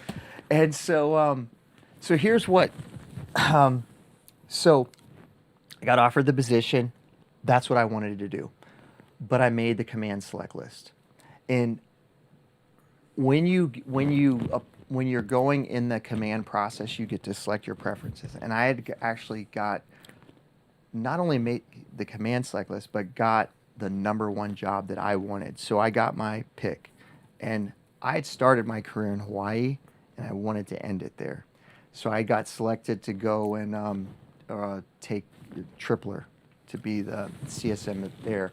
That's what I wanted, because I was like I was saying, and I'll get into it. You know, my in Alaska, my PTSD kind of started to act up. uh-huh.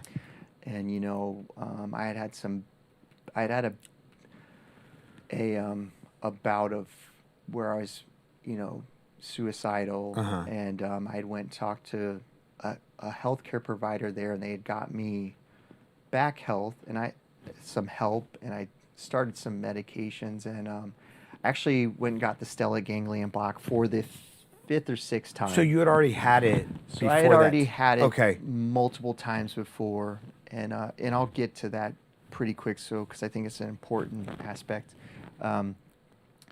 But essentially, got offered that job, couldn't get it because I couldn't get off the command select list, and then the MedCom command, so the medical command, so CSM called me and he's like, "Hey, Uriah, I just want to let you know that I don't know if the list had been released yet or it was getting released, but he's like, hey, I've heard about all the great things you're doing in Alaska in this program you created. I'm going to pull you from Hawaii. You got what you wanted, but I need you to go to Fort Bragg and do everything you're doing there times 10. And I'm like, what do you say? Yeah. No, Yeah. Roger that. That's what you said. Yeah. Like, Yeah. no problem, Sergeant Major, you know. And so they switched my order. So not only did I not get to go back to the unit, I was switched and went to Fort Bragg. And so I went to the Womack Army Medical Center, and that's where I ended my career. But my, and so you know, without going into the programs, are really not important, but I created a couple more programs or just invigorated some that were going, and had a lot of success with just getting conventional Army medics, paramedic qualified, and critical care paramedic qualified, and then the prolonged field care stuff, making sure that they had access to that. But really my mental health started deteriorating. And so I had my first stellate ganglion block. So again, getting to the professionals of the units, without mentioning his name, he had introduced it into SOF for a sympathetic chain block to essentially alleviate the autonomic nervous system dysfunction of PTSD. Yeah. The hypervigilance to kind of turn the light switch off. And So- hopefully I did that justice. So we're talking about sticking a needle with lidocaine. So sticking a lead, I think it's ropivacaine. Okay. It's in the family. It's a long-acting lidocaine into your neck to essentially blocking that tone for about, I think it's like 4 to 6 hours, which is enough time to reset your system. And so our physicians at the unit brought that into SOF, and then they went around and trained. And that's one of the things that I got to do. I got to fly to the other units and these operators who had 20 plus rotations overseas. Yeah. Help them with provide them symptomatic relief. And so I had gotten that in Alaska. At this time, it wasn't working for me. I had never did medications, so I got switched on medications. And once I got to Womack, and I was there for a while doing things, and then, I'm kind of speeding this along. But essentially, the shots weren't working and the medications weren't working, and I was feeling like dead to the world. And so that's where Army medicine almost killed me. I say that lightly, but with all seriousness, the provider switched my medications and sent me TDY. And so they abruptly stopped me off one Right. medication, started me on another, and then sent me TDY, and then Oh my gosh. I went off the rails. And at the same time, my son, but all three of my sons were active duty at that. No, my youngest was not yet. He is now. My middle son was not doing well. He was active duty at Fort Bragg. Uh-huh. And so just the hurricane of events had caught up to me, and essentially, long story short, self-admitted myself to inpatients. While you were TDY? No. So I had gotten back. Luckily, I had gotten back, and I immediately went to work, and I went up to the executive medicine place there, and I was like, hey, I think I'm gonna hurt myself. So they immediately, I got treated well with dignity and respect, and but spent a week in inpatient, and then 3 months in outpatient. Got flown to San Antonio, and yeah, then. So you took a step that most, I want to say most active duty soldiers will not take. You recognized what was going on, and you took steps to address it, right? Which I think not only will not a lot of veterans do that, but especially a lot of active duty guys are concerned about how it's going to affect their career. If they're in soft, like, is it going to make them ineligible? I mean, I know that you're going through like a lot at this time, but you are also seeking help. What was it? What advice would you give soldiers, especially when they're active duty and veterans? But what advice would you give them? That took a lot of strength. It did. The advice that I can give them is people are feeling the same way you're feeling, and the first step is the hardest one, and it gets easier after that. At least my experience. Uh-huh. It got easier after that. So, yeah, but it wasn't. It's not to say that was easy, and or professionally embarrassing. Yeah. And so that's I struggle with that a lot. You know, that's not the way I wanted to end my career. I had a pretty good career. And I'd actually been made the select list for a 2nd Brigade, or to essentially I'd probably be at the general officer level. I know I would. I was fast tracking that way, and folks kind of had plans for me, and I could probably upset those plans. And so it's just to have courage. It's personal courage, really, is what it is, and it's taking care of yourself and taking for yourself, because after the military, that's it, man. Yeah. Like, you're what you have. The VA system is what it is. Start it while you're in, I would say. It's much harder once you're out. It's so much harder.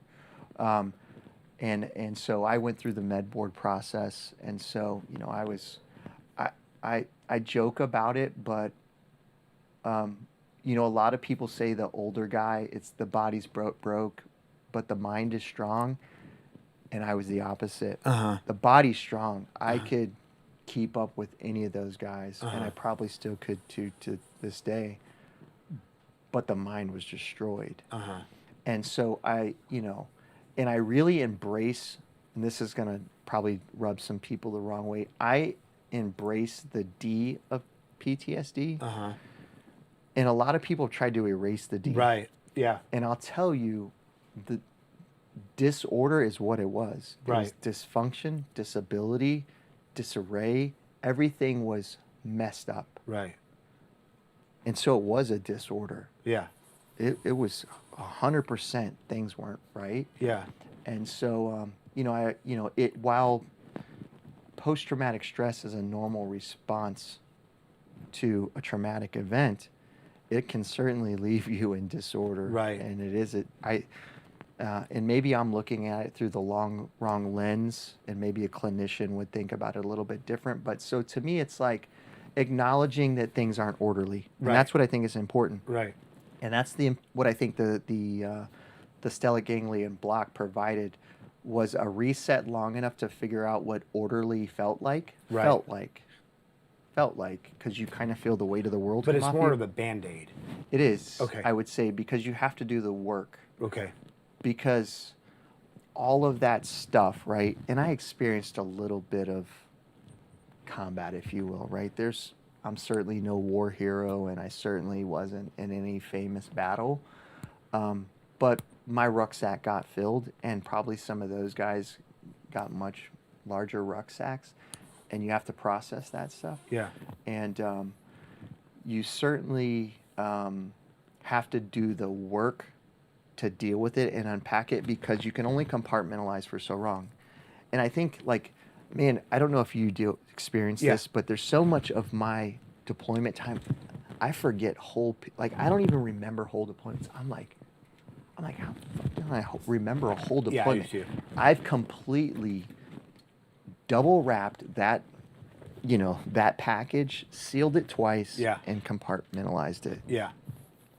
And it's buried so deep that, like, even thinking about coming on here, I had to, like, go back and try to open those packaged bags and say, what did I do on that trip? Yeah. Like, what's something I can share? And so, you know, that's, if you don't unpack it eventually, it's gonna, maybe that packaging's gonna wear off or rub a hole, and it's gonna rear its head. Yeah. And so you need to process it. So I think that gives you some symptomatic relief and provides you the opportunity to take a deliberate, or to take a deliberate action to actually take the time to deal with it. Yeah. And so, you know, I'm a much better place. You know, I didn't really talk about the DC times. You know, working in that unit, I traveled an hour every day, and everybody has their movie. I'll call it my movie that plays in my head. Yeah. And my movie was strong at that period of time. And an hour in rush hour traffic for your movie to play over and over and over again every day for years, that's what beat me up. Yeah. And so when I left, I went, again, back to an educational thing. So new and exciting. Yep. suppress, Yep. then routine sets in, and Yeah. call them what you want, your demons or whatever, Yeah. rear their head. But essentially, then, you got to suppress it. And I think so people suppress it through, adventurous activities, or Yep. there's a lot of things people do, but you got to deal with it. And then, because, we're talking about post-traumatic stress, but then you throw in TBIs, you throw in operative syndrome, is medicine, do they even know at this point where one ends and the other begins? I don't think so, because I think only, again, like to me, some of my stuff I think was moral injury, right? Yeah. Yeah. And that's what mine was. I think people weren't using that word for a long No, time. I heard it first on this show 2 Yeah. years ago. And so that's what I think, because I couldn't relate. And when I went through the extensive outpatient program, there's a lot of things that you do that you're like, no, I initiated the action. I wasn't in reaction mode. I initiated the action. So for me, this is right and wrong. Yes. This isn't. So everybody's trauma is different, Right. and everybody, no one's trauma is any specialer than anybody Right, else's, right? right. And I learned that there. It's like, hey, man, I can't, just because you don't have the coolest of cool guy story to go with your baggage doesn't mean I should say Right. that it doesn't affect you a certain way. But yeah, so I think there's that. So there's moral injury, there's the PTSD stuff, there's the traumatic brain injury. So I don't know if they've got any of that figured out. And I can certainly tell you from all of the shelling and just, when 120s come in. Shell shock. I mean, holy it's a very real thing, right? Oh, yeah. And there's also the idea that there are some events for some people that are the inciting incident, and then for other people it's just years of being on the edge, Yeah. and there's not one thing that pops out. It's just all of it put Yeah. together. And then the identity. So pro-separation, that's the difficult one. Yeah. So that's the encouragement, I would say. So the advice, deal with things before you lose your tribe, because I think when people lose their tribe, Yeah. then they've lost their identity, they lost their connection, Yeah. and they go into isolation. So 2 unit medics have now committed suicide. Yeah. One recently. I'm really sorry to hear that. Yeah, and so that's a tough toll. They both took, one was one of my direct reports. They both hung themselves. And you're talking about 2 out of a tiny yes, population. 2 out of less than 10 people. Yeah. And a third, a guy called me recently, and I talked to him before this show. He called me with a gun in his hand crying, and I didn't know what to do. And I had been there, and he called me, and I'll tell his story, and he told me it's okay if I tell his story. He shot a little kid, and he didn't mean to. And he's been dealing with that baggage, and he's probably on here right now. And I hope it doesn't tear him up, and I think about him a lot. And so he called me, and I was worried he was gonna, Yeah. blow his head off with me there. And I am messaging his daughter through LinkedIn, and I'm calling past unit doctors saying, hey, such and such, I think this is it, and I don't know what to do. Yeah. I'm not close enough where I can help him. Yeah. And so I'm just trying to talk him through it, and luckily he didn't, and he's, but, you got to check on people. People say that, but do they really do it? Right. You know what I mean? People, it's kind of cliche, I think, a little Yeah. bit, but, and so, you got to keep your network close and check on those guys, because that's what happens. It's exactly like you described. People get out, they think it's over with, and then they actually are forced to deal with it, but now they're dealing with it alone. And I'll tell you, when I first got help, the doctor sent me to go in Walter Reed, and I'll never forget. So she had a painting on the wall, and it was behind me, and it was a painting of a flowery pasture with a house, and she said, all of you guys are basically like garbage men. She was like, the world needs you, but you stink, and people don't want to sit next to you in church. So all of you guys want to live there. And she pointed, and I was like, it was kind of messed up. But I knew what she was saying. Yeah. It was like they want to be alone. And so the last medic, and they've actually had more unit members commit suicide. He lived in the middle of nowhere. Yeah. With his family. And, his family found him. And God, I hope they're not, listening to me retell it, but it's so vivid and tragic. His daughter found him hanging in a tree in the middle of their backyard.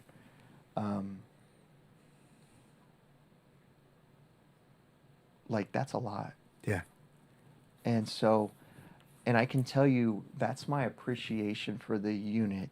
And hopefully I didn't discredit or do anything out of turn or overspeak. But almost every medical member of my time span stopped everything they were doing and all flew and went to his funeral. Yeah. And I don't know if everybody would do that in every organization. You Yeah. hear about people passing away. Yeah. And so, I have the utmost respect for the organization, how they take care of their people. Hopefully, people appreciate what I did there and, what I provided. And again, hopefully I didn't do anything to divulge anything or upset anybody. But, I just really respect them and what they do and how they dedicate themselves to something that no one would know about. And then this is the ugly side of it. And that's what's important to know. And I know there's people who have came out and they've kind of been in these similar places. But, they've lost their tribe. Yeah. So, It's and I think one of the challenges of people in organizations like that is when you're sitting in front of a doctor or a therapist, a psychologist, whatever. Like, what can you tell them? What are you allowed to talk about? Are they cleared and I know that the organization ones obviously are, but here's the thing. So when I went to the in-depth, I specifically did not want a military person. Yeah. I said, give me a civilian. I don't want a military person who's medical thinking they know what I've been through because they've experienced their version of combat. Everybody experiences their own deployment. Yeah. When I say the word deployment, you have your vision in your head of your experiences. Right. When I say it in mine, I have my own, and so does everyone else who's experienced it. So I didn't want someone to think they know, I know what you're dealing with. So I wanted someone specifically who they only could just kind of relate to me on a human level and process the information that I was giving them. And so, but as far as what I think you're still supposed to stay with the stuff that you're supposed to. Now for me, I wasn't that guy, right? I was Right. the guy who just made sure the guy was taken care of. Right. And so my stuff was usually working with other people, and I can talk about that stuff. Right. And Right. yeah. While we're on the topic, I just want to bring up an app. We've had them on the show, but the app is Sound Off, and And it was made for people with clearances, both active and veterans. It's a completely anonymous app. It was created by William Nagley, and a former agency guy, and his brother-in-law was a former team guy, and went into like a horrible spiral and ended up ending his life. And one of the things I think a lot of people with clearances and a lot of people who have been, in these organizations, whether it's, you don't want to, you're worried about losing your clearance, you're worried about losing your community, you're worried about red flag laws, whatever it is. When you sign on to this app, there are all these different organizations. And what they do is they get money from different charities, different foundations associated with these organizations. And you can put in whatever if you've been in 3 of those organizations, and it's all services, it's intelligence agencies, it's whatever, and they will use money from that bucket, whatever you've put in, they'll use money from that bucket, and you can hook up with a therapist, again, anonymous, and it's paid for. So for anybody out there, they're trying to roll this out to conventional units. And again, it's not just about soft. It's just those are the easily filled buckets as they try to scale the app. But if you're a person who is going through stuff, you don't have to go through it alone. Please don't go through it alone. War is hell, and everybody carries their own thing. And it doesn't even have to be from war, I mean, shit happens. But yeah, I mean, it's tragic. It's tragic that we're losing people. It's tragic that we continue losing people. And like you say, man, everybody has their own story, and there's not, like post-traumatic stress is not, it's not a competition. You can't look at somebody and say, well, I didn't go through that, so what right do I have? Yeah. Yeah, and I can tell you that procedure's been used for people with, it's not just combat, sexual assault, other things. So trauma comes in many forms and flavors. Yeah. And again, it's not it's not my job to qualify it and quantify it.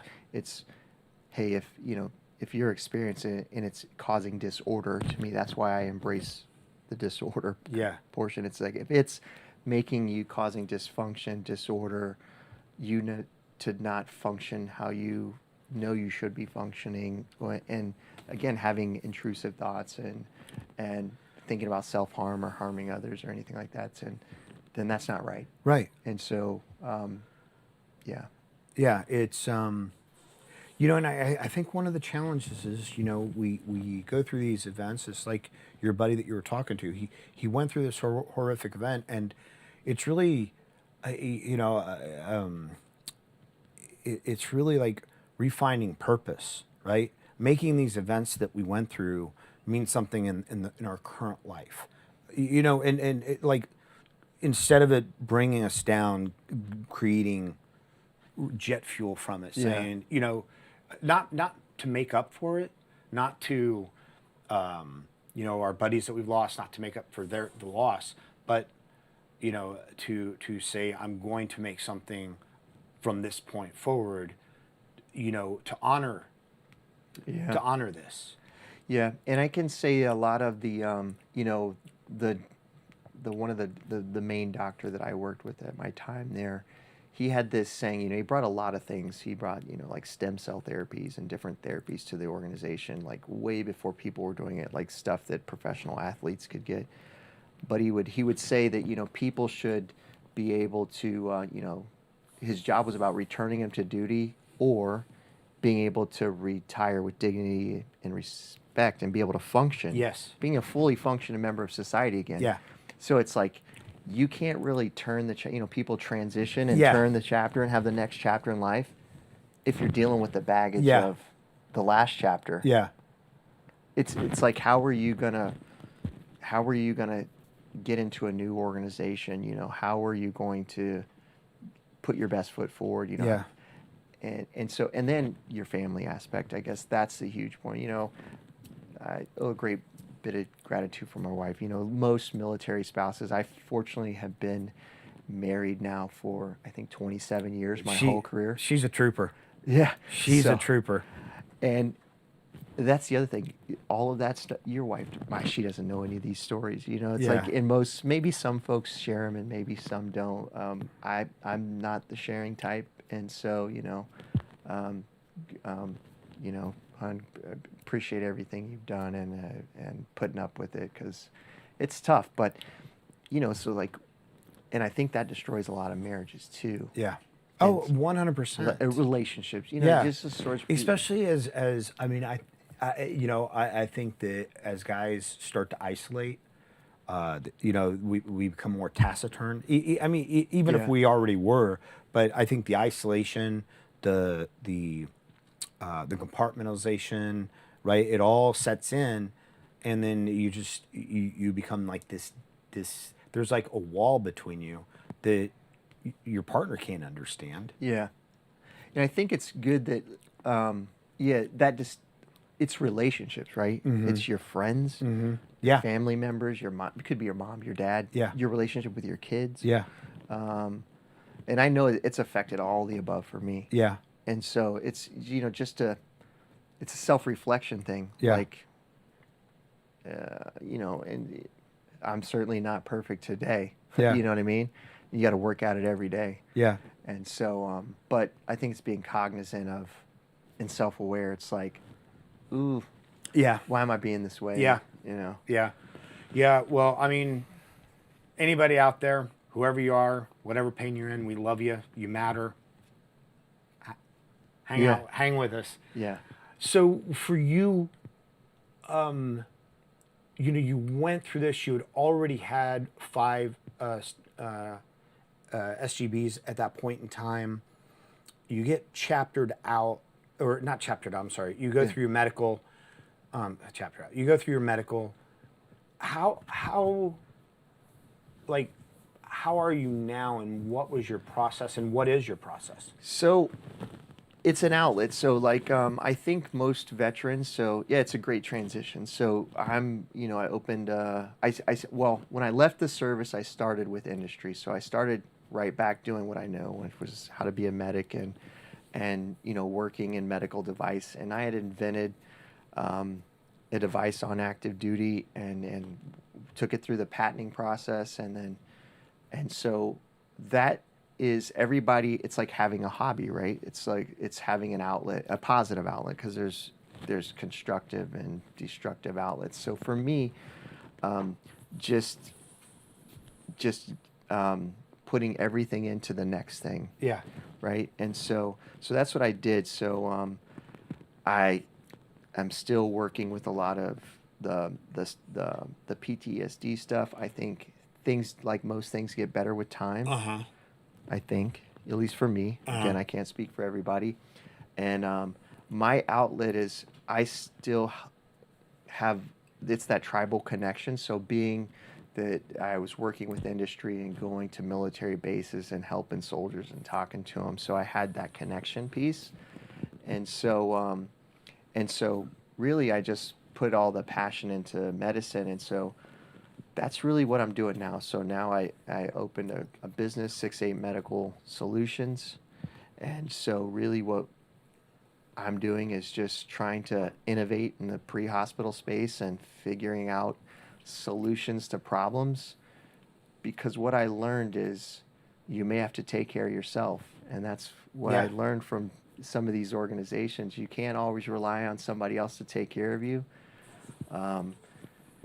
You need more intuitive pieces of devices and equipment that solve problems. Either, you can't just rest on what worked. You can always make things better. There's no perfect device. There's probably no perfect weapon system. Right. They each have their things, and you can always make them better. So that's what I'm doing now. So I've really a a lot of my patient experiences and combat deaths are attributed to hemorrhagic, blood loss. Yeah. So dying from bleeding to death. And so specifically, there's been a lot of innovation in the tourniquet space, right? And hemostatics, so things that you put in people's body to help their body clot. But there hasn't been a lot. There's still some gaps there. So really that's where I've focused my effort is targeted pressure devices around, well, now you can put on a tourniquet, but if you don't take it off, you may lose the leg. Right. And that was good enough in the last war. Right. A lot of people stayed alive because we integrated tourniquets. But my thought process is maybe the next war, maybe we can save some limbs and lives by learning how to convert tourniquets and doing some of the stuff that we didn't have to do in GWAT. I don't know of a lot of cases where they actually converted tourniquets down, at least at point of injury, pre-hospital, tactical field care. So converting tourniquets and then holding targeted pressure for bleeds that aren't amenable to tourniquets, so things higher in the inguinal area, axillary area. And so I've patented a system of a targeted pressure device to actually where, kind of simplifies that. You can actually just, instead of holding with your hands, I call them hands-freeing devices, where you can actually use a device to put pressure right where you want it through non-circumferential means. So tourniquets work, basically, they constrict everything, right, and cut off all blood flow. Right. Targeted pressure, you put pressure right where you want it, and you shut off that vessel. Right. And so it doesn't always have to be like a main artery. It can just be just an arterial or venule down the track. And so that's what we're seeing in Ukraine right now. A lot of, because their evacuation times are like 6 hours, there's a lot of those soldiers, because one, they're not trained well. They barely know how to use tourniquets, but when they do, sometimes they're applied to wounds that they didn't even need a tourniquet, but now they have these really high double amputees. Right. And so what I believe is we got to evolve. Like, we got to keep getting better. We can't just say, well, now we got tourniquets, we're good. So I know that, like during the GWAT, there was a lot of development in tourniquets, but generally it was just new methods of tightening the same band, right? Yep. That people were coming up with different types of fasteners and, Yep. and tighteners and things like that. But what you've invented is something novel in the tourniquet space. Yeah. Can you? Yeah, so I'll show it. So this is essentially, I called it a P3D. It's a Popp point pressure device. So I named it after myself a little bit. I wanted a little bit of a legacy. And so essentially what it works is targeted pressure. What I kind of figured out is through like junctional and other devices, it's all about having a height offset, which meaning you triangulate pressure to pull things downward, and then having a pressure head. And so a normal tourniquet basically takes everything and squeezes it inward, Right. and basically just squishes everything. Where this, because of it has a height offset, it basically leaves gaps in the basically the strapping mechanism. So essentially, you have rooms to allow for collateral flow and, more importantly, venous return. Right. Because what happens is when you shut off the arterial system, so the high pressure system of an artery and a low pressure system of a vein, tourniquets shut off both systems, right? They're working, they just shut everything off, and nothing goes this way, nothing goes that way. When you put like bandages on too tight, what'll happen is you'll shut off the venous system, so the return system, but you won't shut off the arterial system. So blood goes that way, and then what you get is called venous engorgement, and it's painful. And so this is the way that I equate it to somebody. I'm like, have you ever cut your finger in a garage? Razor blade, whatever. Okay. You ever like quickly just grabbed some tape and wrapped it around there? And then it stopped the bleeding, right? but then it started throbbing and hurting like hell. Yeah. Well, you had venous engorgement. Yeah. And so essentially, what did you do? You loosened it up, and what happened? Start bleeding again. It started bleeding again Yeah. because it needed pressure like this, Yeah. but the pain went away. Right. So that's what you loosen it. Yeah. And I can give you 100 analogies. Yeah. It's like going and getting your blood draw. You ever had them wrap the thing around too tight and your arm turns purple? Yeah.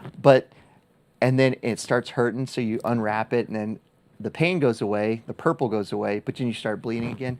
So really, it's the principles around it. So basically, what I did is I've made a set of like heads, depending on where you need to put pressure, and you can go in wounds over the hemostatic, so it'll kind of sit in a cut. So actually inside. And then this riser, you can route any tourniquet, so they'll all route. So everybody carries a different one. Right. So it's kind of, I call it, it's agnostic, whatever tourniquet you use. Or if you have a bandage, you just set it on top, and you can use it to create a non-pressure bandage and make it pressurized. Yeah. But really, it's about, I'm gonna, you can. if you guys can see that. So it applies the pressure wherever you need it, but just at the point that you need it. And then the height gives it the leverage. Yeah. So here I got one. So I also kind of did it in a bandage. So I'll just show you. So here it is, and these little channels just allow you to creatively redirect it. But normally a bandage you would just wrap around, and to stop the bleeding, you just keep wrapping really tight like this, and you would create a tourniquet like a freck with the bandage. So if you just have the height offset, what it does is it isolates pressure downward this way. You feel that? Just right on the point, yeah. Right where you want it, and I don't have to wrap as tight. Right. And I'm relying on isolated pressure versus circumferential pressure. Right. And so really that's the key. And these channels, what they do is, so I'll go backwards a bit. Say that you just want a lot of pressure. Well, then if you want that mechanical advantage, then I can just route through these channels. Oh, wow. To make it tight when I want it. So if I want it tight, I can make it tight. But if I don't want to, I can. And so really what these are tools are for is tourniquet conversion. Yeah. So right now it's all improvised. Yeah. So there's some things starting to come out. And you know, I applaud all innovation. I'm like, hey man, it's all about healthy make the best thing out there. Our servicemen. I want my sons who are still active duty to have the access to the best equipment. So I think we need to innovate. And so right now, that's what we're launching this probably this winter. We're in manufacturing now. I'm gonna get things to market, but it's really just about like advancing pre-hospital medicine. So that's my focus, and that's how I kind of stay focused and stay driven. Yeah. And trying to give back. Yeah. And so it's like it's a smart tourniquet. I mean, it's you know, if you think of the old method, it's a dumb tourniquet. It's just like and this is smart. Now I know you've patented it. Have you? What's like the proof of concept or the testing procedure for something like this? So for me, what I've done with it is I've put it through a lot of cadaveric testing. So when I first left the military, I worked for a big, large medical device company, and they specialized in perfused cadavers, and I actually wrote a training program for them for that, and help them take that technology to the market, and we actually train a lot of service members. So cadavers that actually have flow? So cadavers that have heartbeats. Heartbeats, that's amazing. It's not a heartbeat though. So but what yeah, it is, yeah. So what it is essentially a piston pump system that pumps beef blood or fake blood into a cadaver at normal physiological pressures, so that you can essentially know when it's tight enough. Now, cadavers, they don't have muscle tone, and there's a little bit of difference. But for the most part, what you can really do is check. You know, you can figure out the efficacy of the device. What a lot of people don't know is this space where these medical devices fall, these aren't cancer drugs. You can sell a device that you've never proven to work. Right. It happens all the time. And so, you normally just engineer test them. You basically put them on pressure sensors and figure out different pressures and break tensile strengths. But I've taken it a step further and actually put it through a perfusion model. And that's kind of, I would say, the gold standard next to just actual human use. But a lot of times you're not going to get that with these kind of devices. They're just, you get that retrospectively. And that's like so if you think like, so I'll give a little bit of shout outs to I usually, you don't want to mention product names but like the cat tourniquet, right? I carried one, saved a lot of lives. It was bench tested. It wasn't like it had uses before it is. I remember they brought it into my SOCM class. You could buy it and use it. Yeah. When it first got made, it was vented at the unit on Bragg. It's a kind of crazy story behind it. But essentially, they kind of figure there's a gap analysis, and they kind of figure out there's a need. We need something for this, and they do some rapid prototyping or some prototype and engineering testing. But it's a lot of engineering validation and not a lot of actual use. You get the use after the fact. Yeah. And so, but you can do a lot of just testing on your own through like Doppler testing, Yeah. I just want to say real quick that the company that's doing the perfusive cadavers, if you guys start the next zombie apocalypse, I will be pissed. And what's the name of your company again? 6-8 Medical Solutions. 6-8 Medical Solutions. Do we have a link to that? The link is in the description. Yeah. And so they're not up on the website yet because we're in manufacturing. They're up there in concept, but we plan to have the stuff for sale here come December, January. We're like I said, setting up all the manufacturing.